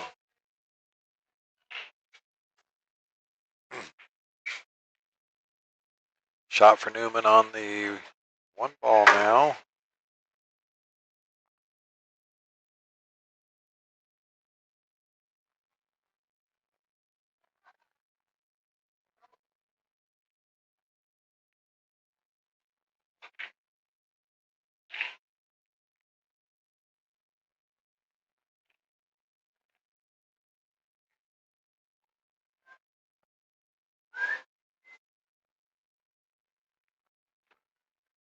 All right, left himself. He's going to have to spin this a little bit. He got a little close to this 5 ball line.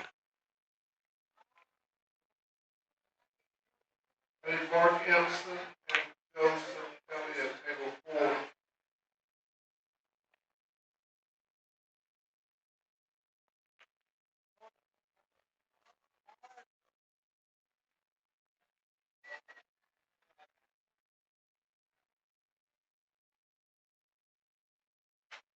All right, so he's going to try and draw right across the top of this 7 ball.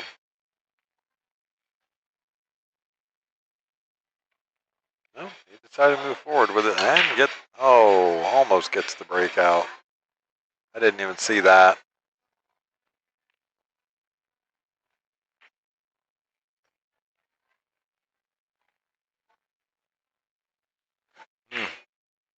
Tough spot here.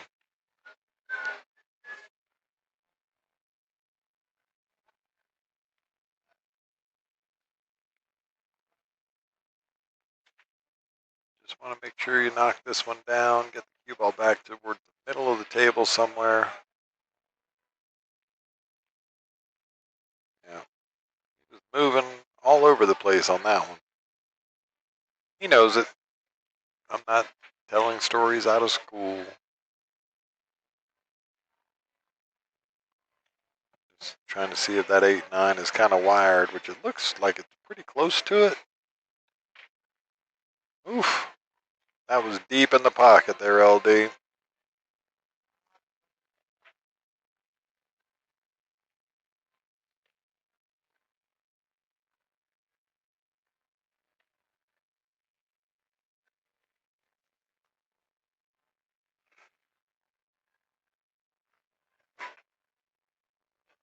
Yeah, he was trying to see if he could make the breakout off the 4, but I don't think that number works.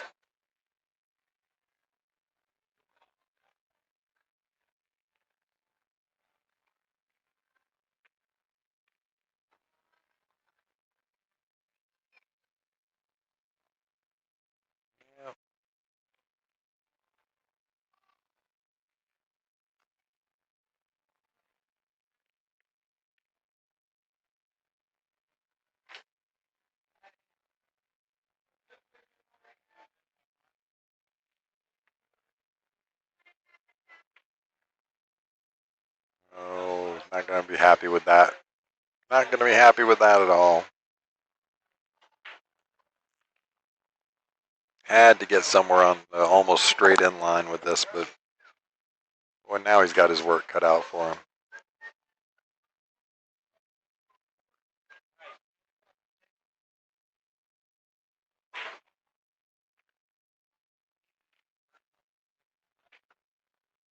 Yeah.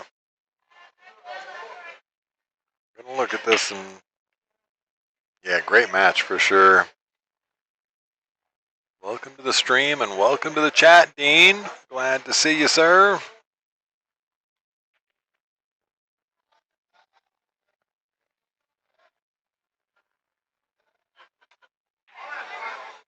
The funny thing is, you know, David Henson's been doing this for just forever at a ridiculously high level. How do you hit it, sir? Knock it down.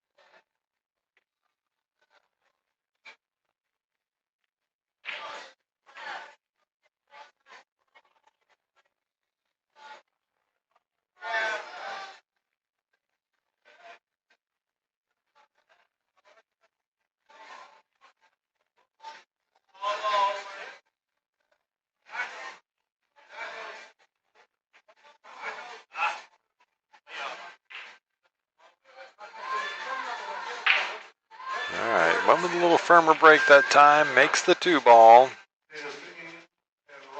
Okay, has a shot on the 1 ball here. He's going to have to figure out getting around this little pack of balls in the middle. That's 6, 4, 9. So you're going to want to cut this in the side.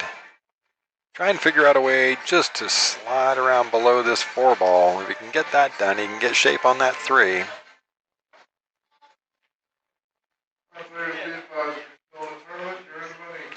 All right, well, if you're still in the tournament, you are in the money. He's hit that really well. Just get a little bounce. Very nice. Now he has fallen a little straight on this. Might have a touch of an angle on it.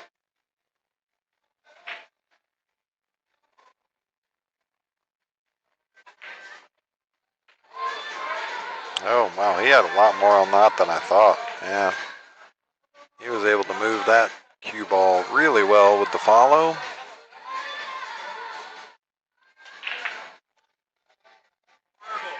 Just going to want to spin 2 rails off of this. Yep, that's the line. Now you don't want to overspin this and come up short of the 5 ball line, because if you can just go with a little bit of top right, you come right into the line. When I'm talking about right into the line, if you drew a line, oops, sorry, wrong one.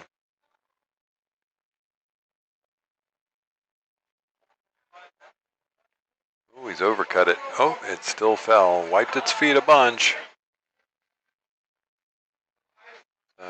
Overhit, but gets away with it. Yeah, oh my gosh is right.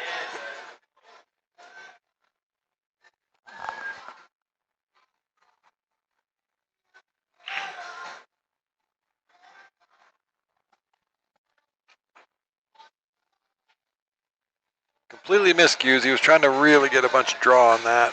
Completely miscues it. Jumps over the 5. Doesn't hit anything and gives ball in hand to LD.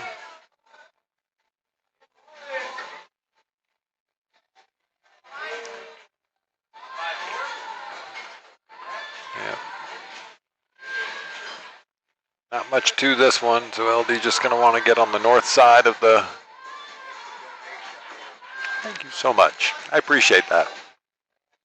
Just got a really nice cash donation. Thank you so much to the stream. Any and all donations through the chat or otherwise are always appreciated. So nice people appreciate what we're doing here, even though it's just our say our little tournament. We have guys like David Henson playing. This is not just a little tournament. How you hit it, sir? I mean, you know, if you like perfect.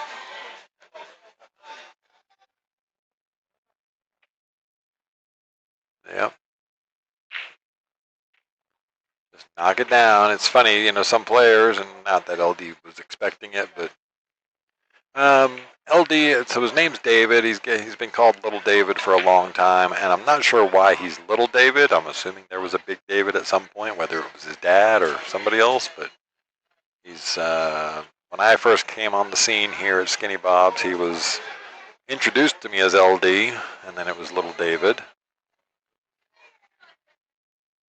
So, there you go. Winner of the 2006 Texas Open.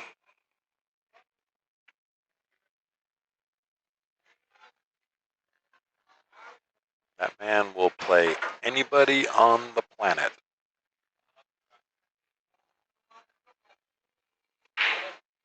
Likes to flutter a little wager here and there on games of pool. He's been known to do that a few times.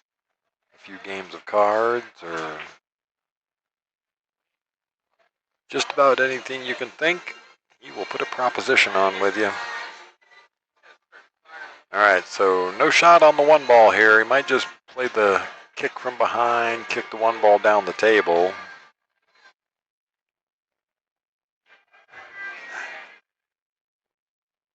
I'll be right back.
All right, well, Jude said to say goodnight to everybody. He unfortunately lost his match over there to Rodney, who shot really well, and then Rodney got beat in his next match against Asim. So we were just having a little discussion. Uh-oh, it's gonna hang.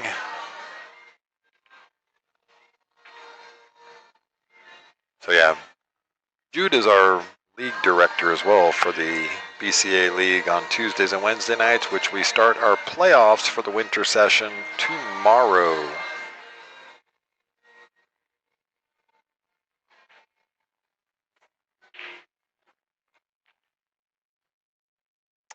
The last rack finish out, that was LD knocking down a 9-ball, made a good out there.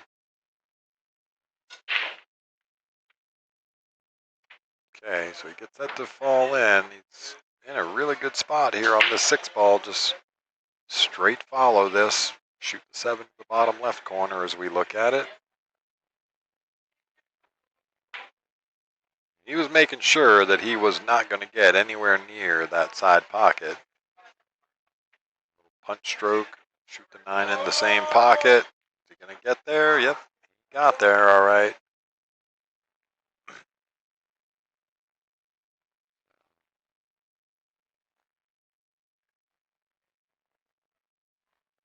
Jude beat you at Centex last Saturday down in San Antonio. Shout out to Carmel running a great tour on that Centex tour. That was not in San Antonio, that was at Betsy's last week.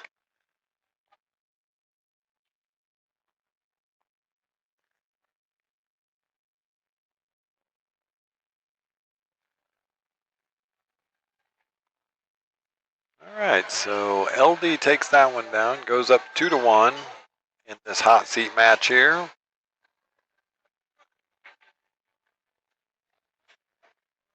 Yeah, I heard 81 players. That was pretty incredible. Great turnout.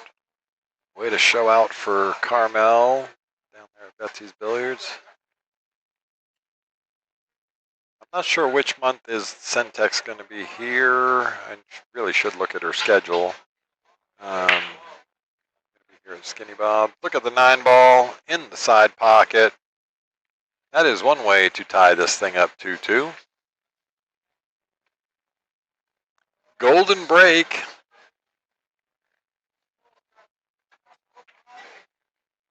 Yeah, I heard 81 players.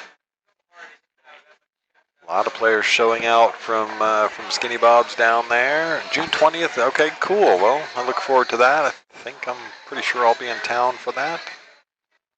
The million-dollar question is, will I be working that Saturday or not? That was the only reason I didn't come out to support Carmel. I was at work. All right, golden break from Mr. Newman makes this a hill thriller. There we go, 2-2 on the scoreboard. LD's going to be loaded for bear here. He's going. Just don't want the kiss on that. All right. I think he might be able to see enough of it. Let's see how quickly he drops onto it.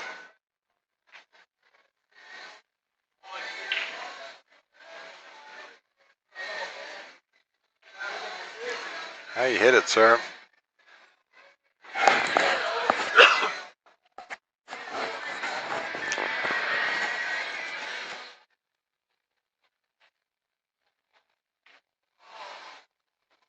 Look out. There's a ball right there, LD. Yeah, it's a little unlucky. That just doesn't pinch back up into the side of the 9-ball. It just gets underneath it. Kick shot coming.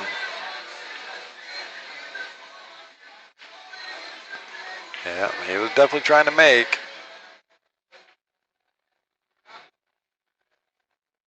He hasn't left anything easy here for Newman. He's got the ball, he's got the shot into the side pocket, but it's really tough kind of cut. Sort of an off cut on this, shooting off the rail. And also having to do it at kind of a slower speed, really. Unless he decides to kind of fire and go 3 rails around, but really no need. Just roll this in. Oh, he opted for the save. Okay, so really well done. Snaps for sure. It's a good spot. Very well disciplined player is Newman. Obviously understands the firepower that LD has.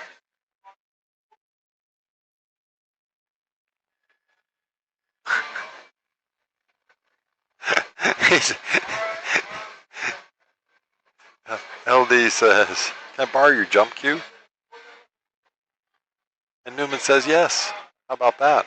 Now, these guys are known each other for a long time. Good sports, having some fun. So LD with the jump cue in hand. You don't see this very often, but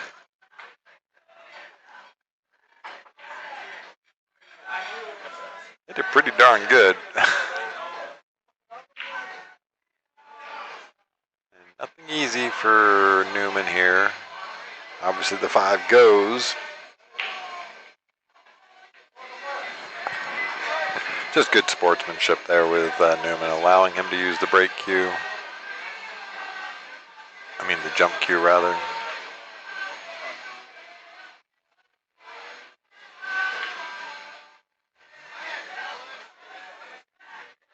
He's going to get right in the window. Look at this.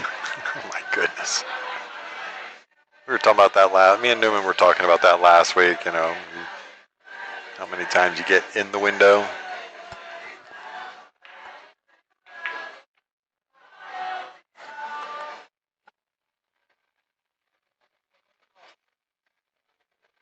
Got to make sure you get there though. How you like me now? snaps for sure.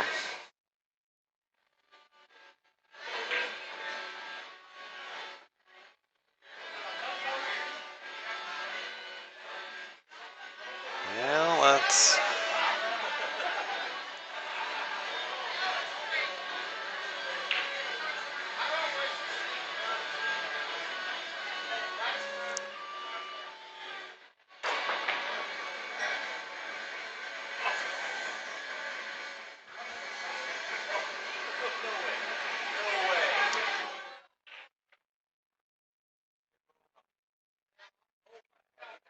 Well, Dean, if I don't see you before then, which I'm sure I'll see you before June 20th.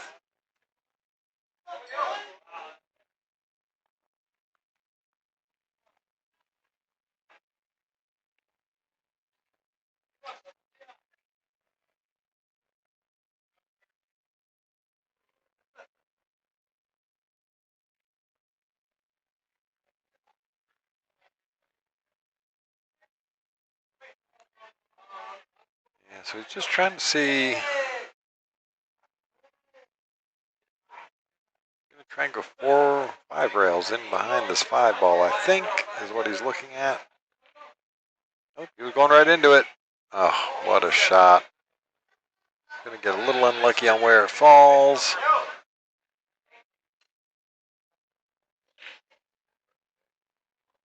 He's just got to figure out where he wants to get with this cue ball, or where can he get with this cue ball.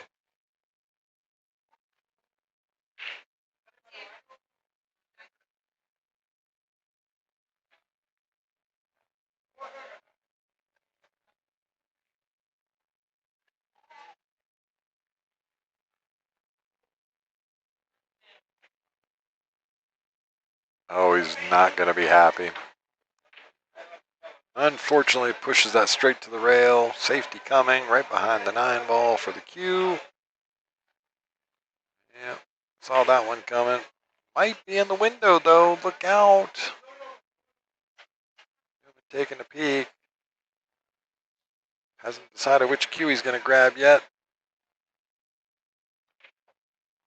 He's just going over the edge. No, he's got full cue in his hand, so.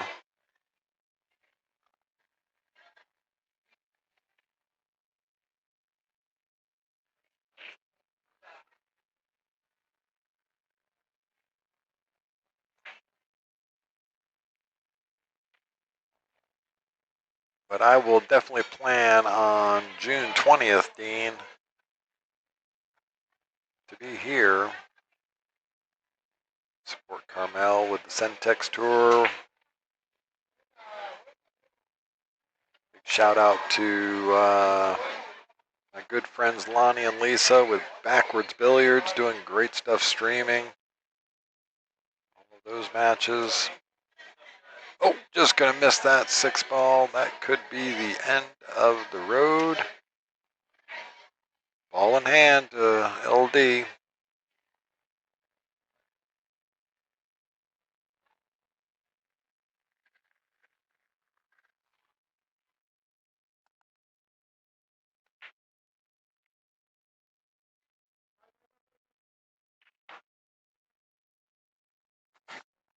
Got a little risky there with the 8 ball, but done okay.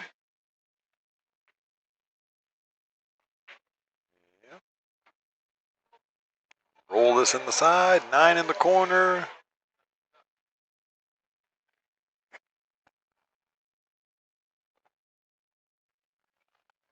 And Newman is not going to make him shoot that. Again, a lot of respect for each other.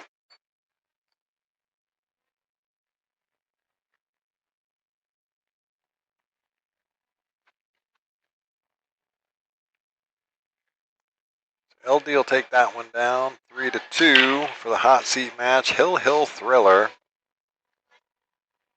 See if we can catch up on the action on the other.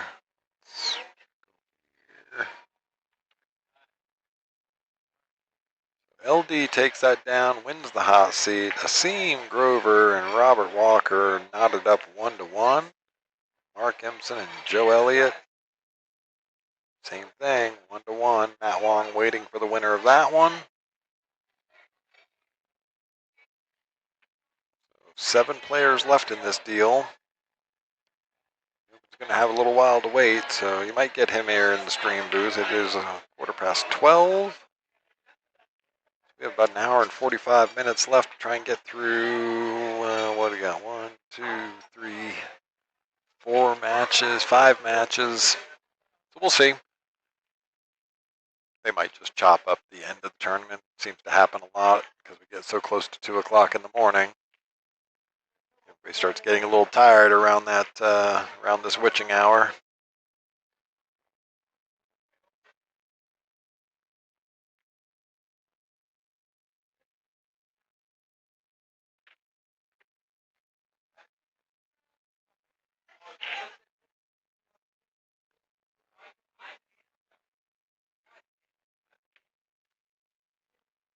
Got a bunch of my friends over here playing 3 cushion billiards.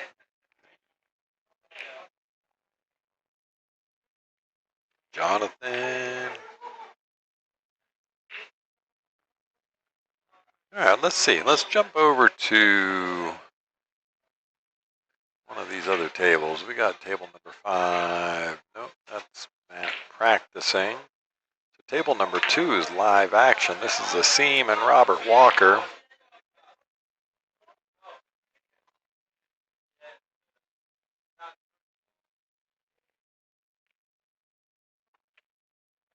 All right, Asim gets that 2 ball down.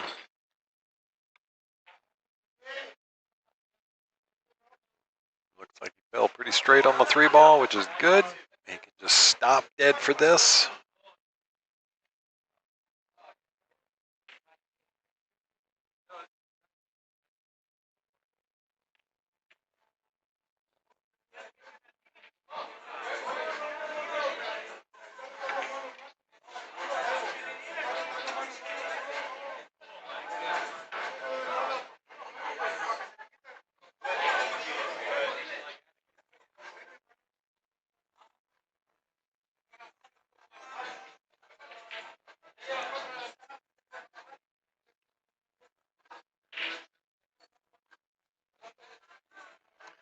All right, Asim going left-handed here.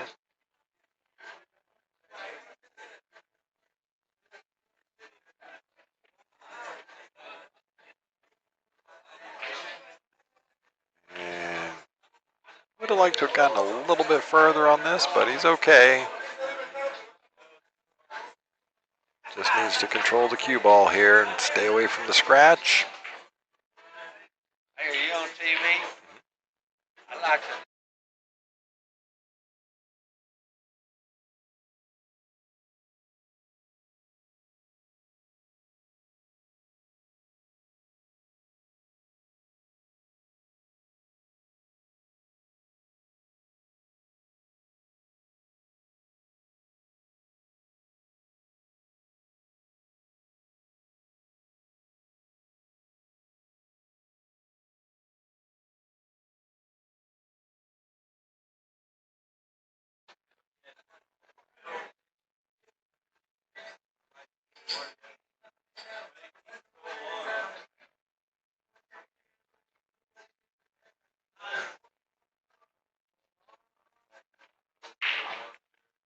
All right, so Asim trying to see if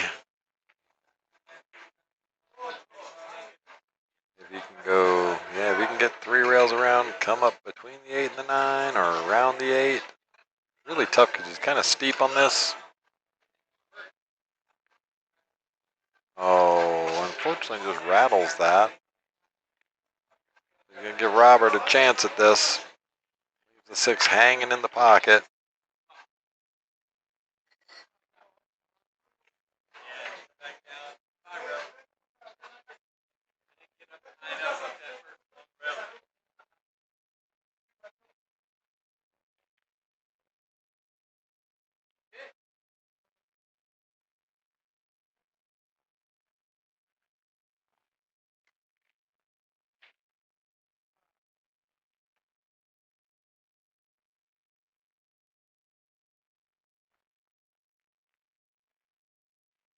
Got himself out of line. That is unfortunate. Going to give up ball in hand to Asim.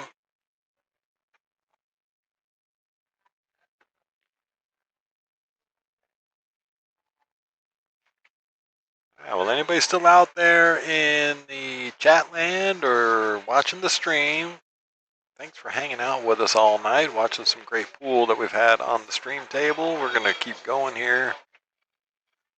Seam and Robert. Seems to fall a little steep on this 8-ball, but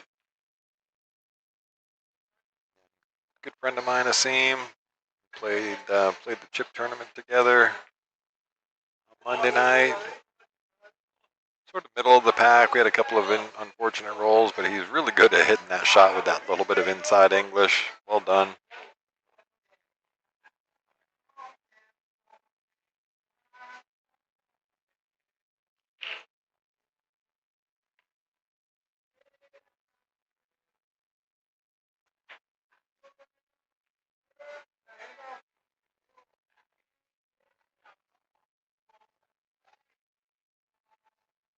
Yeah, very well done from Asim. Take a 2-1 lead. Nice finish there, Asim.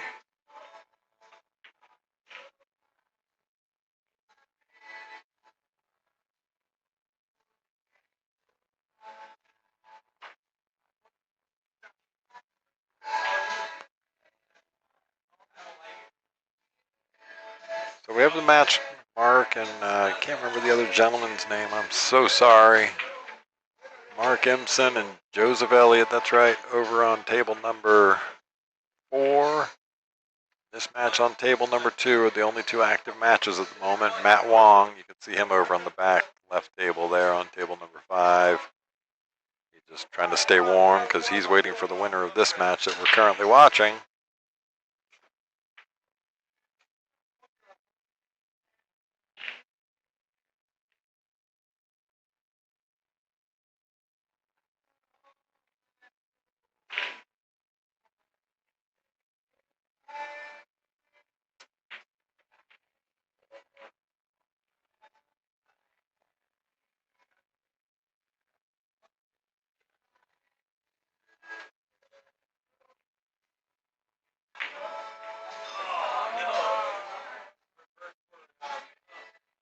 Gonna look to come in behind this, or is he gonna try and thin it? Can't quite tell. Yeah, see, I'm more of a fan of coming in behind and kicking that 1 ball down the table.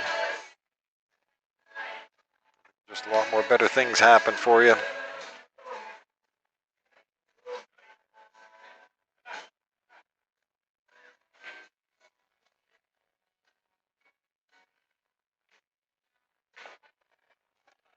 Nice stroke from Asim there. On to the 2 ball. A 7 ball is going to make it a little tough for him to get around to this 4 ball.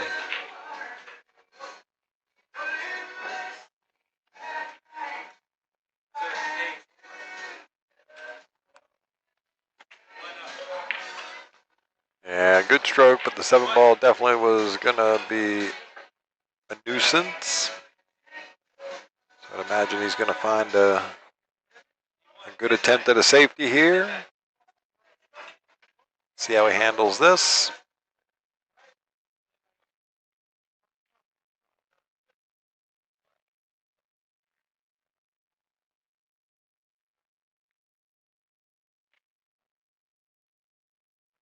And a little unfortunate there.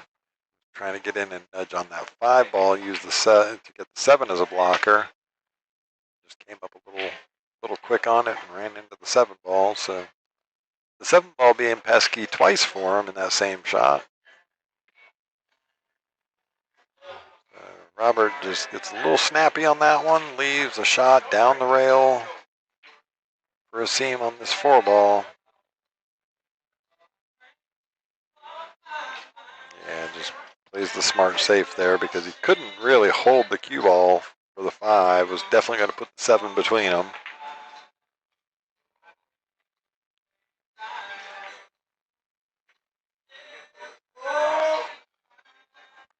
It's a pretty good shot on that with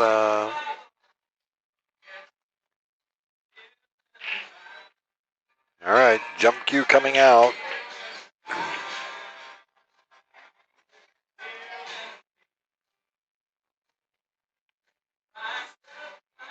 Just looking to see what the carom looks like on that 9 ball, so we can cross the face of the 4 ball. Potential for the carom.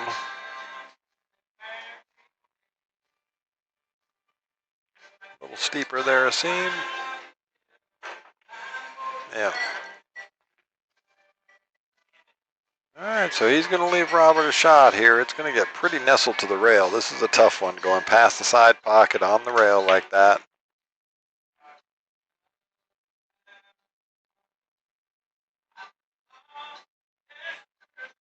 Just run this in, let the cue ball drift up the table just a little.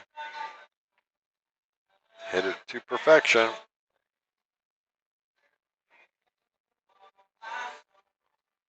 So now just needs to figure out how to go down the table and come back up the table, or up the table and down the table, whichever way you want to look at it.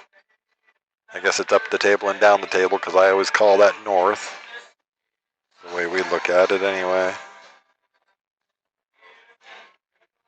All right, misses that 5 ball. Gonna seem control the speed here, take the scratch out of the equation, and get back down here on this 6 ball.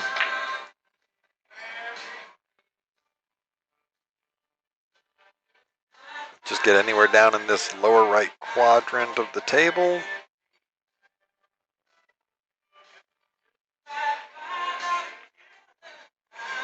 Yep, good shot. Falls a little farther on it than he wanted to.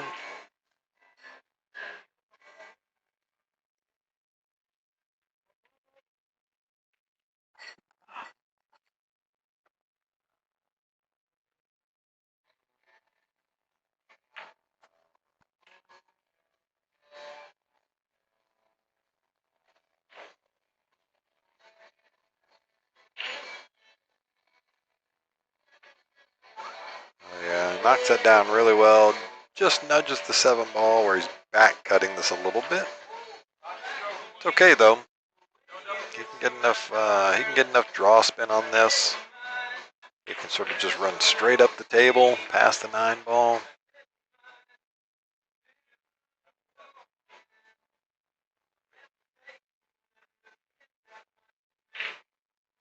Should just be going up here, coming back down here. Yep, really good shot. Comes right into the shot line. Stays just north of the shot line on this. So that makes this a whole lot easier to get up and down the table, or down and up the table. Just a little bit of left-hand English on this. Yeah, it's a really good shot from Asim. Maybe a little further up the table than he wanted because he's going to be stretched for this one.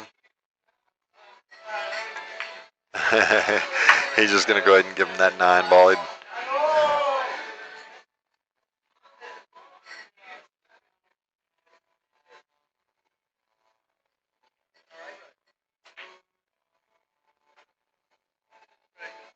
Asim. Yeah.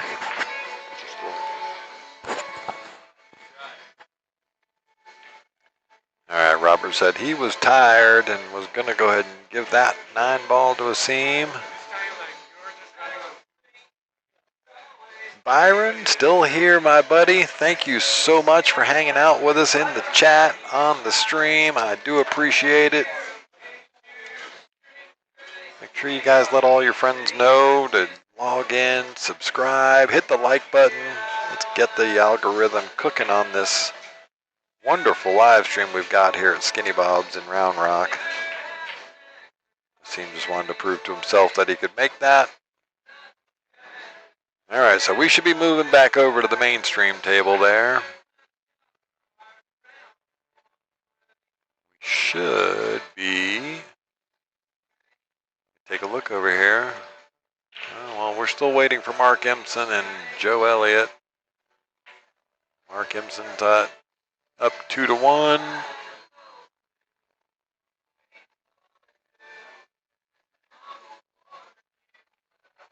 Must be 2-2 now. Yep, it is 2-2 Hill over there on table number 4. See Joseph over there racking. That's the only match I've got going over there, and I don't have a camera on that table, so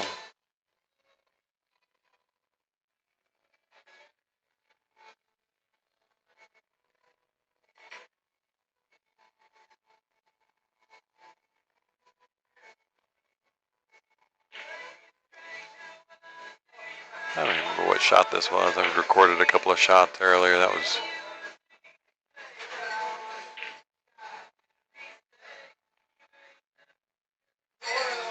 Nope, wrong one.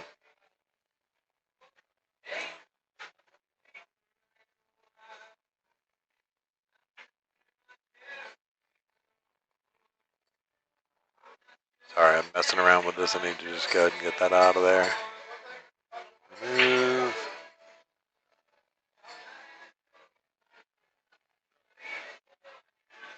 Yeah, that was a pretty incredible kick shot there.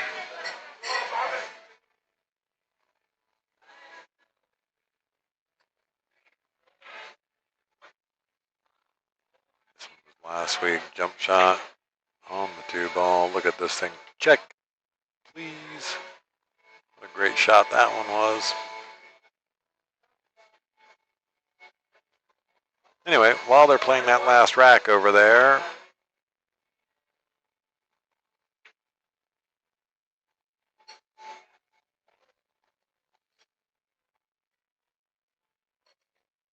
I will be back in just a few minutes, folks. Hang out with us. We're going to be here for a little bit. Won't take long. We'll get a match back up on the stream table, and we'll be good to go.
All right, so it looks like Mark Impson should be getting that one over there right about now. Make the 9-ball mark.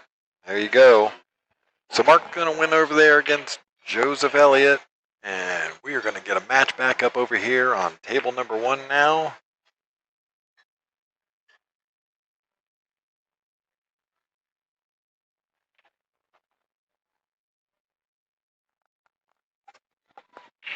So hopefully you're still there with us, and next match is coming. We should be getting, let's see, we should be getting Mark Impson and Matt Wong. It's going to be a good match. 580 Fargo, 576 Fargo, both very disciplined players. You can see Matt here on the table warming up. Gonna go use the restroom before his match starts. They'll get these guys called over onto table number 1. We'll be back in action. So we got left in the tournament now. We've got Mark Impson getting ready to play Matt Wong.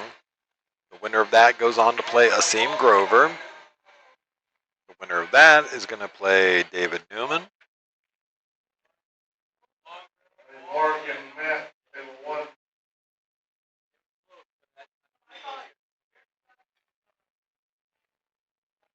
So again, tournaments here at Skinny Bob's Billiards in Round Rock. We have Friday night, Saturday night. So tomorrow night we will have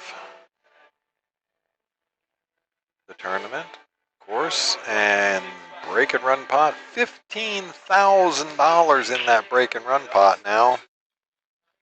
So if you've played in more than 3 tournaments in the last month,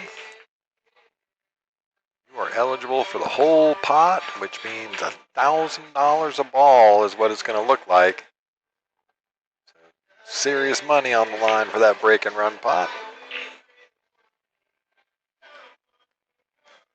We're going to have a full day of pool here tomorrow. I don't think we'll have the stream on for playoffs because they'll be on the other end of the room.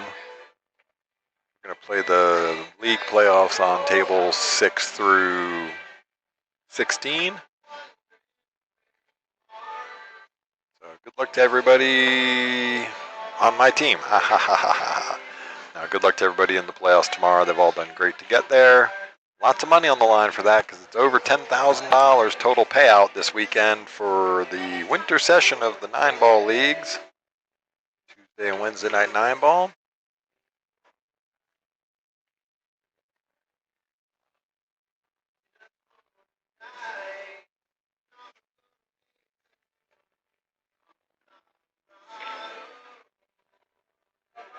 All right, so Matt Wong and Mark Impson, they are here at the table. They're going to lag it up for the break.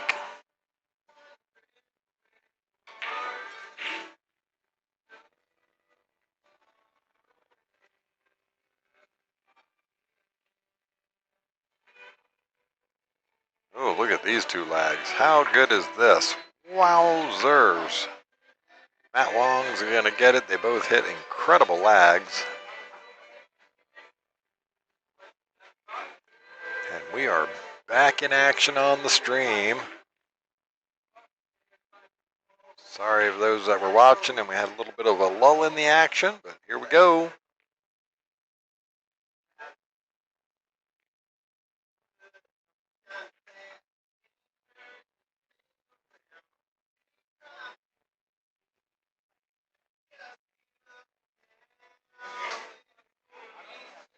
So even though we have league playoffs going tomorrow at 1 o'clock, we'll still have the tournament tomorrow night, and we will still have open tables all day. So we're not going to take all of the tables for the league playoffs. I think we're going to take 6 through 16. So we'll, throughout the course of the day, we'll still have 7 or 8 of the big tables available, 2 bar boxes, and of course the 2 carom tables, all available.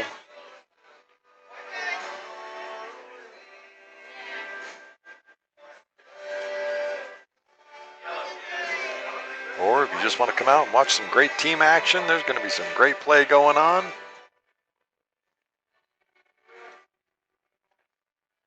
All right, Matt grabbing the extension. stretched a little bit for this.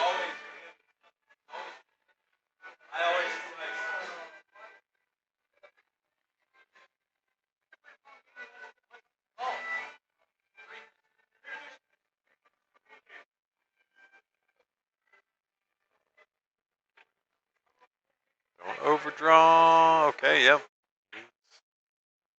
Gonna bring the 9 ball into the equation here.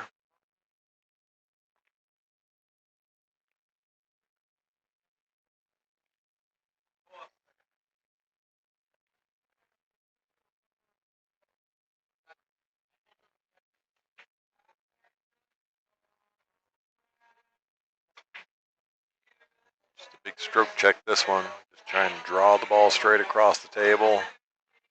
Ultimately, I'd love to catch that long rail north of the 4 ball if he could. And just going away from him. Trying to force his way through.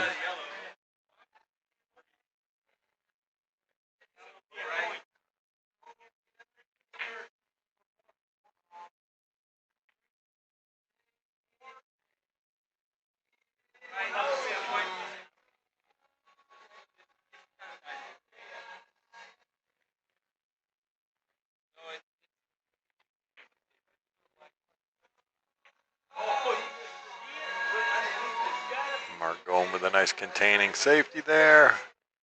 And gets a really good position tree topping Matt over this 9 ball.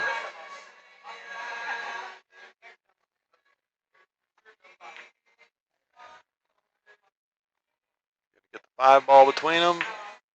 Not quite. He's left an opening here.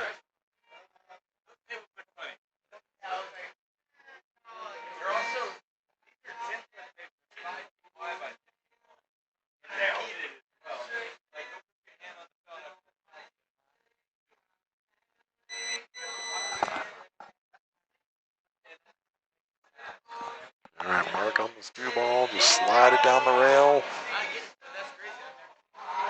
Just like that. Nice shot, Mark. On to the 3 ball he goes. Just going to want to run this just up with the rail a little bit. The 4 ball straight down here. Bottom left. Yep. Perfect. Now you can just sort of stun this dead or just draw it back a little bit off the rail. Shoot the 5 in the other side pocket.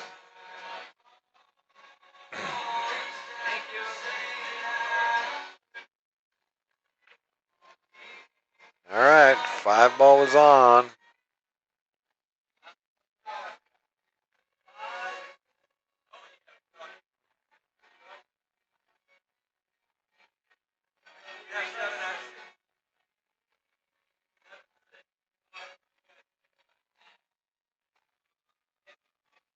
We're going to go ahead and kill those other 2 streams on table 2 and table 5. There is no more action on them.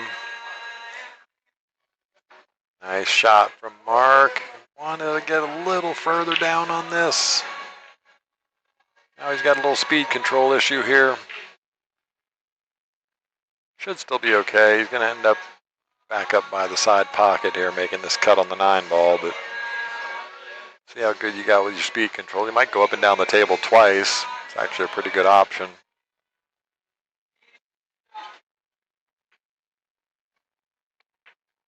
Or you might try and draw it into this long rail next to him.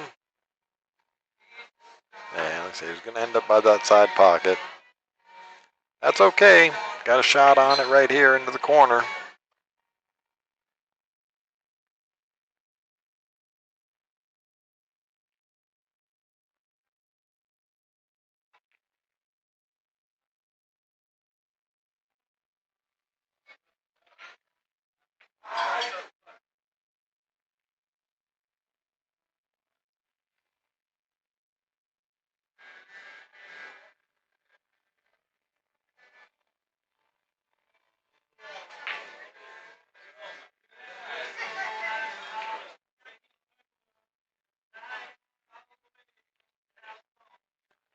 Oh, just gets a little pinch on that. A to leave the 9 hanging over the hole for Matt Wong, unfortunately.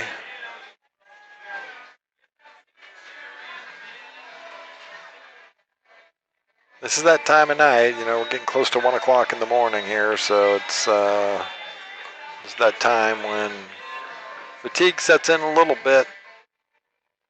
It's definitely my old saying, the grind is real. Well, this is the grind at 1 o'clock in the morning when you're trying to bear down and make good strokes.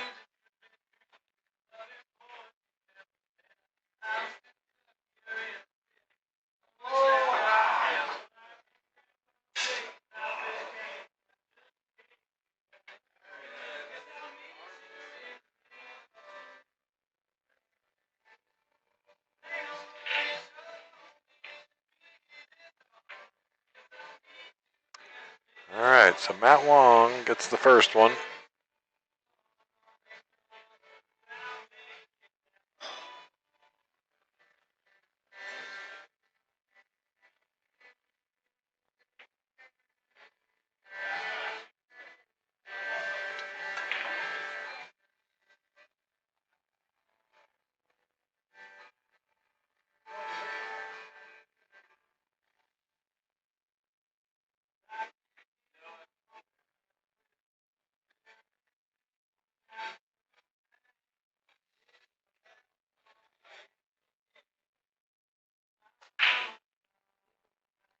All right, 1 ball down.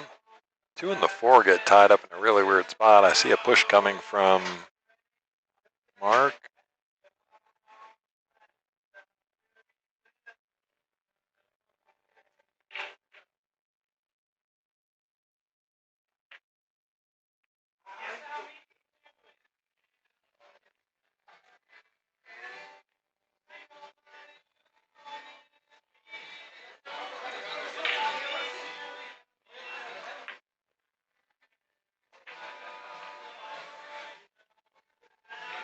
Yep, smart. Just push out to the top rail.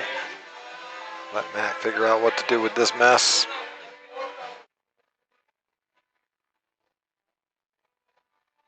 Just kind of a weird position here with this 2 ball. You can thin it, but it's going to send the 2 sort of off the face of the 4.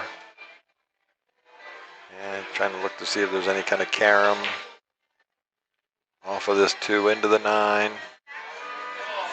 That's going to rearrange a lot of furniture doing that shot.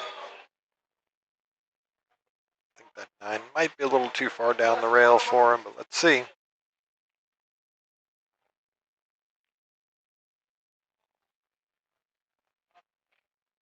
Yeah, good shot. Caught it thick enough, and unfortunately the cue ball runs into the 6, so good opportunity here for Mark.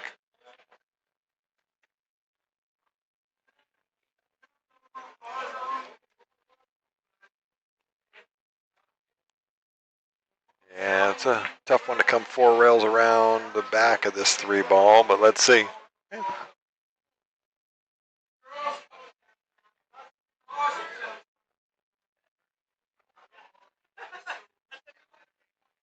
Oh, he just underhit this a little bit. Well, welcome to the stream, Mr. Asim Grover. How are you this evening, sir? Hi, Mike. Doing good. How are you? I'm good. Let's let you say hello to everybody. Hang on a second. We'll get you on the camera. There we go. Asim Grover. Hi, guys. Patiently waiting for his next match. I believe you play the winner of this, don't you? Yeah, but I feel like this is going to last a while. This one might go just a little bit. Both very disciplined players. Yeah, they don't give away any cheap racks. No, they do not. Yeah, Matt actually just beat me earlier tonight, 3-2. It went hill. Yep. The match lasted maybe like an hour. An hour, yeah. They can definitely take a little bit of time for sure. Yeah, I mean, I do too, so I don't blame anybody, but it's always like a slog of a match. You know you're in a dogfight. That's right. The grind is real. All right, jump cue in hand for Mark.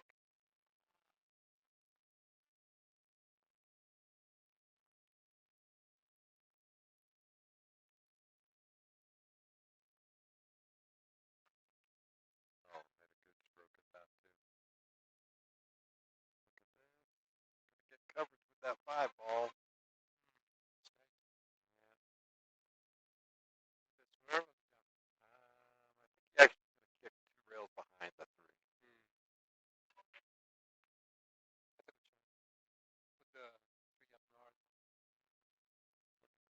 day. Always ask myself, is the lemon worth it? Yeah, that's So exactly you're right. trying to do a really good shot, like a low percentage shot. You get on the next ball. Right. I think he can, though he can get snookered on the 5 again. So, yeah, I don't know. Kick might be better, in my opinion. Yeah. Or the jump. Because then he's putting good velocity on the ball. Yep. Yeah, I wouldn't mind the jump shot either. Not a fan of kicking it this way. I'm probably going to kick it around the other side of the 5, I but agree. let's bring the 9 ball into the game. Oh, oof. Missed it twice. Well, I missed it twice on. Never thought you could be going that way, but okay. Long hand for Mark here. Good opportunity to tie this match up. At this stage of the night, I'm like 3-9 combo. Had it been next night. Oh yeah. No, I'm still shooting it. I can set the 3 ball up the table and control the 2 ball. Yeah, for sure.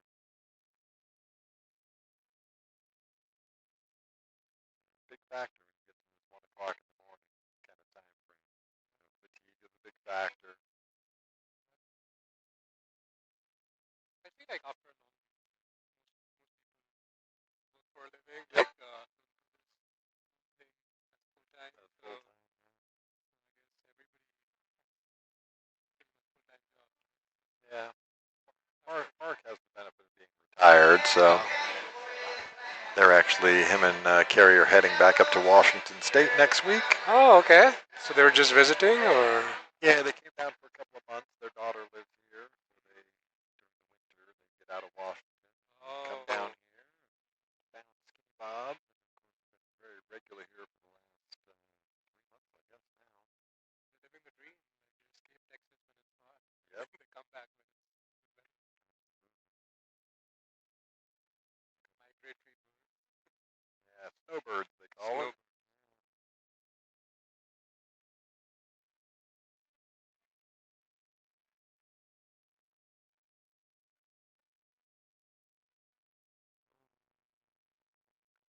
Yeah, just a little bit.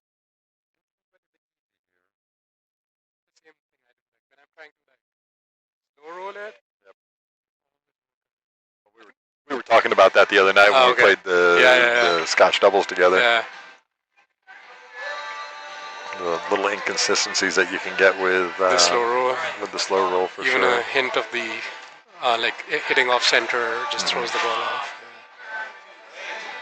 Well, it also introduces an element of skid with the friction on the balls. Yeah. I'd much rather put a positive stroke on it, for sure.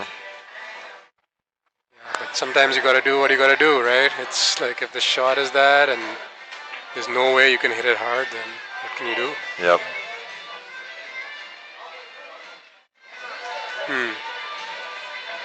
Whoa, that's a good safety. If he gets cover.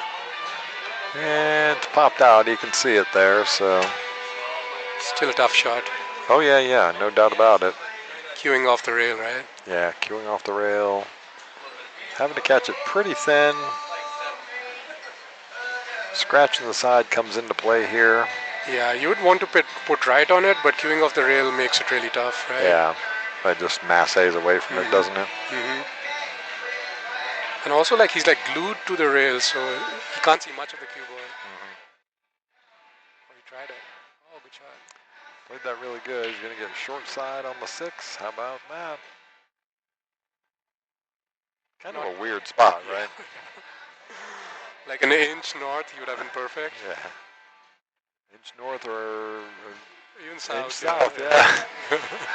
I think you still shoot this in the top. I mean, I shoot it into the corner, but.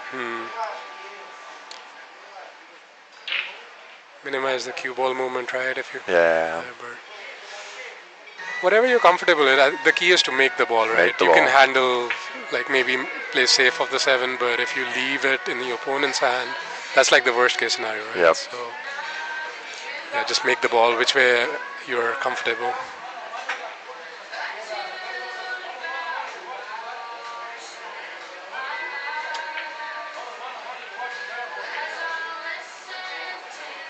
Yeah, tough shot, but Left him thin. left him a thin cut on this 6 ball. But makeable. Yeah, makeable and kind of natural because you're going to be putting a bunch of right spin on it. Natural to come around for the 7 ball, so. That makes such a big difference. Like when you don't have to work for the shape. Yeah. You can take a tough shot if you don't have to work for the shape, right? Yeah, because you can just really focus on just making the ball. Make the ball.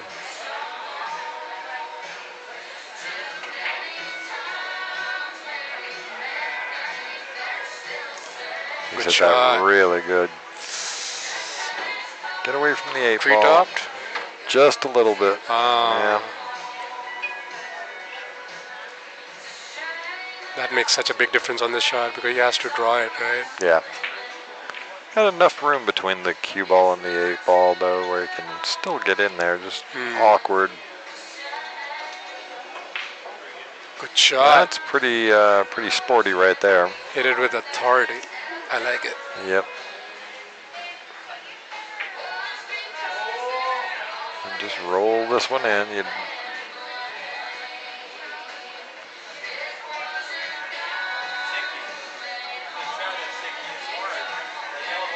Yep, good shot. Good shot.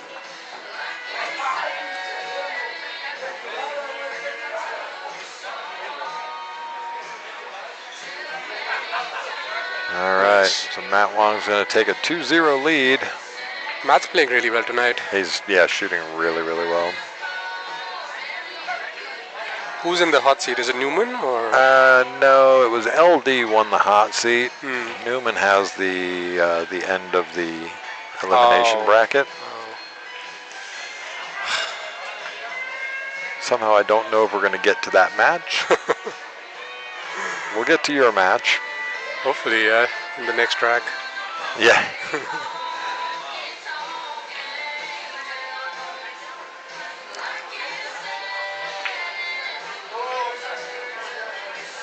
All right, Matt Wong to break. Rack number 3. Breaking for the match. Have they been making the wing ball, do you know? Or is it's been about 50-50 people making the wing ball.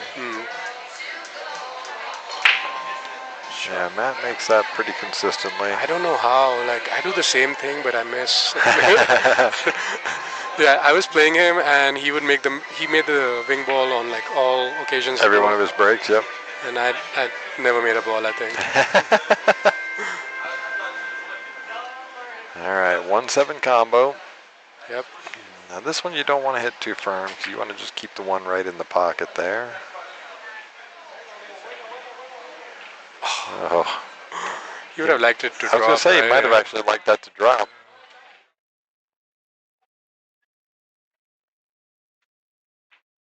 What do you do? Go rail first? You have to. Or try to draw it? Yeah, I still, even as deep as it was, I still have to go rail first. That scares me because these shells are so deep and you can miss the ball completely. Sure. I've done that more than once, for sure. Well, yeah, we've all done it. Okay, this is the shot of the rack for him. If he makes it, he probably runs out. Yeah. Look at this safe, though. Pretty good, sir. Pretty good. Not a tough kick. No. And actually, it's going to lay out pretty nice for him to almost get the cue ball right behind the 9. If he wants to come down in below and kick it up. Yep. Hit it as full as possible, right? Sure. Yeah, that's what he's looking. Well, I think he's actually looking at the kick this way. Maybe he's thinking there's a chance he makes the 8. Makes the 8. I don't mind the offensive mindedness of it, but the spinning kick off the bottom rail is certainly an easier one. Yeah, at this stage, my mind is like almost hallucinating. I'm not thinking straight. Right.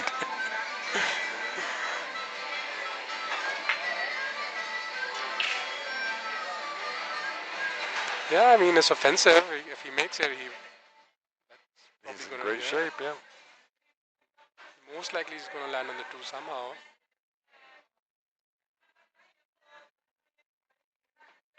Me and Matt, both of our minds are on, my God, we got to be back here in 11 hours. Oh, why? Playoffs. Oh, okay. That's Jude's league, right? Yeah, the league, the Tuesday, Wednesday league. Cool. Yeah, I've played that league for like a while now. Yeah, you did. Good shot. Yep, good shot there. Made contact, which was primary. Yep, it does go past the 6. But he's going to be running straight into this 9 ball. He's just going to bunt the 2 past the 6 and use the 9 as a stopper. I would think so.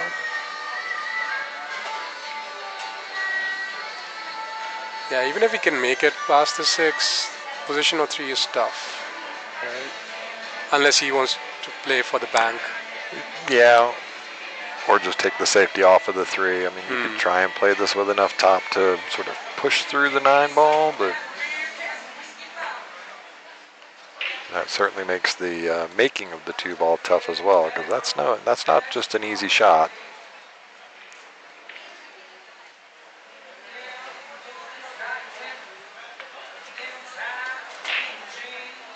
Oh my goodness. Look at that mess. Yep. Have you been following any of the snooker today, or? I haven't seen anything today. It was crazy. Like they had a frame that ran like almost 2 hours. Oh my gosh.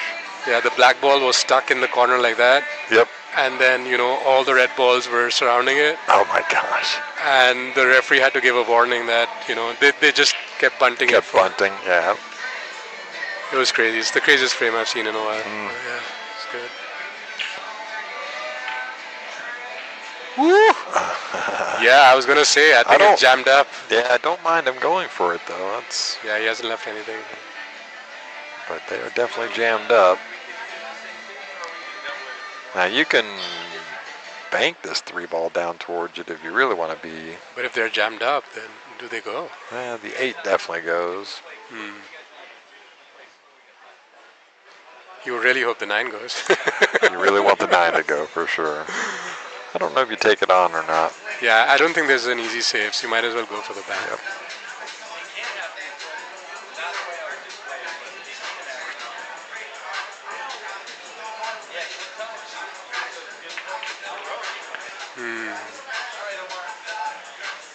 Looking for some luck.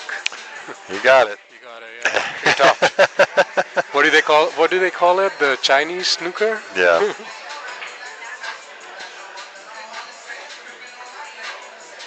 It is. You can see the whole ball, but it's almost as good as being snookered. Being snookered, absolutely.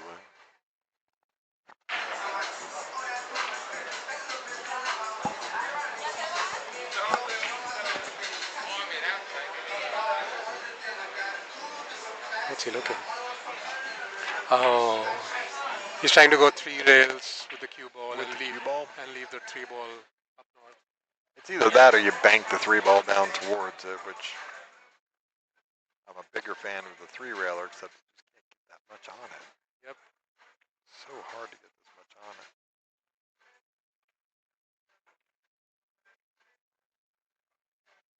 This is where I have a big problem with it. Got it too thick. Yeah. The carom or the combo? Oh, no, the combo, because you can take the cue ball up the table. I mean, if you're going to take it on as an aggressive shot, right? Yeah. That's definitely easier. The carom is slightly harder. The carom, you just got to catch it so thin. Yeah.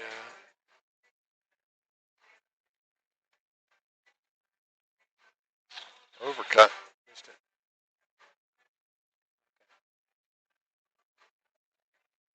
Second prize. So leaves the bank on. Pretty auto bank here. Yeah, should give him shape on the 5 too. Yep. Yeah, just don't have to do much with this cue ball.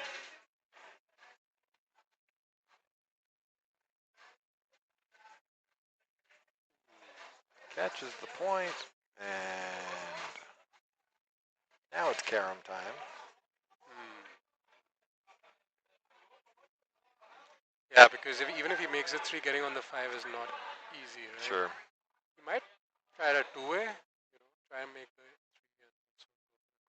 carom. Yep. Maybe he is going to back cut this 3 out of it. I don't know. Huh. That would be really tough. The only problem with that is if you leave the 3 in front of the 2 balls, right? Yep.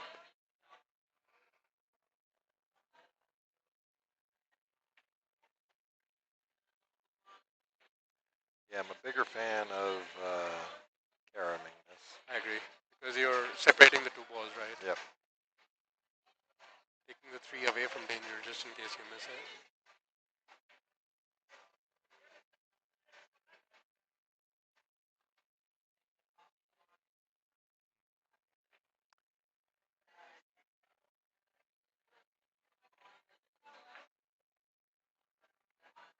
I don't think, and I don't have the overhead camera again. Apologies, but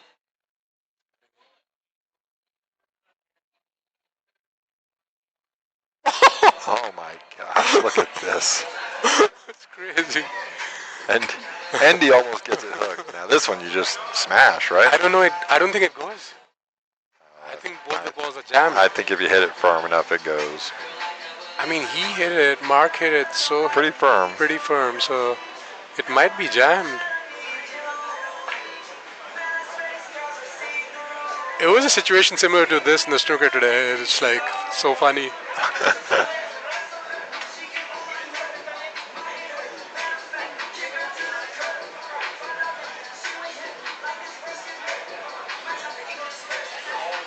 Not much you can do. You just have to hit and hope, right? Ah, there you go. Yeah, it had to go. You just hit it hard, right? All right. All right. Well, good luck to you, sir. Thanks. Nice talking to you again. You too, man. All right. Take care. All right. Asim Grover headed over to table 1. He's going to get to take on Matt Wong.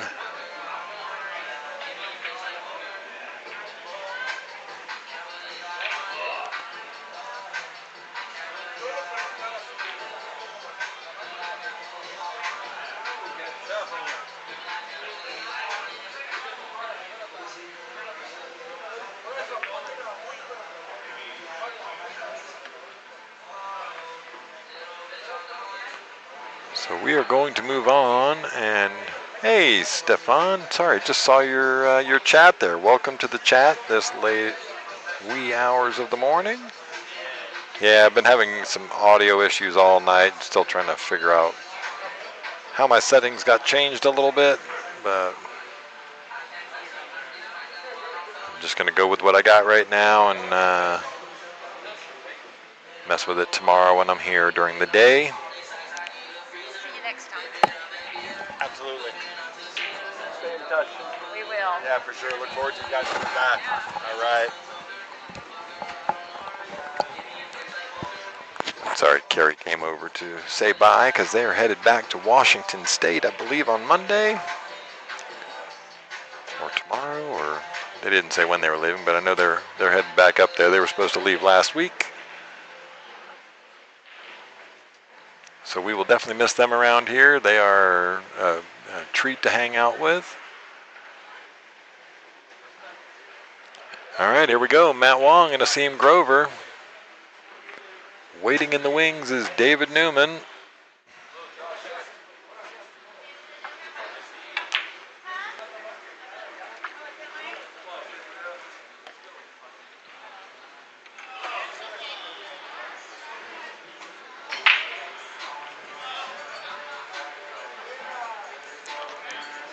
All right, well, we get a dry break.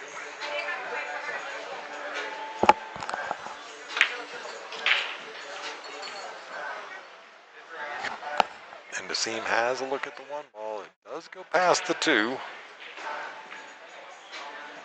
So it can actually just make the ball, use the 4 ball to hold for the 2. Yeah, good stroke from Asim there. Take what the table gave you, right? He didn't try to do too much with it. Make the ball.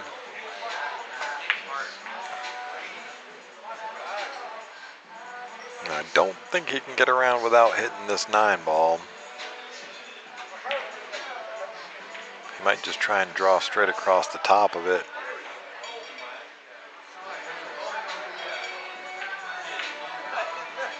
Yeah, that's a really, really, really well executed shot.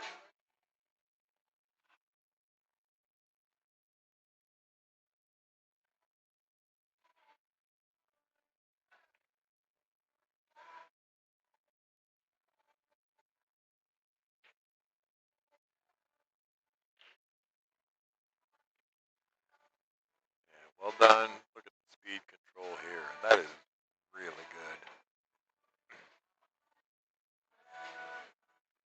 Would have liked to have been maybe a little closer to the rail with the cue ball to have that little off angle, but just looking to see if he rolls forward. What does he have? If he draws it back, what does he have? Like he's drawing on this. Oh, he picked that tip right up and rolled it in, so make the 5. All you gotta do is focus on the speed, back and forth across the table.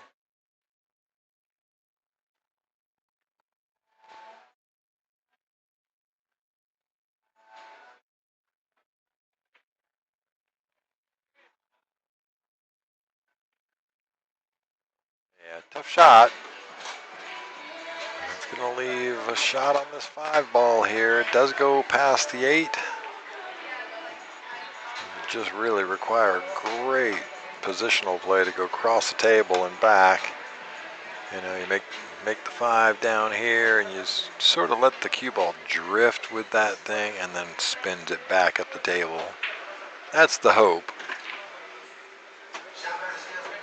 So let's see how he does here. You just can't draw it into that side pocket. That's the killer.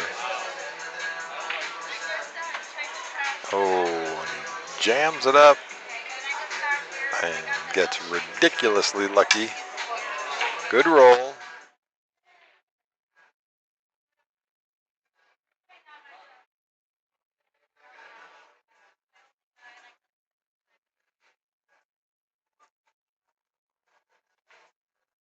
Look at the straight kick.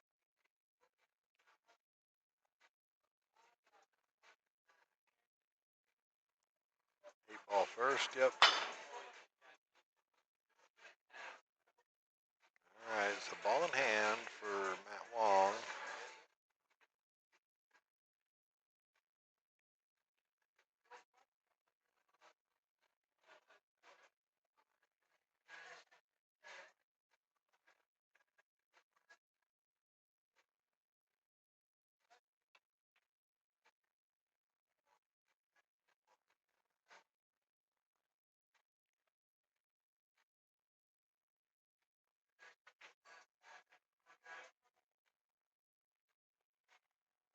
All right, one good position shot from the 8 ball now. Just got to get up the table.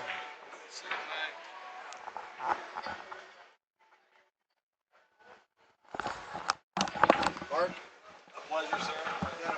Yeah, absolutely. We'll be back. Yeah, look forward to it, man. Stay in touch. All right. Yeah, for sure.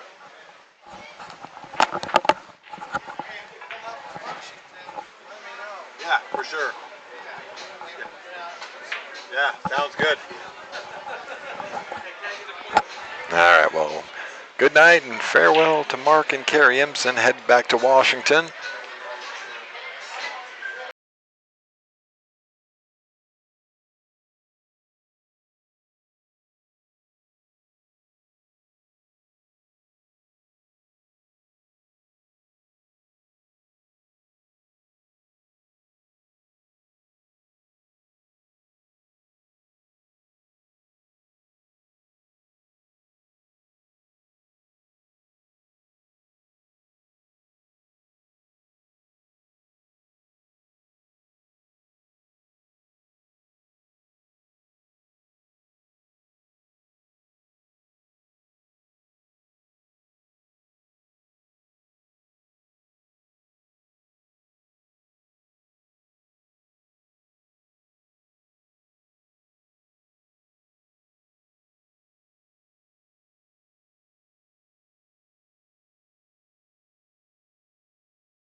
All right, makes good contact there, but doesn't make the ball. But gets pretty fortunate that sort of treetops on the 6 ball a little bit. So making the 1 ball you can do. Getting back to this 2 ball is going to be difficult. This is one of those situations where you almost might want to even think about just playing the safe, but because even just sort of rolling straight forward doesn't guarantee you anything on the 2 ball.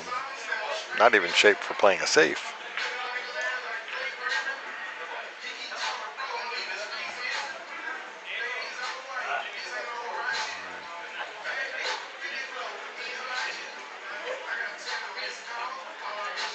All right, just going to drive through this with some left. Nope, double kisses as well, which really makes it tough. It's going to give a seam a good angle on the 1 ball to get down. Yep, try and find that spot right about there, somewhere in there.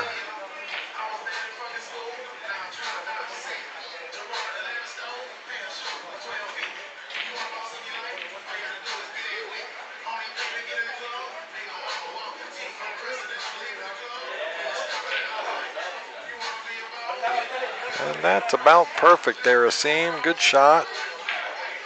The question is, can he make this 2 ball and come up straight between the 8 and the 9 so he can shoot that 3 in the side? But he really wants to get north of the 3. You know, so he's shooting back down towards the 5.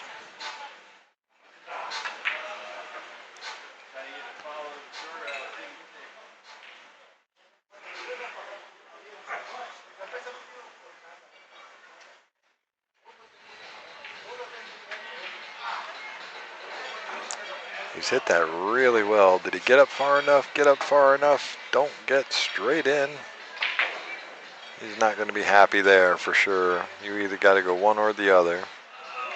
Straight in is not an option as far as getting shape on this 5 ball.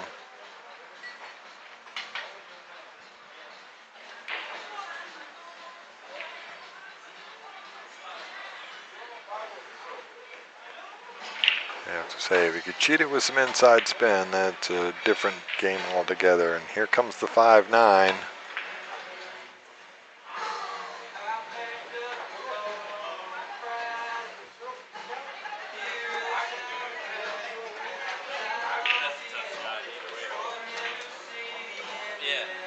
Yep, 5-9 combo coming.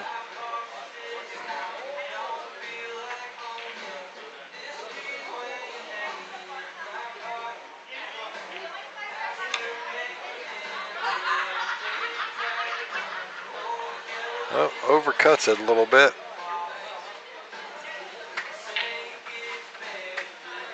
It's a good try though, Asim.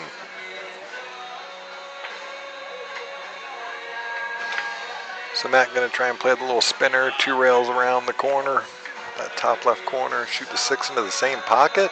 That would be what I would be looking for. And just trying to hold it with inside, I think.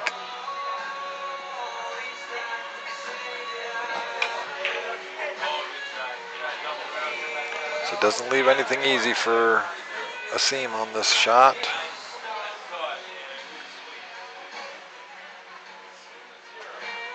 Asim could opt for, well, he's going to play the safe here. But I was going to say he could opt for the back bank it into the side pocket right where his hand is, but we'll see what he does. Yeah, he was playing Z shot for safety, gets coverage with the 6 ball, fortunately.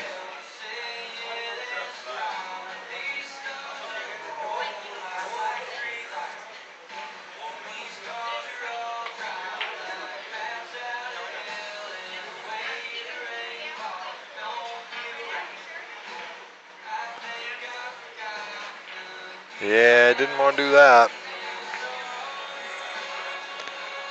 Don't want to leave the 9 ball or the object ball tied up with the 9. That's inviting another opportunity for the combo here. So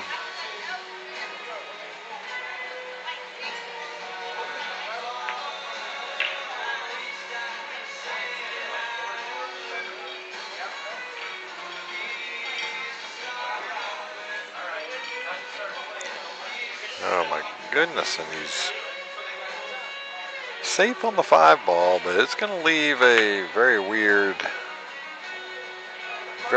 carom on this.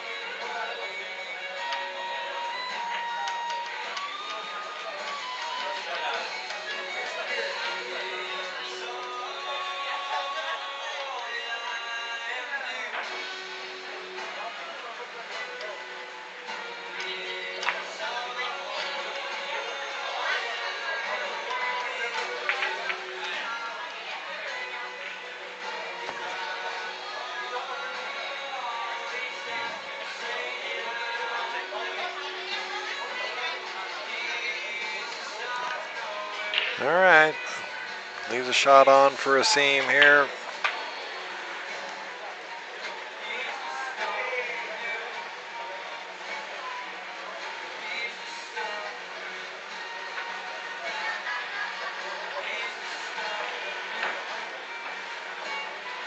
Well, it was an interesting choice.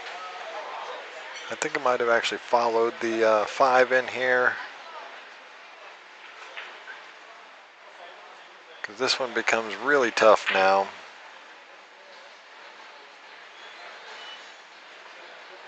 Attention Skinny Bob's guests, it is last call for alcohol. You have a few minutes, get your drink orders in. Thank you.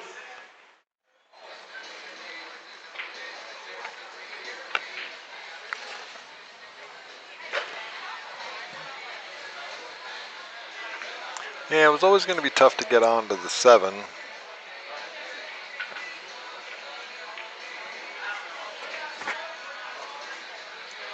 So Matt looking to see if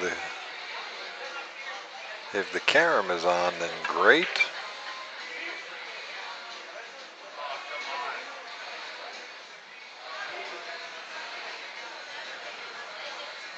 He could also opt to play the combo. See which way Matt wants to go with this. Certainly looks like he's favoring the carom, which I don't disagree with him. He has a better chance of leaving. If he doesn't make it, he leaves the 6 balls fairly safe.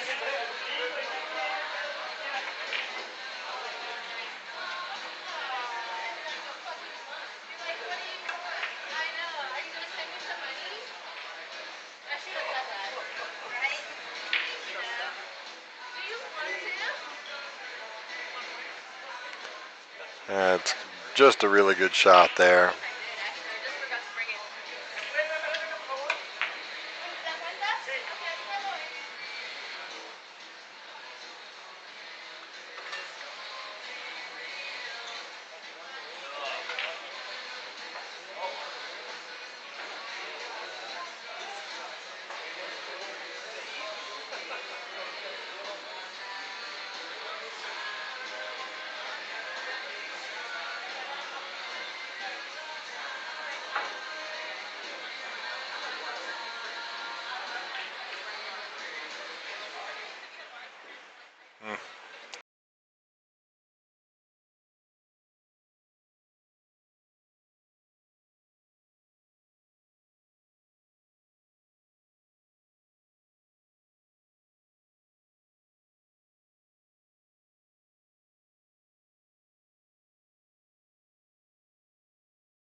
Okay, well, he gets all right there. He does not leave a shot on the one ball.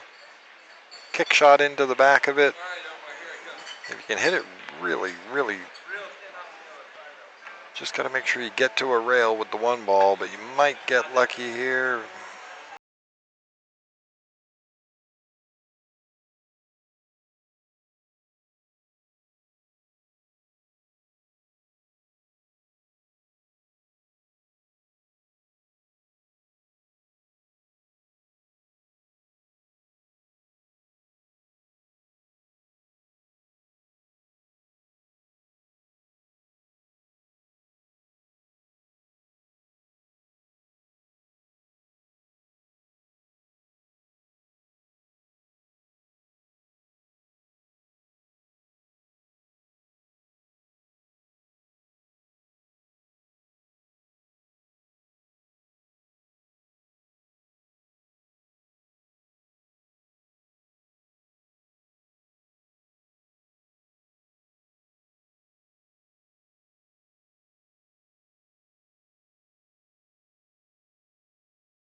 Well,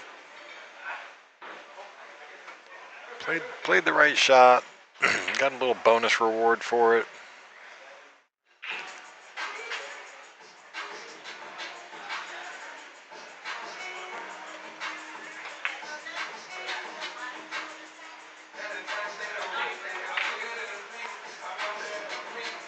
Yeah, he was loaded up for that one.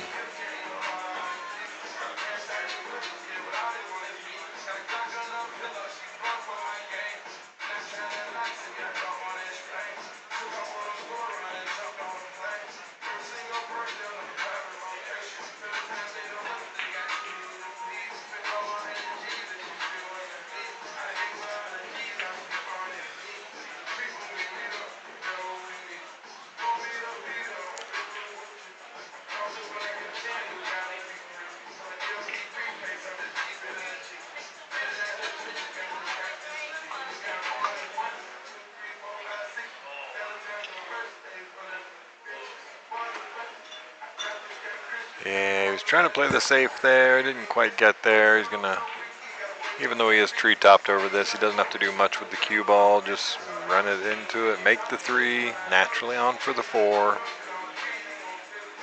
Yep, just like that. Good shot.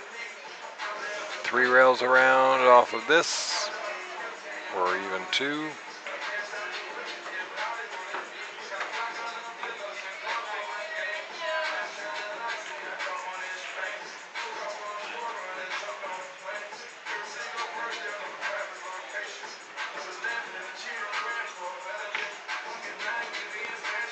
Nice shot.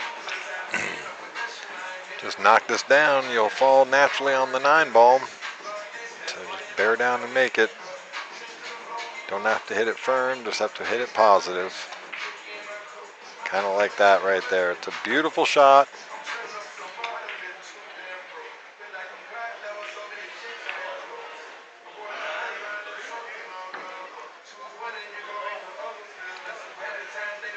All right, so Matt Wong's going to go up 2-1, excuse me, in this race to 3.